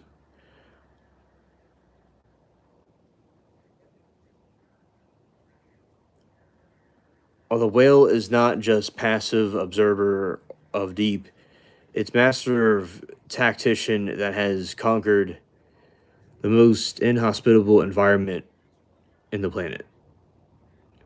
As if there are giants in the deep, there will always be whales in their hunt for them. You know, it is a true thing about those whales are very fierce. And it seems like the sperm whale would be able to defeat both of them. And that is, some about some cryptids and the giant squid.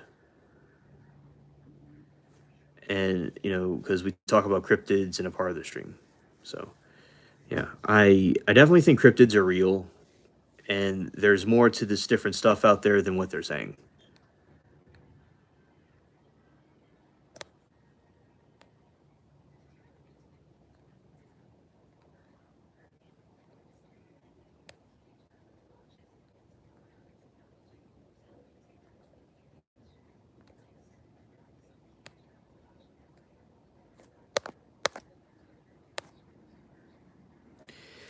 Yeah, and let's see.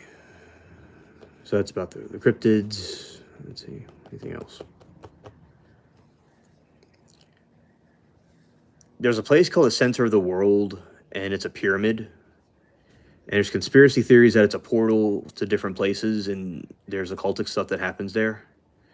But, it's up for debate on what people think of it. Moki went there, and there wasn't anything disturbing about it. So it's good it doesn't give off any kind of dark vibes. But that is what, you the center of the world. That is a. uh,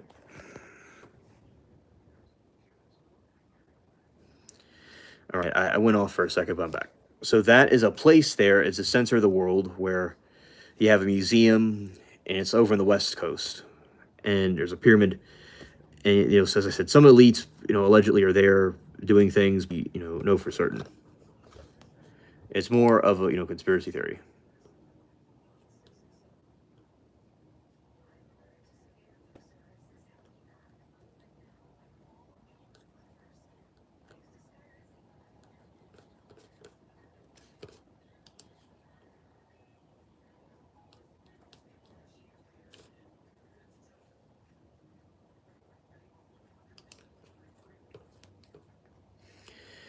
Okay, and so yeah, let's see.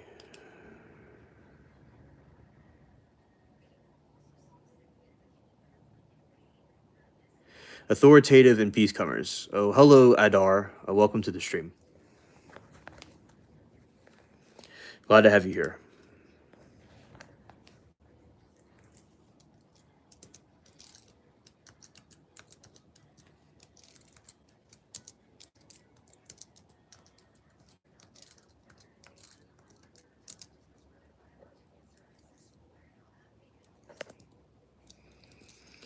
And let's see on.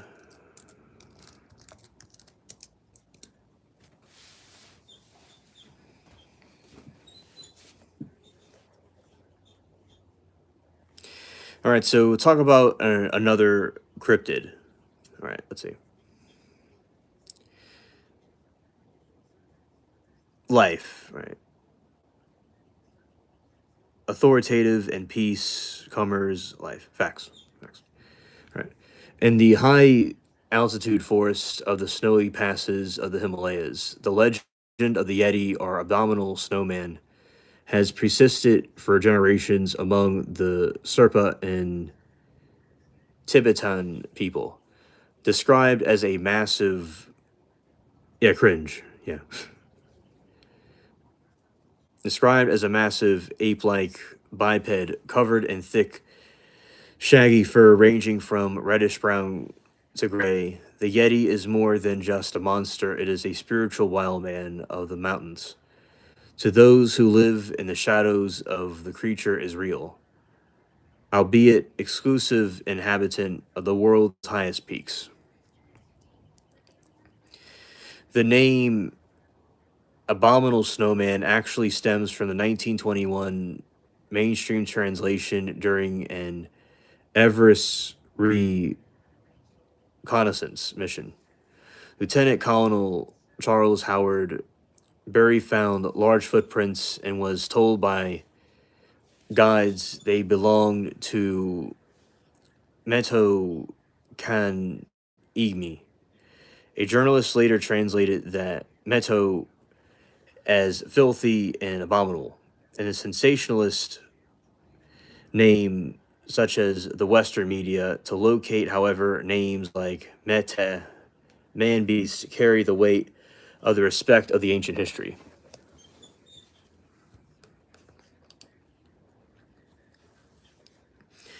Western obsession with the Yeti peaked in 1950s, leading to high-profile expeditions funded by wealthy explorers and even the Daily Mail. One of the most famous artifacts to emerge from the Pangbashi hand, mummified skeletal hand kept in the Buddhist monastery. While later DNA testing suggested that the hand was likely a human, its presence for decades served as a holy relic and proof of those searching for the beast.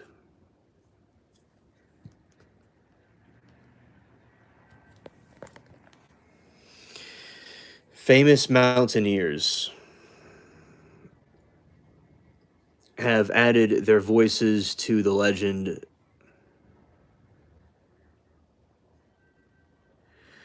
Well wishers, as well as the fishers of men. The fishers of men are well wishers, and they want to fish men for righteous causes, but other want to fish for something not so good. So we would hope all well wishers, as well as good fishers, can catch righteous fish and have righteous outcomes. Footprints, often cited as evidence, are a subject of intense scientific debate. Skeptics argue that the small animal tracks, such as those from foxes or snow leopards, can melt and refreeze in the sun, expanding into massive human like prints. This melting effect can make the standard paw print look like the foot of a giant, fueling reports of 12-inch long tracks leading across the desolate glaciers.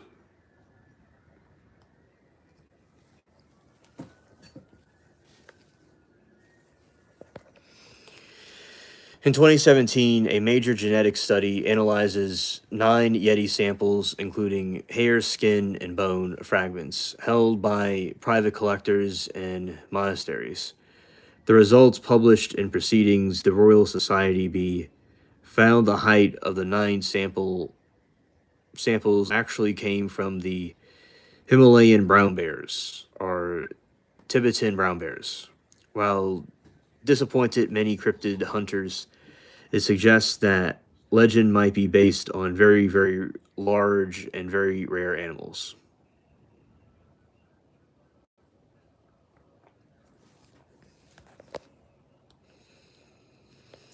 Right. Culturally, the Yeti serves as a powerful symbol of the threshold between human world and untamable wilderness. In Sherpa folklore, seeing Yeti is often considered an omen of bad luck or a sign that one has strayed too far into the sacred high places. The spiritual layer makes the creature much more complex than a simple biological mystery. It is a guardian of the mountain secrets.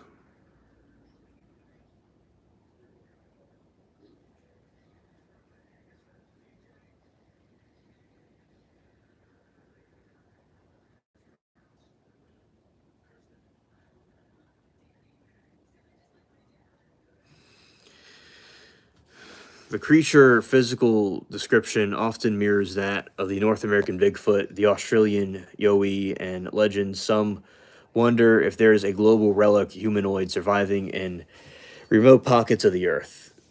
These theories suggest that the Yeti could be descendant of the Ginatapu, a giant extinct that lived in the Southeast Asia hundreds of thousands of years ago.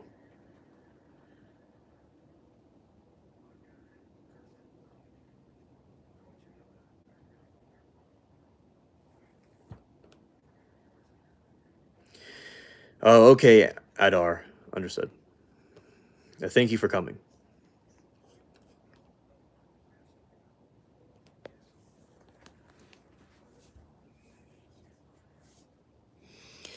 Despite the lack of living specimen, the Yeti remains the cornerstone of pop culture, from Disney Expedition Forest or countless documentaries. The image of the white furred beast, though through local usually described as dark furred, continuous to draw tourists to the Himalayas, it has become an essential part of the region's identity, driving a small, consistent monster tourism economy. Ultimately, the Yeti represents our desire for mystery in a world that feels increasingly mapped and digitalized. Whether it's a rare bear or a cultural shadow or a prehistoric survivor, the legend persists because the Himalayas are vast enough to hide almost anything. As long as there are peaks and humans cannot easily reach, the abominable snowman will continue to walk through the drifting snow in our collective imagination.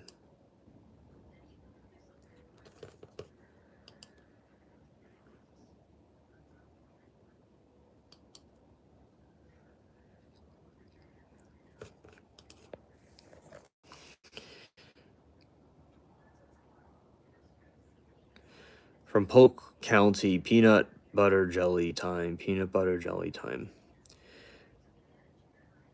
I know about that song. I think I've heard that somewhere about peanut butter jelly time. Yeah, they'll have peanut butter jelly on the spaceship deck for chat. I think the jelly balances out the dryness of peanut butter. That's something that I do think it does. Peanut butter by itself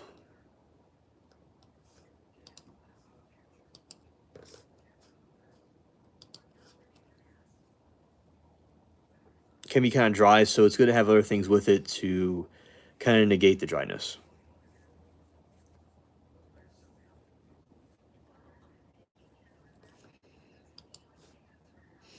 One time about the peanut plant.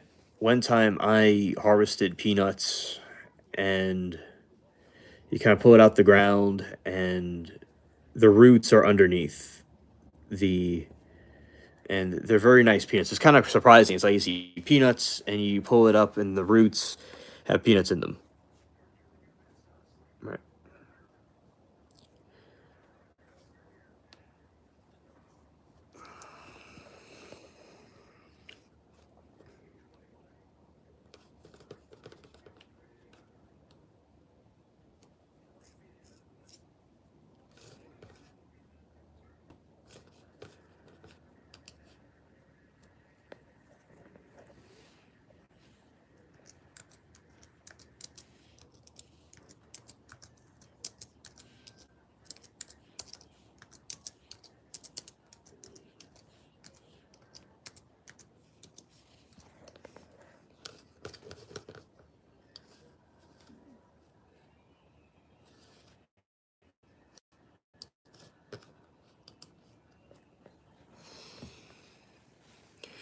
For Arizona, the drought tolerant, heat resistant, and adapted to high sun exposure. Arizona sun, a favorite with fiery red and yellow bicolor blooms, is extremely low maintenance and attracts butterflies. Latana, the high popular for its ability to bloom in nearly year-round in warm climates with very little water. Some plants that grow in Arizona. Texas sage, a foolproof shrub that produces rose pulp, purple flowers typically after it rains.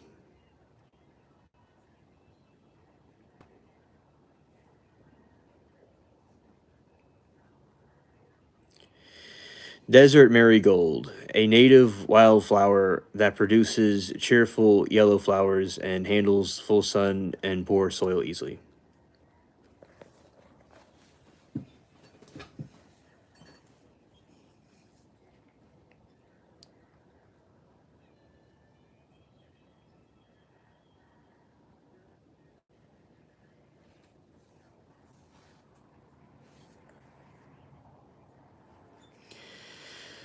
The agave, and there's the cactus, the sagario cactus. That's a classic one. And garden barrel cactus and aloe vera. Trees and shrubs. Palo Verde, Arizona state tree known for its green bark and brilliant yellow spring blossoms. Desert willow, a fast growing tree with fragment orchard like flowers that attract hummingbirds. Redbird of paradise, a stunning shrub that produces a large feathery leaves and bright orange corner cones and red flowers. All right. So those are some plants that grow in that region.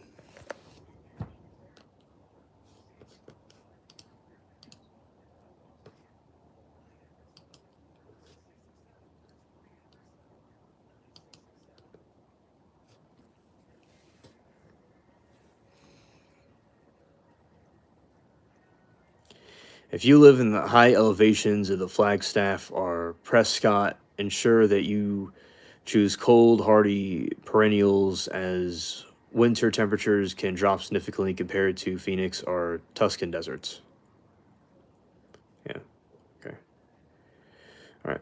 Okay. So those, we did the garden earlier. We talked about some cryptids, and then we talked about some plants towards the end. So now that'll be all for this time. And thank you all for watching, and we'll see you all tomorrow.